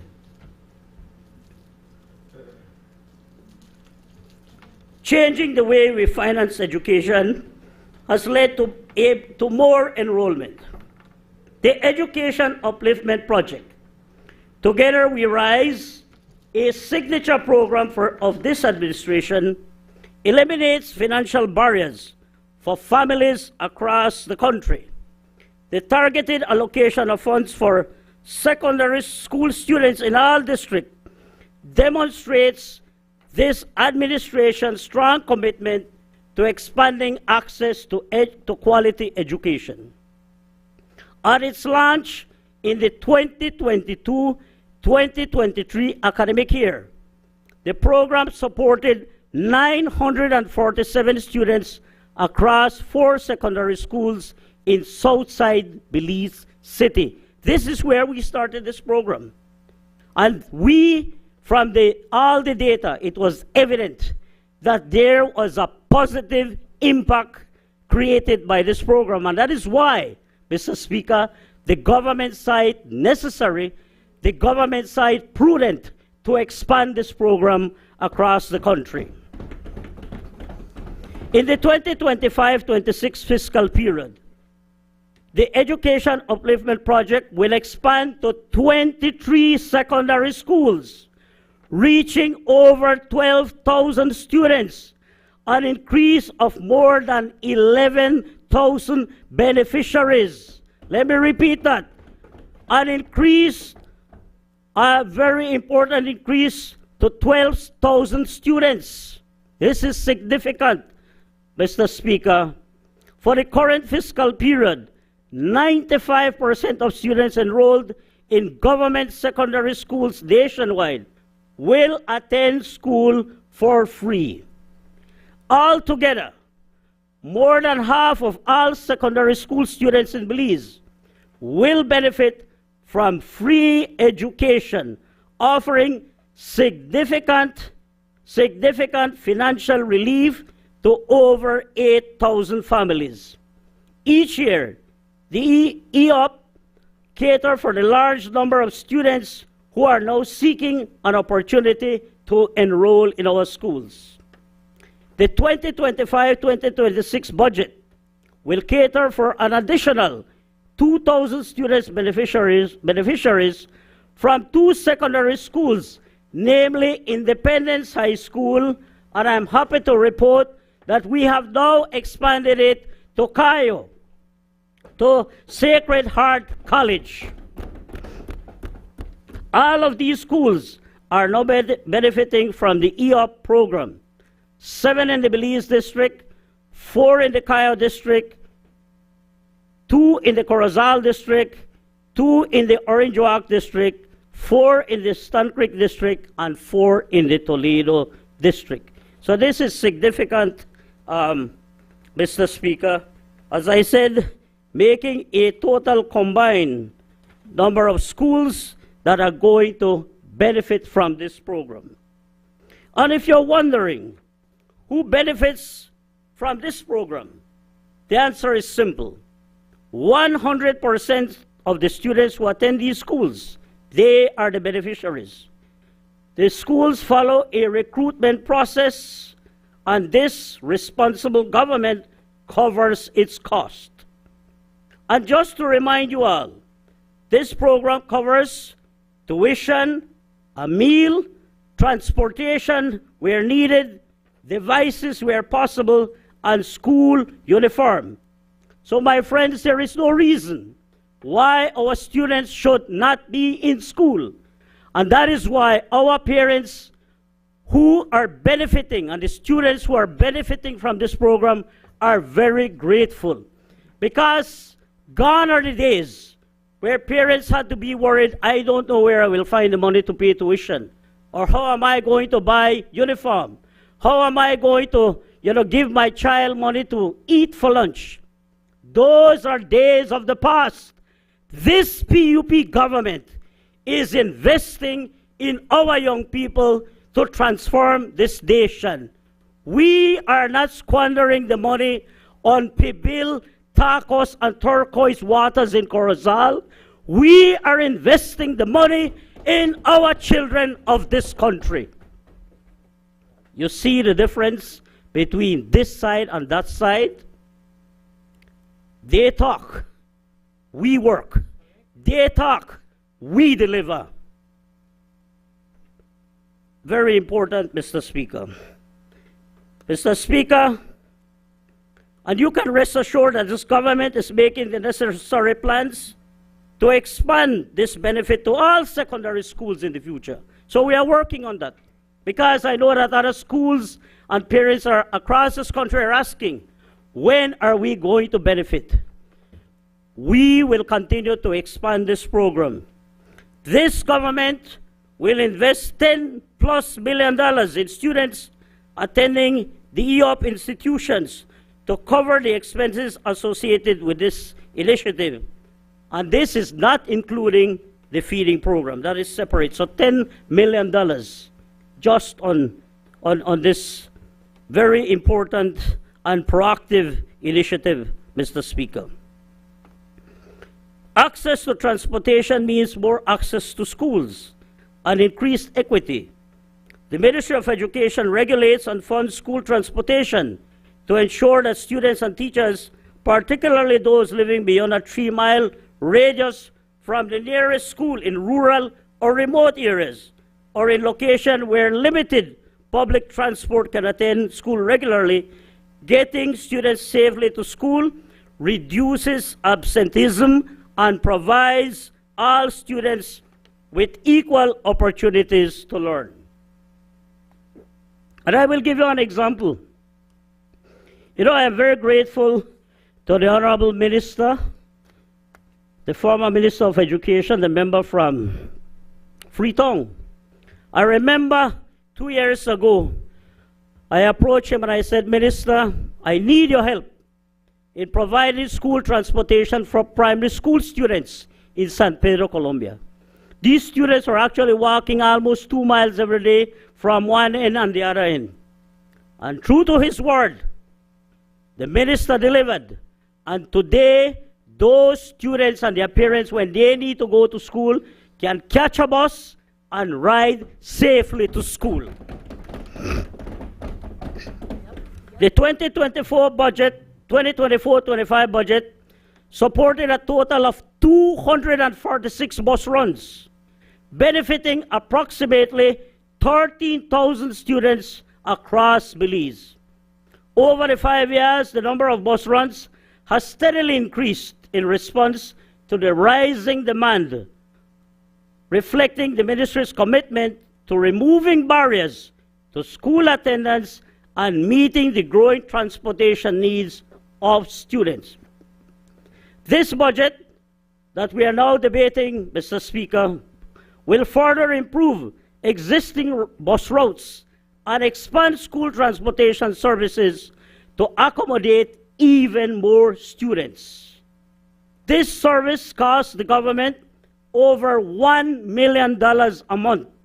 So in essence, we're spending almost $12 million on school transportation. In simple terms, as the need arises, the ministry delivers. And this 2025-26 budget is no exception to the rule. We will continue to support our students and parents across this country. The 2024-25 budget focused on increasing access and quality at all levels of education.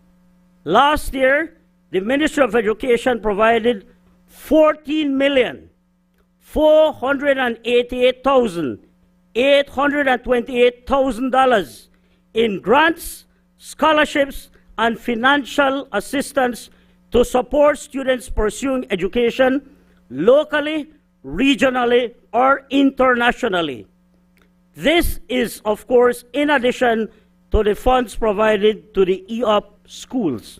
And I will tell you, in just my 2 months that I have been at the ministry, Mr. Speaker, it's amazing to see the amount of files that keep coming to my desk, you know, from our colleagues here in the House, from principals and teachers, and just from parents who walk into our district education centers seeking support.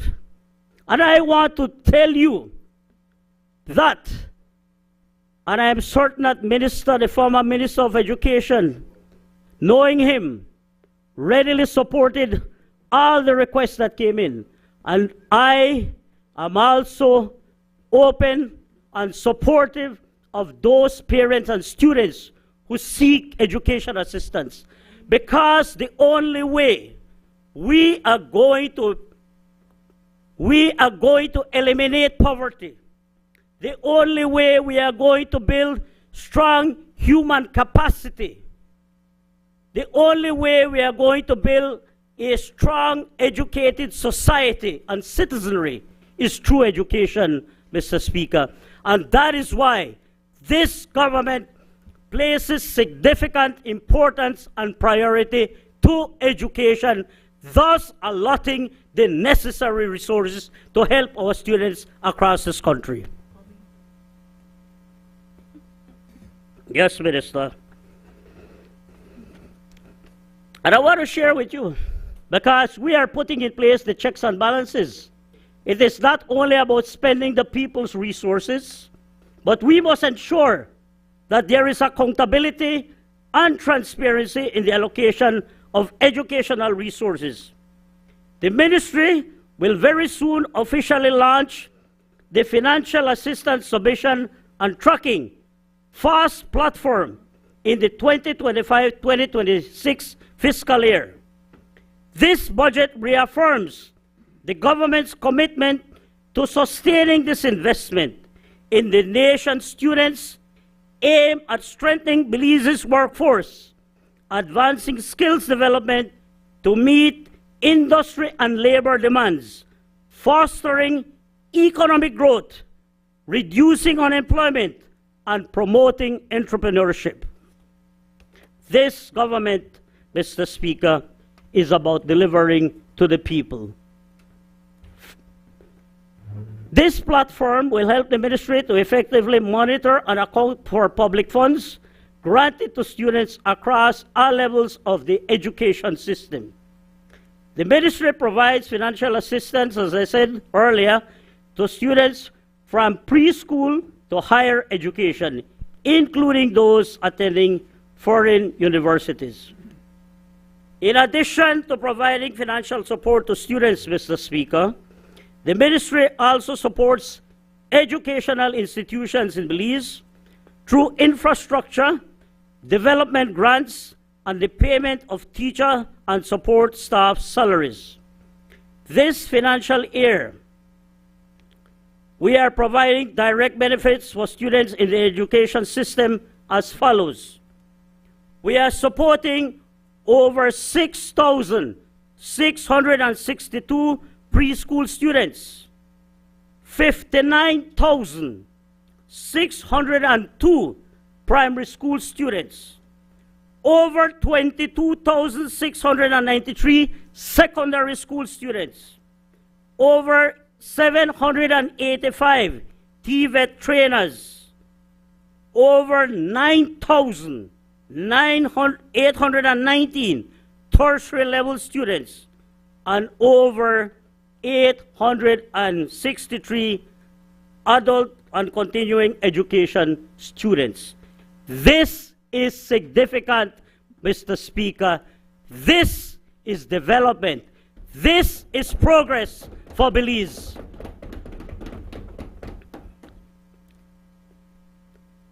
The government of Belize owns and fully funds 51 preschools, 59 primary schools, 20 secondary schools, 5 IT vet institutes, and 2 junior colleges.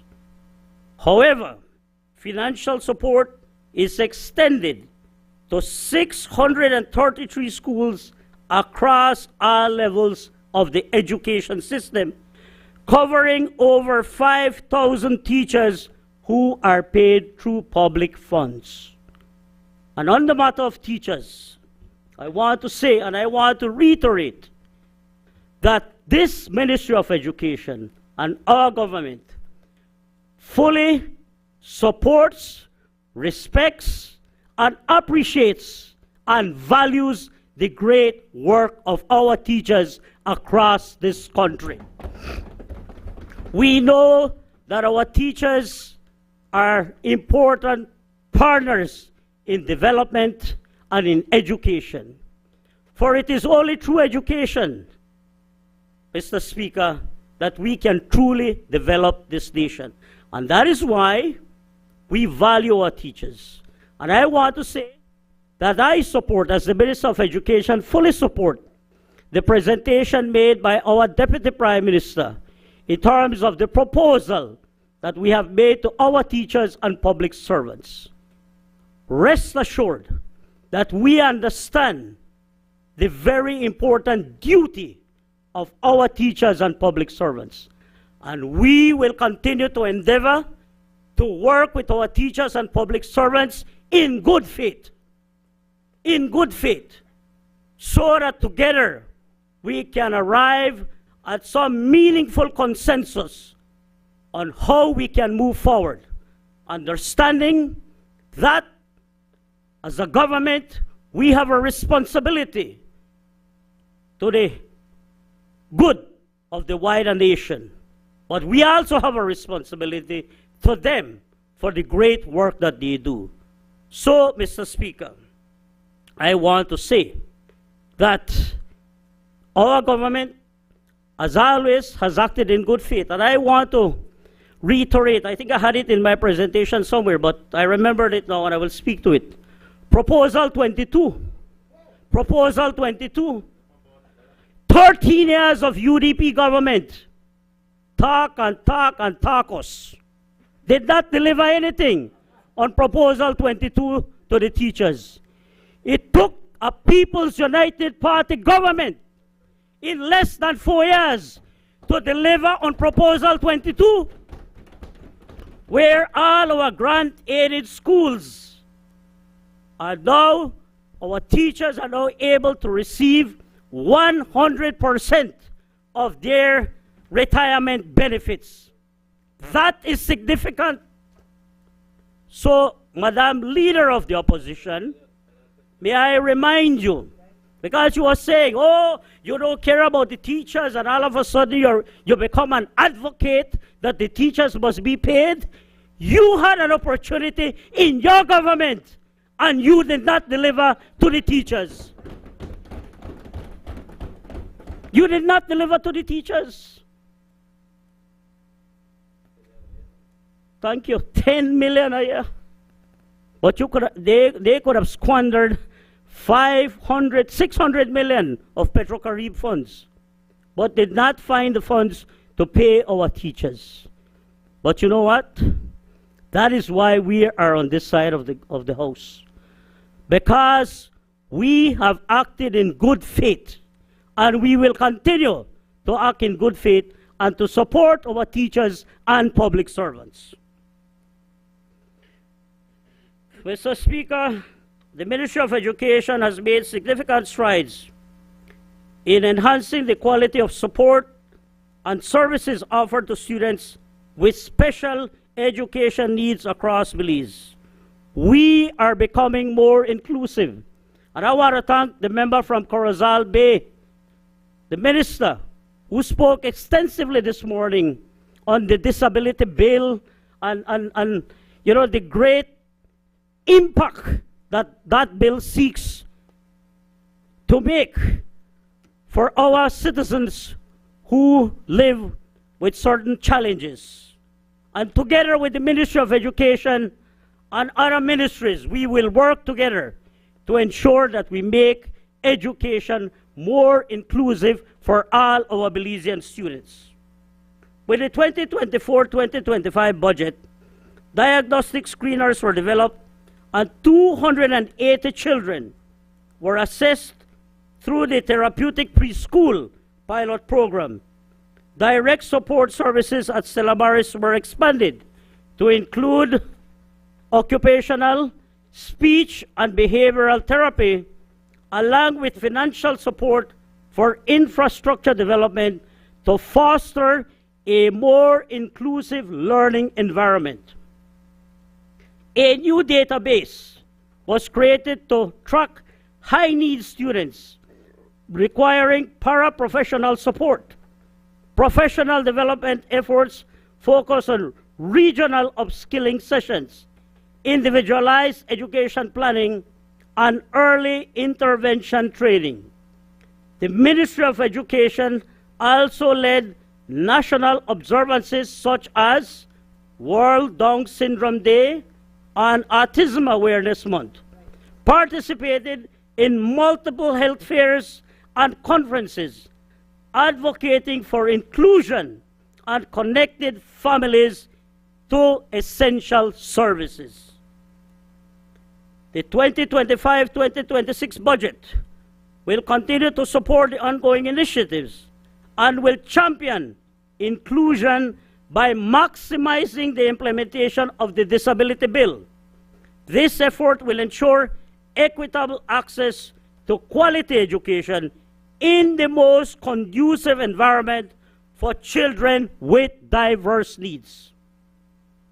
The direct impact of these initiatives has led to an increase in the number of students with diverse special needs attending school, with a focus on integrating them into the regular school system. The hiring of paraprofessionals to support students with learning or physical needs has contributed to a rise in the number of these students graduating both from primary and secondary school. All children matter, Mr. Speaker. Let me repeat that. All children matter. And the Ministry of Education is fully committed to making education work for children with diverse learning needs. Education cannot happen without our teachers. This new budget includes more benefits for our teachers.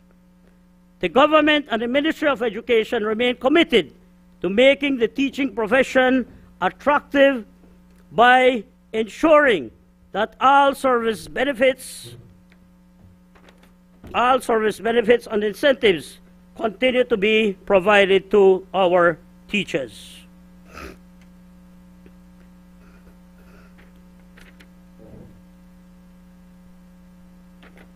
Mr. Speaker, government through the Ministry of Education, Science and Technology assumed the full responsibility for the payment of 100% of salaries and service benefits for over 900 teachers and 175 support staff of all government-aided secondary and tertiary level institutions. This move fulfills a request made by educators more than a decade ago and has increased the wage bill by approximately, as was said earlier, to $14 million more. In addition to this $14 million, the 2025-26 budget reaffirms our government's dedication to education by pledging to award at least 22 scholarships per cohort for in-service teachers pursuing studies in high-priority areas such as English language, mathematics, science and technology. Of these 22, 11 applications may be submitted to the ministry through the BNTU and 11 through the managing authorities. The ministry is also committed to providing financial assistance to 50 pre-service teachers preparing for a career in education. To address persistent teacher shortages in rural and remote areas, the ministry is allocating funds to offer additional incentives, such as housing allowance or annual bonus, to complement the existing rural hardship allowance. And there is more, Mr. Speaker. In addition to the provisions mentioned earlier, teachers are eligible to apply for study leave with special consideration given by the ministry in areas of national priorities. Teachers are also able to apply for financial support when pursuing studies aimed at enhancing the quality of their teaching. So, Mr. Speaker, in winding up the section on education, because I need to go to my constituency now, I want to say, Mr. Speaker, that we have achieved a lot. We have achieved a lot. And we will continue to work hard. I want to take special time to recognize and to thank our development partners in education, because we have many development partners, both locally, regionally, and internationally, who support the work of the Ministry of Education. We look forward to a continued collaboration, working together to ensure that we can transform education for all Belizeans. So, Mr. Speaker, on that note, I want to thank my colleague, the member from Orange Walk North, who also spoke. He also spoke about, several of the other programs that have been achieved. And very quickly, let me just share this very quickly with you. Just some quick facts. Mr. Speaker, it is important to note that we have over 283 schools representing 7,800 students, 4,500 teachers who are now benefiting from the high-speed internet program. This is significant.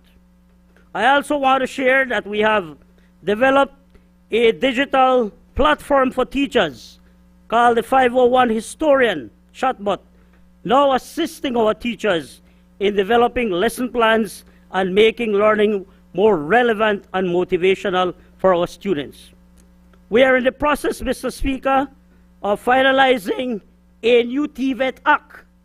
And this is very important because we want to strengthen the governance and sustainability of VOTEC education in Belize. We have completed the implementation of the curriculum reform, and all schools are fully on board, and the implementation is in full swing. And we hope that we can, in the next few years, we are going to be able to measure the significant impact of this new curriculum reform, Mr. Speaker. We are also very happy to say that very soon we are going to launch a new Belize school and food nutrition policy that is going to govern our Healthy Start programs across the school. So all in all, Mr. Speaker, the future is bright. And together, under the leadership of our Prime Minister, the Right Honorable John Briceño, and this government, we will continue to build Belize. We will continue to transform education that will work for all Belizeans. Mr. Speaker, with your permission, I now want to very quickly just go to my constituency. Over the last fiscal year, we saw significant development done in my area. Thanks to our Prime Minister and our government for providing us with the Constituency Development Fund and support from various ministries, we saw works very quickly. San Vicente. In San Vicente, we had the completion of the rural water sanitation project the fencing of that project, the installation of solar panels and pump for a water system. We saw the rehabilitation of roads and streets, and we are currently engaged in the preliminary stage of the EU solar project to commence very soon. In Halakte, the rehabilitation of roads and streets, we are also in the preliminary stage of the EU solar project to commence very soon for electrification. And I am happy to say that after drilling scores of wells in the Halakte area, we could not find water, but God is great. And last week, we found a very successful source producing over 106 gallons of water per minute that can sustain a water system for Halakte, and we are going to work on that to deliver on that very soon. In Pueblo Viejo, we started training for young women, female entrepreneurs in sewing through the Taiwanese Women Empowerment Program. Again, I want to thank the ambassador and the government and people of Taiwan for their unwavering support. In San Jose, we installed a new solar system to ensure that there is sustainable energy source. This new system cost over $200,000, and we are grateful to UNICEF for their wonderful support and collaboration together with the Ministry of Rural Transformation. We saw the donation of water meters to San Jose, a chlorinating machine, and other materials to expand water. In Santa Elena, we open up new streets. They still have to be rocked. So I will be knocking on Prime Minister's door to continue to help us, to support us, so that we can rock those streets in Santa Elena. And Santa Elena is the last village in my constituency, out of 28 villages, that still does not have a water system. We are going to go there very soon to drill, and I'm very optimistic. We are going to find water, and we will be able to build a new water system for Santa Elena. Santa Cruz, we saw the donation of materials, pipes for the expansion of water. We saw the repairs to roads. In Mafriday, we saw the groundbreaking ceremony for a $1.5 million water system that is about to commence construction with support from SIF and the CDB. In Blue Creek, the connection of a new production well, a new pump house, expansion of electrical lines for the water system, donation of water meters, donation of pipes, major repairs to roads and streets. In Jordan, the rehabilitation of our community center, donation of pipes and other materials for water expansion. Mabilha, this one is very dear to me because it's a very remote community. But I will say to you, that is the difference with our government. It doesn't matter how remote you are. We are all Belizeans. And what is good for our good people in Corozal is also good for our good people in Mabilha. And that is why government through SIF and the CDB invested over $1 million in a new water system. And that is about to be inaugurated very soon, thanks to our People's United Party government. Mr. Speaker, in Emery Grove, we saw the drilling of a new production well and the construction of a new mini rudimentary water system. San Pedro, Colombia, the drilling of a new production well and connecting it to the existing water system. Significant work was done on the building of new streets, new farmers' roads, and we continue the work there. San Benito Poite, we have the preliminary stage for the EU solar electrification project. So very soon we are going to electrify San Benito Poite, the rehabilitation of their center, donation of water meters and pipes to the water board. Santa Teresa, donation of water meters, rehabilitation of their community center. And I'm happy to say that through the CDF, We are rehabilitating Santa Teresa completed, Aguacate completed, Criquehute about to be completed. Complete rehabilitation of their community centers. Finally, in Medina Bank, we saw the construction of a mini rudimentary water system. We also saw electricity, telephone, and new streets being developed. So, Mr. Speaker, significant work continues to happen in Toledo West. What is in the pipeline? What is in the pipeline? For the people of San Jose and Santa Cruz, I am happy to say that through Rural Resilient Belize, finally, after much discussion and engagement with the community, San Jose is going to see 2.5 miles of road from the Halacte Highway into San Jose, either paved or completely cemented in the next 3 months. Work is going to begin. We are going to see the construction of 2 new bridges in that area and a new farmers road to the Green Creek Farmers Cooperative. So my friends, only under a PUP government, only under a PUP government, Dean Barrow promised me in 2017, 3 culverts, could not get it. We don't get 3 culverts. We built new bridge. We will cement or pave 2.5 miles road. We will build 2 new bridges, and we are going to deliver a new farmers road to the Green Creek Farmers Cooperative. And on culverts, it would be remiss for me not to recognize my honorable friend and colleague from Cayo South. And I'll tell you, he has delivered never before in terms of culverts. I tell you, culverts can't done. We have seen, no, honestly, and on a serious note, I want to thank the Honorable Minister for all the support. And I know sometimes maybe get a little tired of hearing me the knock on us, no? But he has been supportive through his ministry. I mean, we have seen culverts installed in communities, in farmers' roads, like never before, man. Like Sandy. So I am very grateful. I am thankful, Minister. And that is the spirit. It is in the spirit of collaboration and working together that we build a better Belize.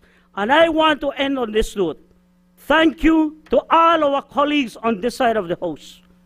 We all work hard, we work together, and we have one mission and one goal: to build a better Belize for all. We're all Belizeans. We'll have an equal opportunity, to bring development and prosperity to their families, to their communities, to Belize. So my friends, with God's help, with God's guidance, I fully support and endorse the draft estimates for 2025-2026. God bless Belize. I thank you.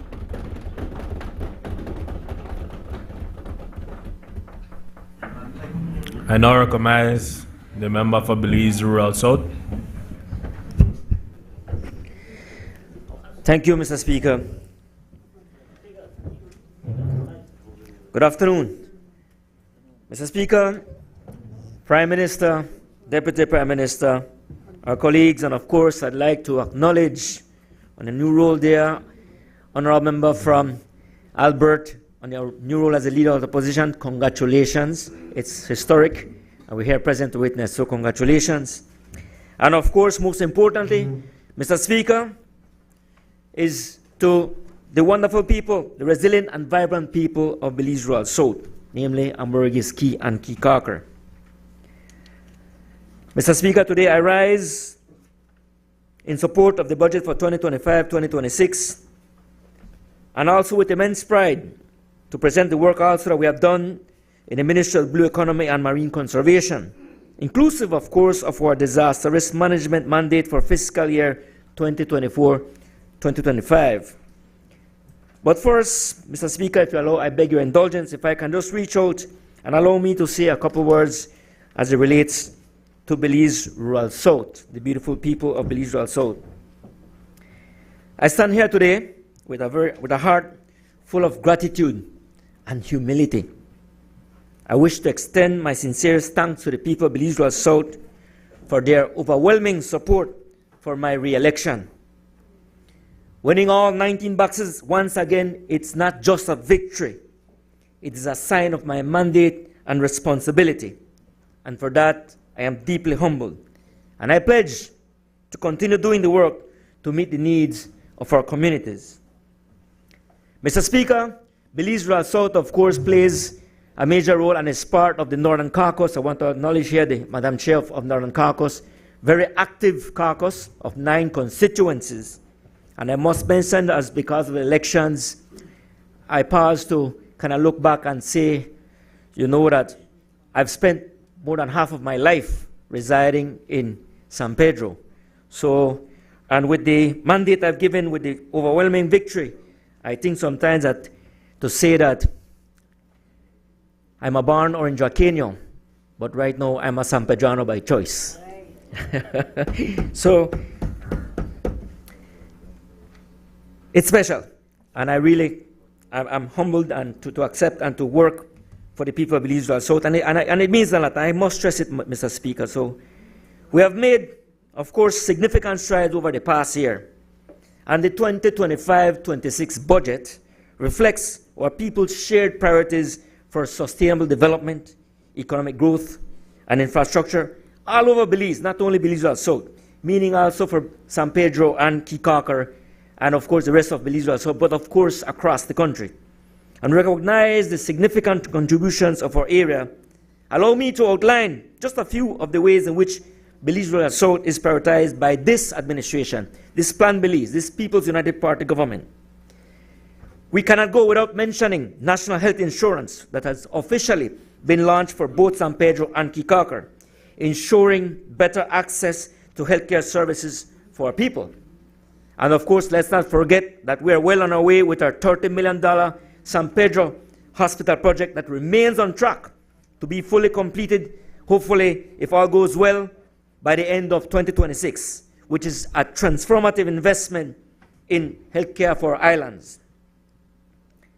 Mr. Speaker, as well, I must mention, very, very important as well, is free secondary education is now a reality for 725 students at San Pedro High School. And come 2026, we will be extending that same opportunity to the 175 students at Ocean Academy in Kikaker. Mr. Speaker, at the same time, I want to actually ask and beg your indulgence to recognize the former Minister Fonseca, who was the former Minister of Education, for the great work he did, especially for San Pedro and Kikaker, and acknowledging the Minister of Education here now, Honorable Member, Honorable Requena. Thank you so much, and we're looking forward to continue doing the work here as we chart forward with education in Belize Rural South. Mr. Speaker, as well, I must mention the road infrastructure that continues across both islands with key works in Bahia, Puesta del Sol, and Kikaker, and of course San Pedro Town and North Ambergris, reflecting our commitment to infrastructure and accessibility and for all residents and those who visit our beautiful islands. Mr. Speaker, this is all, of course, in collaboration with not only me as the area rep, but also our government, and of course the Village Council and the San Pedro Town Council as well. So this year, we have also proudly launched the San Pedro, very important as well here, Mr. Speaker, this is something historic, that we also proudly launched the San Pedro Ambergris Key Strategic Development Plan 2024-2029. This is a bold roadmap to bring critical infrastructure like water, electricity, sewer systems, roads, and housing to the northern part of Ambergris Key. We're also excited to also announce the development of, included in this plan as well, Mr. Speaker, is the new international airport that we're planning with a runway of possibly 8,000 feet that will be capable of accommodating larger aircrafts, enhancing connectivity and economic opportunities for our islands.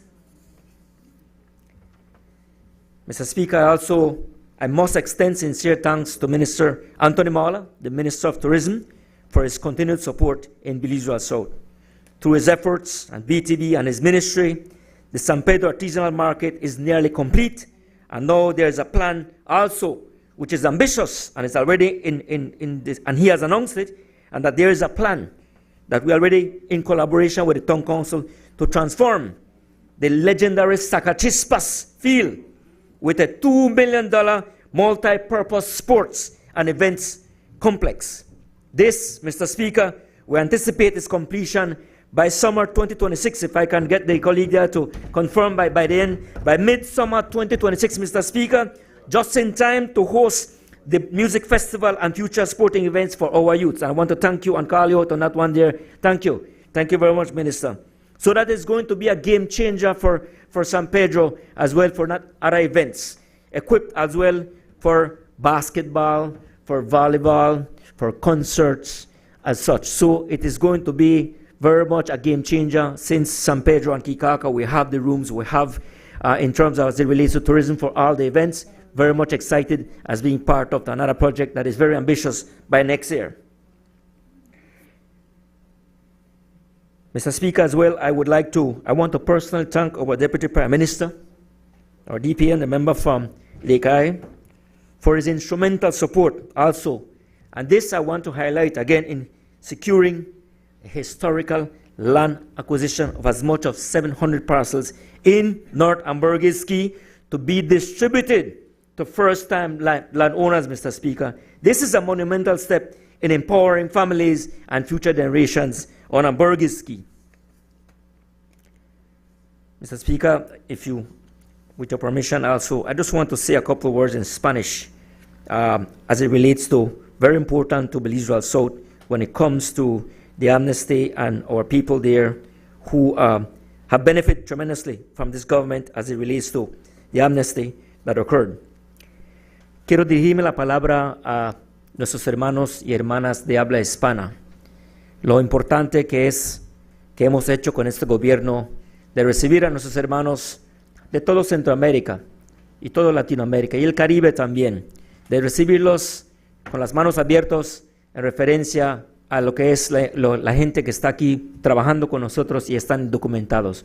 Con el programa de la amnistía ha sido mucho éxito. Incluso hace 2 semanas se pasó en el cabinet que también los otros 800 o so, lo que son los miembros, aquellos que aplicaron y no calificaron, ahora ha cambiado la póliza de que si aplicaste y estás en 2019 también calificas. Eso significa que aquí estamos dando la oportunidad de que ustedes se formalicen y que contribuyan a lo que es la economía de este país. Y sé que eso mucho afecta lo que es en San Pedro y Kikaka, porque hay mucha gente ahí que trabajan y contribuyen, se han integrado, tienen familias, beliceños, y es importante que esto es el gobierno del Partido Unido del Pueblo, Plan Belize. Thank you, Mr. Speaker, on that one there, that you give me todos ganamos, indeed, todos ganamos.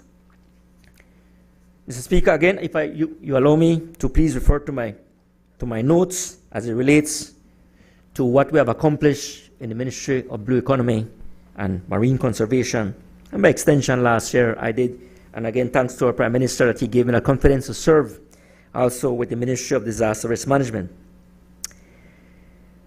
Again, this year, our ministry continued to deliver on a promise of sustainable, inclusive, and climate-resilient development through bold reforms, strategic partnerships, community investment, and evidence-based leadership. We are not just the blue economy. We are not just merely managing marine and coastal resources. We are shaping Belize's future prosperity by protecting the very ecosystems that underpin our economy, culture, and national identity. So, Mr. Speaker, here, if I may, the accomplishments for the year 2024-25. So we start up with the blue economy leadership and institutional strengthening. Mr. Speaker, Belize became the first Caribbean nation to ratify the BBNJ agreement, which is the marine biodiversity beyond national jurisdiction, which aims, this agreement aims to protect marine biodiversity, not only in our waters and beyond our high seas, but indeed beyond our jurisdiction, and that's important. We have also drafted Belize's first blue economy bill, which lays the legislative foundation for long-term, sustainable ocean-based economic growth. We have secured over US $40 million in financing for ocean governance and coastal resilience. We have also secured $7 million from IDB loan to support sustainable fisheries and marine livelihoods. Another US $32.23 million for the Blue Cities and Beyond. This is the World Bank project, strengthening water security, coastal infrastructure, and climate resilience, particularly for the cities of Belize City, PG, Punta Gorda, and as well as San Pedro, as it relates to wastewater management treatment, both in San Pedro and Belize City. So a lot of work there to be done, and we're doing already, Mr. Speaker. In marine conservation and spatial governance, through the Belize Blue Bond Agreement, expanded marine protected areas, we have expanded the marine protected areas to 25.05 Belize waters, and we are on track to achieve the global target of 30% of the total ocean space protected by 2026. We are well in advance of 2030. We continue as well the development of the Belize Sustainable Ocean Plan, which is the BSOP, a data-driven, stakeholder-informed marine spatial plan to guide sustainable ocean development. We have also launched, Mr. Speaker, we have launched the Belize Ocean Account Pilot Project to quantify the true ecological and economic value of marine ecosystems. And of course, Mr. Speaker, in the fisheries sector sustainability, the fisheries sector reported Belize $36 million in export earnings, supporting some 3,700 licensed fishers and as much as 20,000 Belizeans. We have developed new regulations, of course, for stone crab and sea cucumber, and also continue to promote seaweed mariculture, especially by women-led cooperatives. Through the Fisheries Department as well and different partners, Mr. Speaker, we have conducted over 5,700 marine patrols, enhanced by drones and smart technologies, and reviewed 26 environmental impact assessment, EIAs, helping to balance development with artisanal fisheries protection. In climate resilience and disaster risk management, back then, Mr. Speaker, when I was last year as the Minister of Disaster Risk Management, we responded, it was an extraordinary year last year. We responded to several fires, not only in the south, in the Mountain Pine Ridge area. There was a severe drought, and at the same time also after the drought came deluge of lots of rains and floods, and of course with the many threats of different tropical storms. It was an incredible year, 2024, Mr. Speaker. And I want to thank everyone. In collaboration, we work together, and of course in the disaster risk management, we had the NEMO, we had the fire service, we had the Med service. They all came together as one to work together and responding to all the different assaults that we had on our country in 2024. With that said, Mr. Speaker, I cannot continue to go on to acknowledge the former Minister Habet, who was there as disaster risk management, that did the great work, and I came in and continued to work with a great team there. And as well, I have every confidence that Minister Henry Charles Usher, a member from Port George, will continue to do that great work in carrying the noble work that these people do behind the scenes, Mr. Speaker. So we want to call it out as well to acknowledge them as well. Mr. Speaker, of course, in 2024 and 2025, it goes without the challenges. Again, I continue in terms of, as it relates to the blue space, we continue to have problems with the sargassum influxes. We continue to have damage in the coastal ecosystems, disrupting tourism and threatening public health. Forecasting and regional actions are underway. That is important. Again, climate adaptation, we got to be resilient. Again, also another major concern that we have right now, Mr. Speaker, is coral bleaching. And that has surged due to record sea surface temperatures, which is a sobering sign of climate change's local impacts. Over the last 2 years, all waters have experienced record-breaking temperatures, which have resulted in unprecedented bleaching and mortality on our reefs. Furthermore, the challenge that we face as well, Mr. Speaker, is there continues to be a rising infraction, and then, of course, intervention, rising infractions in undersized conchs and lobster harvesting. We continue to have that challenge here. But again, Mr. Speaker, we're highlighting that we need to continue doing the work for stronger fisher education and enforcement. That is also a commitment that we have, and it's a challenge, but we continue to do that work there. Balancing development and conservation remain a complex but critical task, especially, Mr. Speaker, and I want to mention that in sensitive artisanal fishing and fly fishing zones. This year, we've seen the advocacy and concern by the fly fishing and the conservation communities with developments in Cayo Rosario, Wilbar Flats, and more recently, Sandfly Key, regarding the safeguarding of key ecosystems like mangroves and seagrass, which support their livelihoods and provide other broader ecosystem services. Mr. Speaker, I am obliged to mention these that we cannot shy away as it relates to the Ministry of the Blue Economy. And I want to take a time out to award to these partners and the stakeholders that we as a government, we from the Ministry of the Blue Economy and Marine Conservation, we are hearing you. We're listening. We must work together. That is the message. We have to work together. We're in this together. Not only the stakeholders, but the government of the day, the government that we serve right now, the investors as well as also that the Blue Economy calls for, that we must harmonize and put it together and working together. And we must lead. We must lead, Mr. Speaker, including the Department of Course Environment and all the relevant departments that are involved here in terms of developing what is the blue economy, the blue space, very important. And many learning lessons here, Mr. Speaker, as we move forward, because we have doing the work and looking at other different investments that may come up ahead, that we do it the right way. Consultation is the name of the game that we want to do. Mr. Speaker, again, the 2025-2026 budget, we continue to invest in our future, in the blue space. So this year, the budget builds on our momentum and aims to deliver deeper, more transformative outcomes. As it relates to combating climate change, we must expand implementation of the National Adaptation Plan for Coastal and Fisheries Sector. We must scale up the National Seagrass Management Policy to preserve blue carbon sinks. And again, responding to sargassum, we must strengthen forecasting with the Met Service.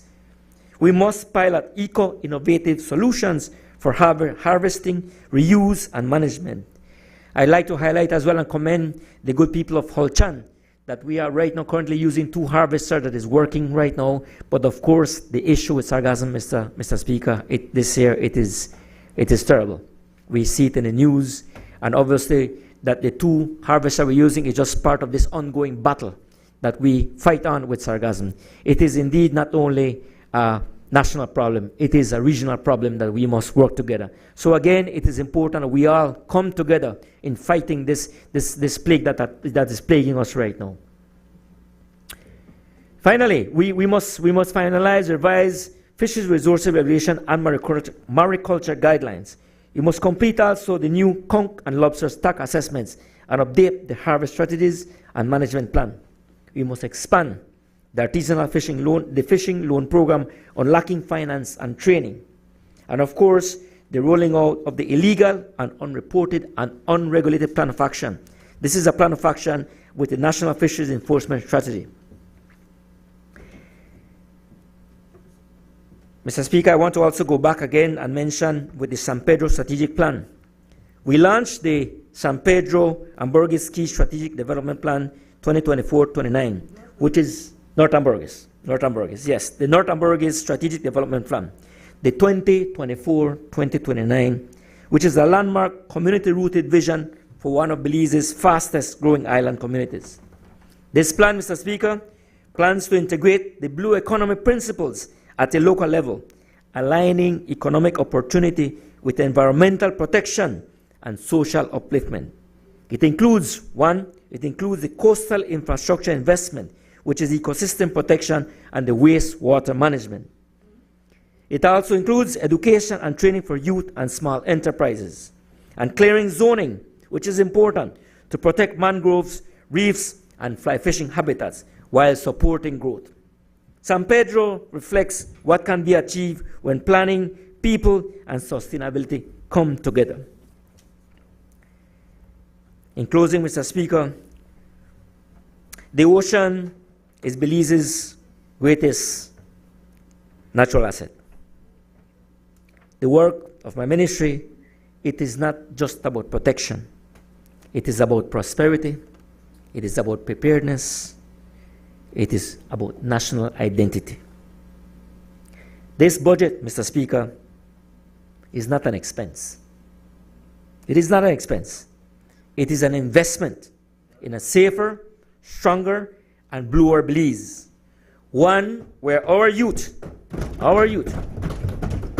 are empowered, our communities must be resilient, and our oceans continue to provide for generations to come. As a representative of Belize Rural South, and on behalf of the people of Belize Rural South, Mr. Speaker, I commend this budget to this honorable House and to the Belizean people we proudly serve. Thank you very much. Thank you.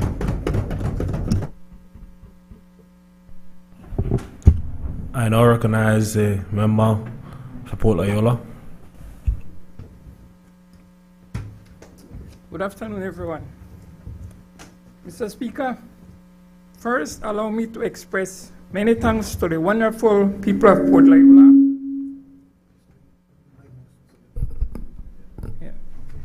Yes, let me begin. Mr. Speaker, first allow me to express sincere thanks to the wonderful people of Port Loyola for giving me the opportunity to serve as the air representative for the division for a second term in this honorable House.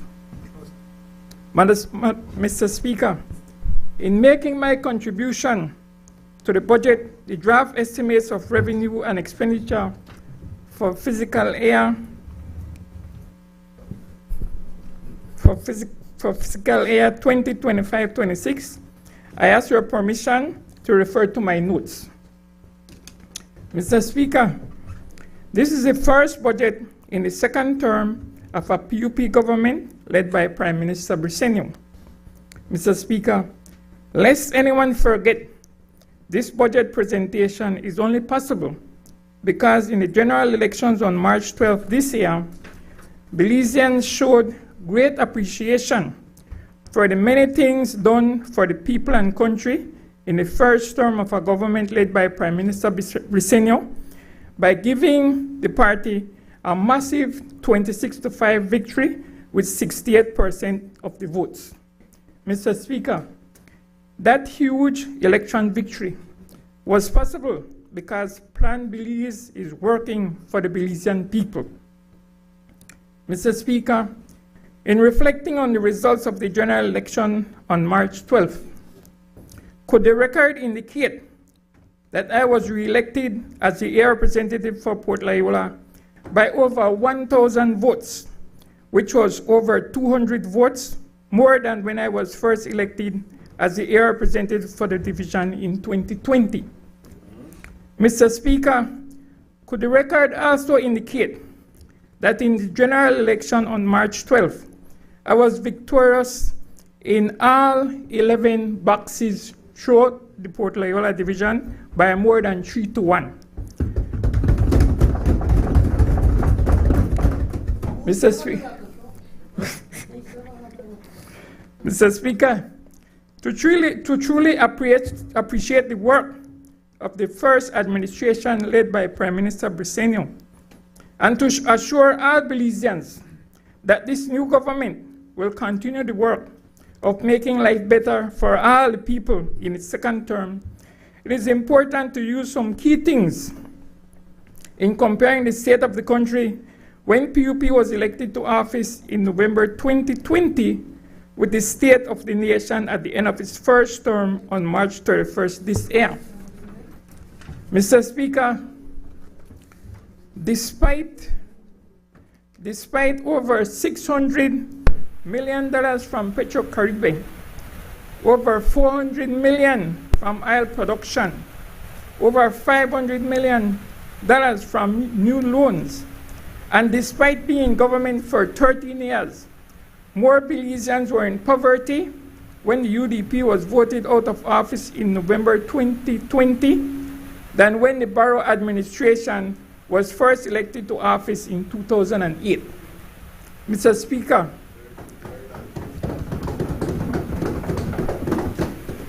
Mr. Speaker, 4.5 years after November 2020, without the benefit of millions from Petro-Caribbean, oil, and a heap of new loans, with proper management of the resources of the country and careful spending on people-centered projects by this PUP government, the rate of poverty in the country has dropped by 10% from 36% in 2020 to less than 26% by March 2024.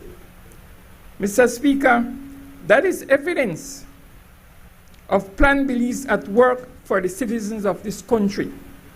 Mr. Speaker, after 13 budgets from 2008 to 2020, land which put the people in a better position to build their homes and access financing to improve their lives and determine their own destiny was out of the reach of ordinary Belizeans. Mr. Speaker, while the UDP was in government for 13 long years, then Prime Minister Briceño rightly described the Lands Department as a hotbed of corruption. Mr. Speaker, the description was fitting. During those dark days, ministers and their cronies gobbled up large tracts of prime government land for themselves and milked the national treasury mercilessly. Mr. Speaker, while Belizeans pay $500 for a house lot, under the UDP, John Greedy Boots was sold 2 acres of prime government land at Belizean Beach in Belize City for a pittance of $1,000. Mr. Speaker, 2 acres of land is equivalent to 10 house lots. Therefore, for that prime property at Belizean Beach, John Greedy Boots should have paid a minimum of $10,000 to the Ministry of Lands instead of a measly $1,000.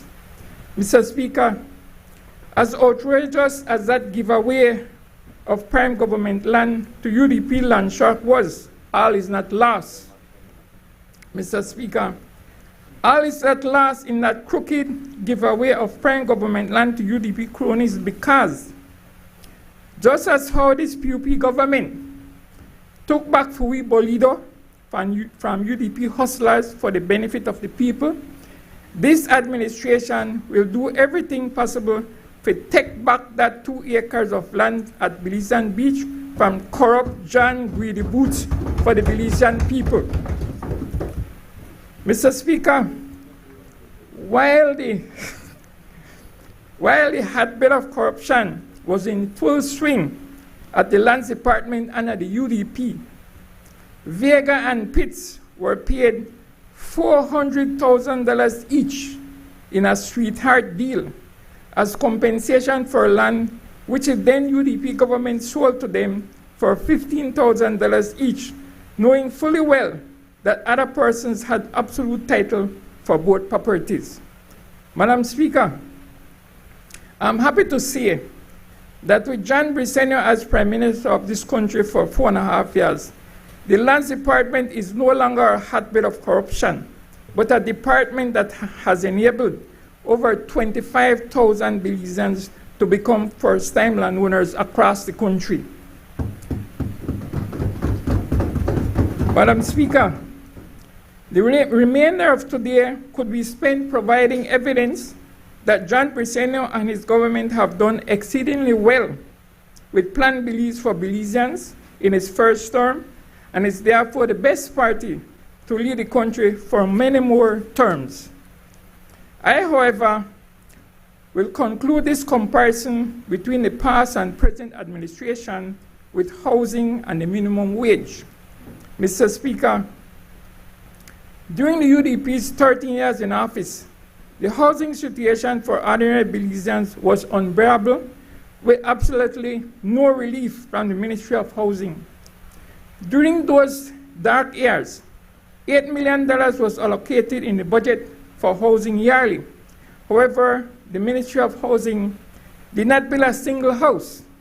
Instead of building houses for the needy, the funds were squandered on large housing grants for well-to-do UDP cronies and payment of monthly salaries to hundreds of ghost employees who were advised to vote for UDP candidates at election time, but never did any work for the government for even a single day.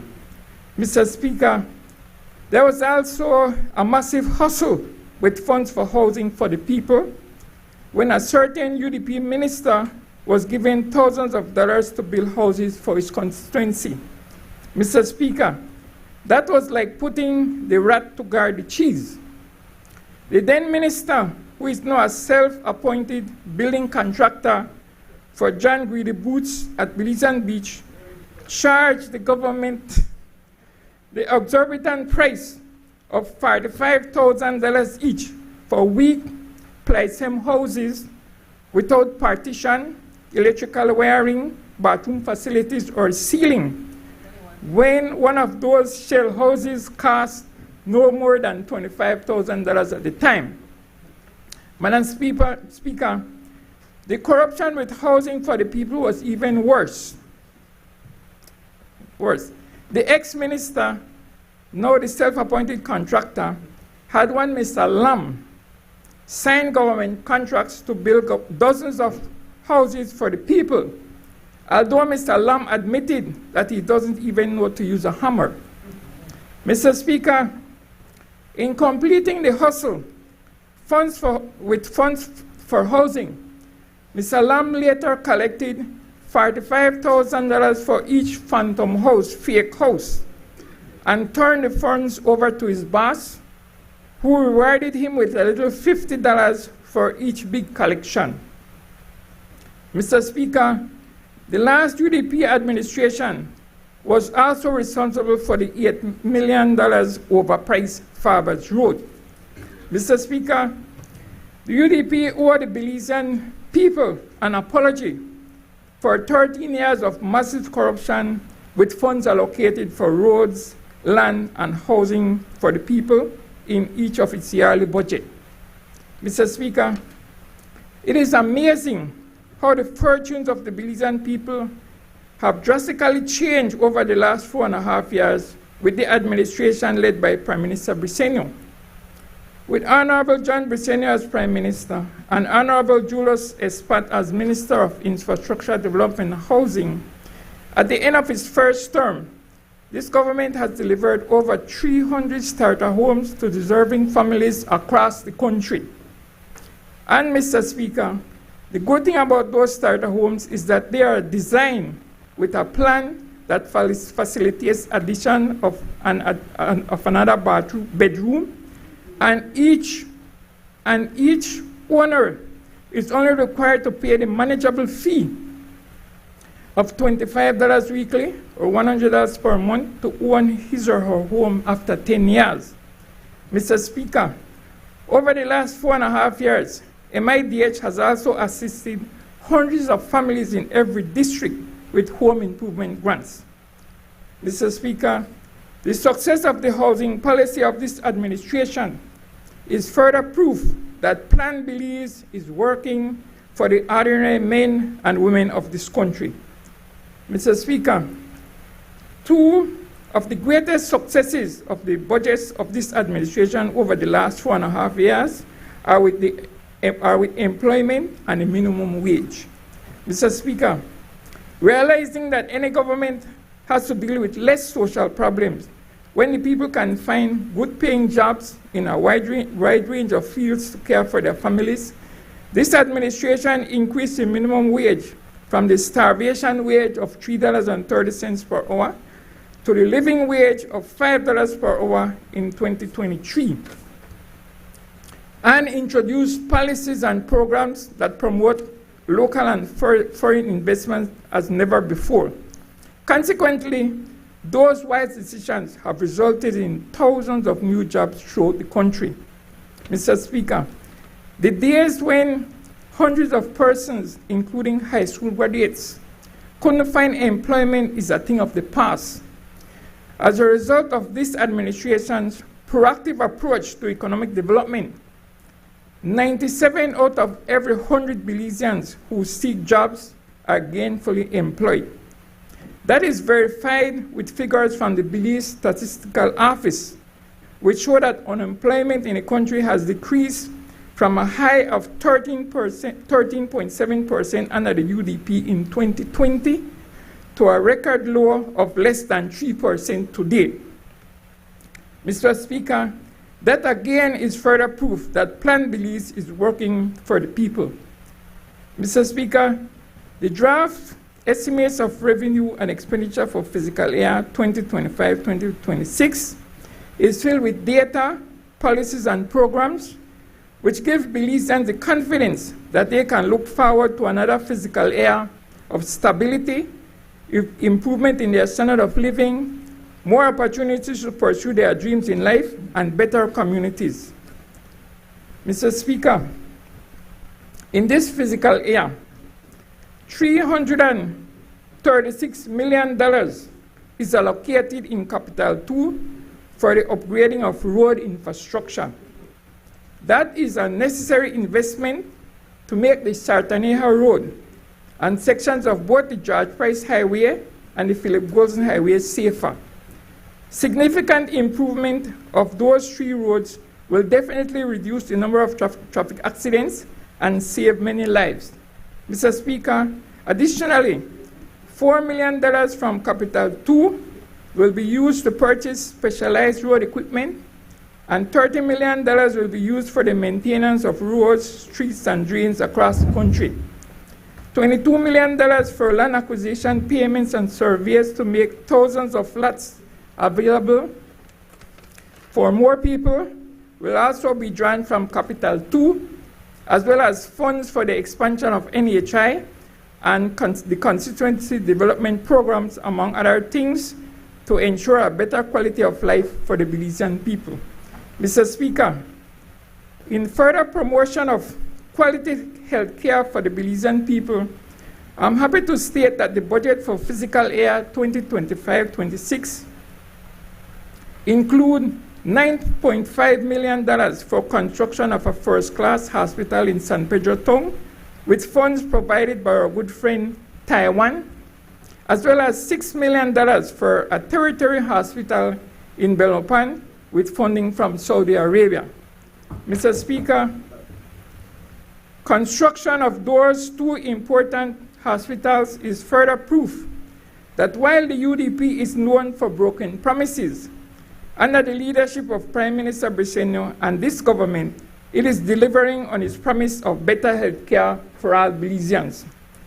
Mr. Speaker, turning to the Port Loyola division which I represent, I'm happy to report that during the first term of this administration, grocery bags were delivered to the most needy persons on every street.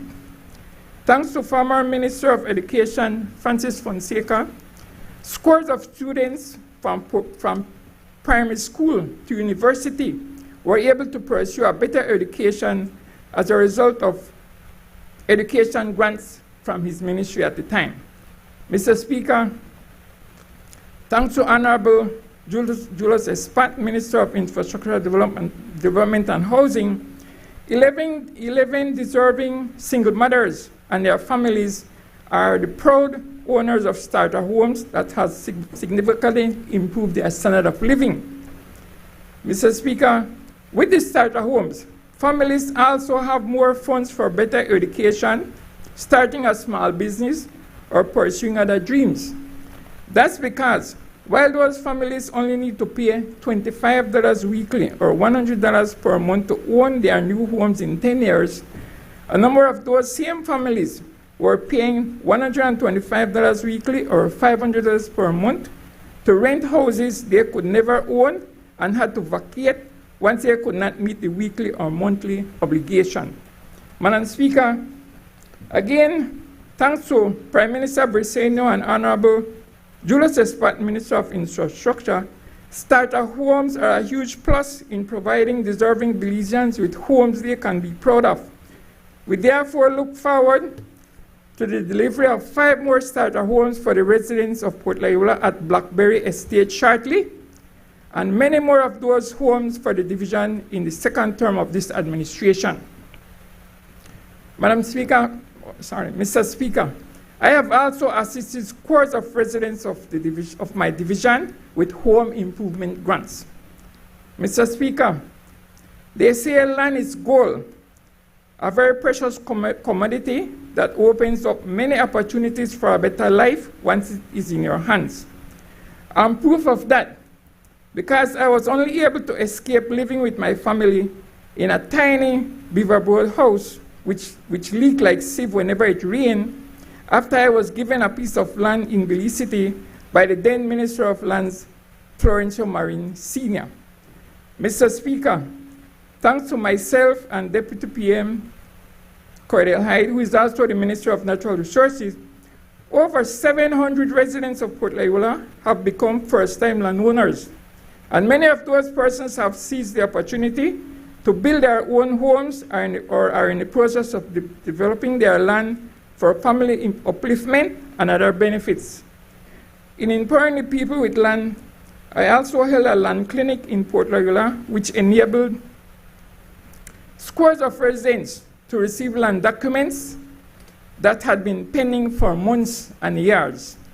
Mr. Speaker, most people prefer gainful employment in the private sector or the public sector to care for their loved ones. Nevertheless, scores of residents of Port Loyola are hardworking entrepreneurs, persons who offer a wide range of service in the community and providing meaningful employment in their neighborhoods. Mr. Speaker, I'm happy to mention that in promoting that entrepreneurial spirit in the division, I have assisted scores of small businesses, including food vendors, barbers, grocers, mechanics, and land keepers with small business grants, which have enabled them to better serve the community. Mr. Speaker, the residents of Port Loyola fully support the efforts of the government to develop the Port of Belize for both cargo and cruise tourism, fully aware that the implementation of the project will bring untold benefits to their community and the country at large.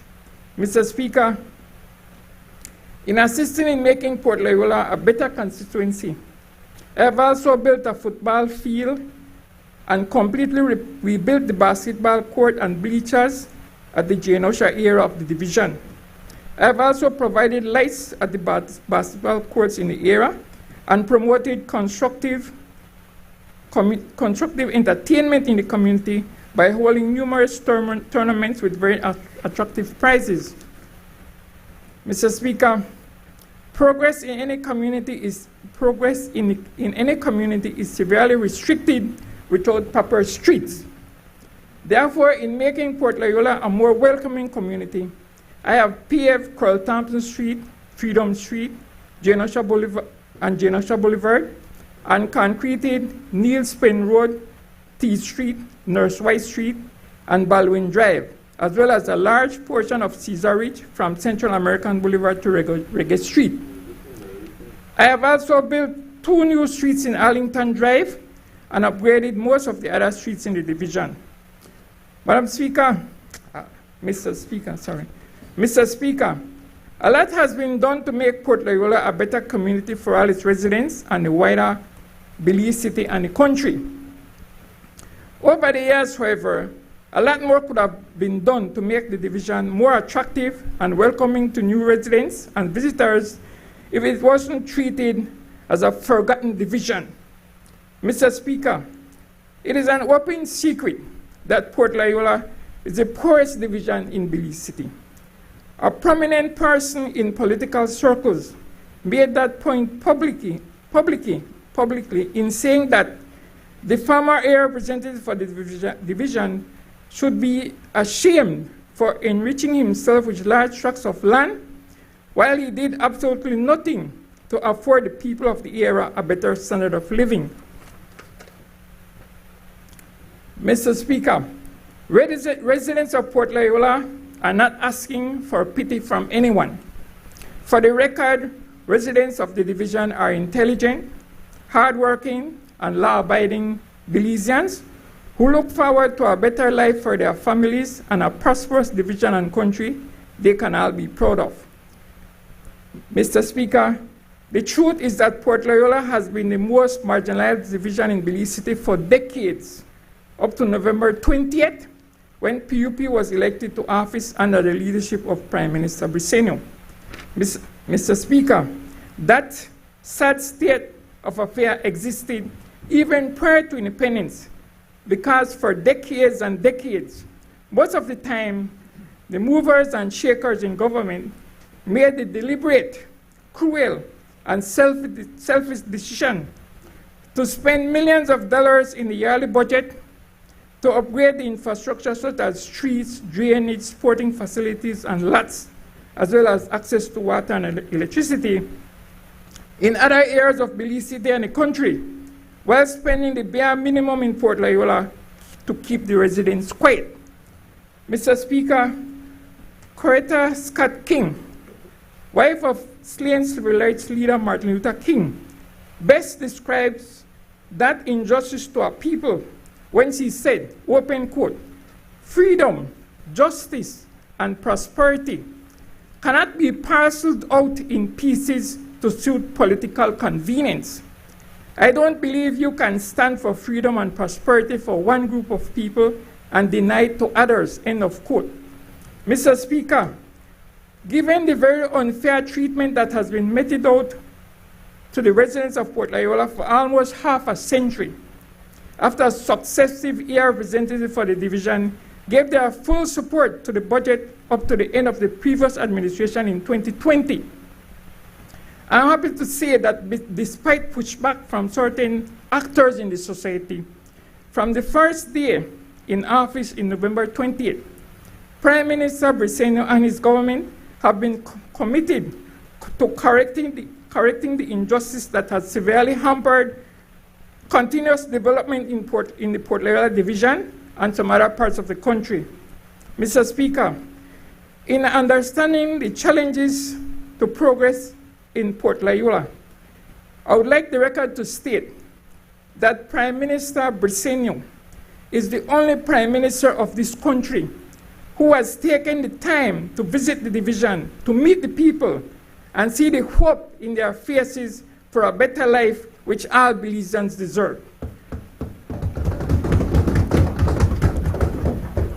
Mr. Speaker, today, in order to make Port Loyola more on par with development in many other divisions in Belize City and the wider country, I'm asking the members of this honorable House to take a major step in putting an end to the long cycle of underdevelopment in the division by supporting my call not for $100 million, not for $50 million, not even for $20 million, but for $10 million for infrastructural development in the area out of the budget of $1.7 billion for this fiscal year. Mr. Speaker, $10 million for infrastructural development in Port Loyola out of this year's budget is a pittance compared to what has been spent yearly from budgets prior to 2020 to make many constituencies in Belize City and across the country shine with development. Mr. Speaker, $10 million for infrastructural development in Port Loyola is a reasonable request to answer the cry of the residents for paving Louis Bevan Street and Ariel Hall Street, and to concrete Arlington Drive and Cedar Ridge Road from Reggae Street to the Yaba Bridge. Mr. Speaker, those funds would also be used to chip and seal 2 new streets in Arlington Drive that are muddy and almost unusable in the rainy season.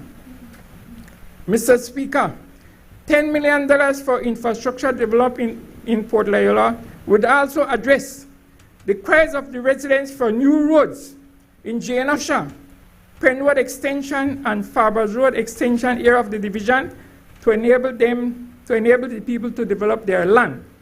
Mr. Speaker, a blessing of $10 million for Port Loyola in this year's budget will end the terrible suffering of over 50 families with children in a portion of Arlington Drive who suffer when their homes and yards are covered with over a foot of very unsanitary water for more than 2 months in the rainy season every year due to a lack of proper drainage to allow excess water in the lower area of the community to flow to the dike or the sea nearby.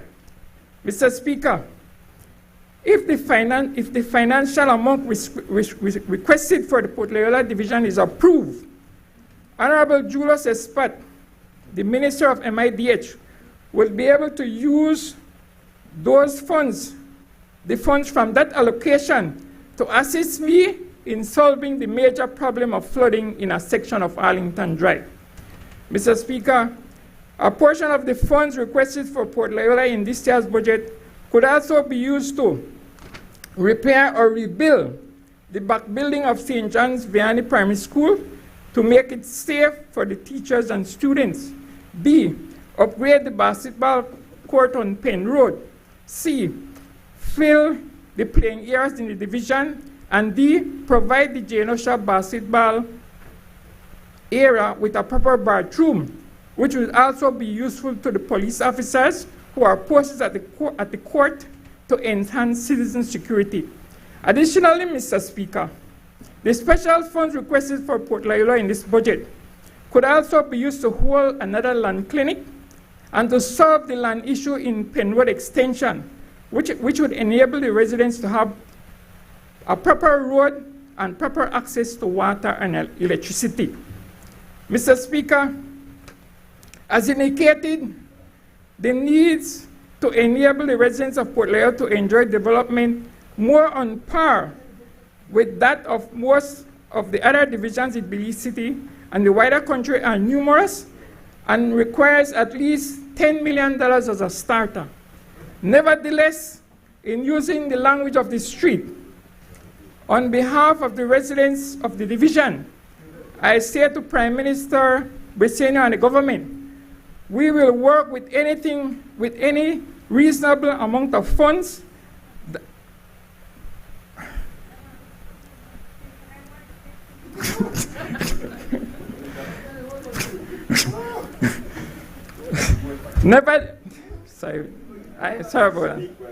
Nevertheless, in using the language of the street, on behalf of the residents of the division, I say to Prime Minister Briceño and the government, we will work with any reasonable amount of funds that give the residents of Port Loyola added confidence that this government is truly committed to making life better for all Belizeans.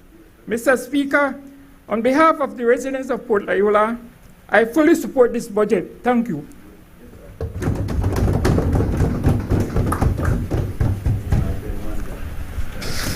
Honorable members, I think we're ending a little early today. This meeting is now suspended and shall resume tomorrow at 9 a.m. Members, I respectfully remind you that we want to start on time tomorrow at 9 so we can again end early, so please be seated by 9 a.m. Mr. Speaker, can I just make an appeal? I see so far only 2 or 3 members of the opposition. It would be good if there are 2 members can attend so you could have a full complement of the 31 members of the House. I noticed 2 of them have been missing yesterday and today, so I wish they can come. Thank you, Madam. Thank you, Mr. Speaker. Thank you, Honorable Member from Orange Walk Central. This meeting is now suspended. Thank you, everyone.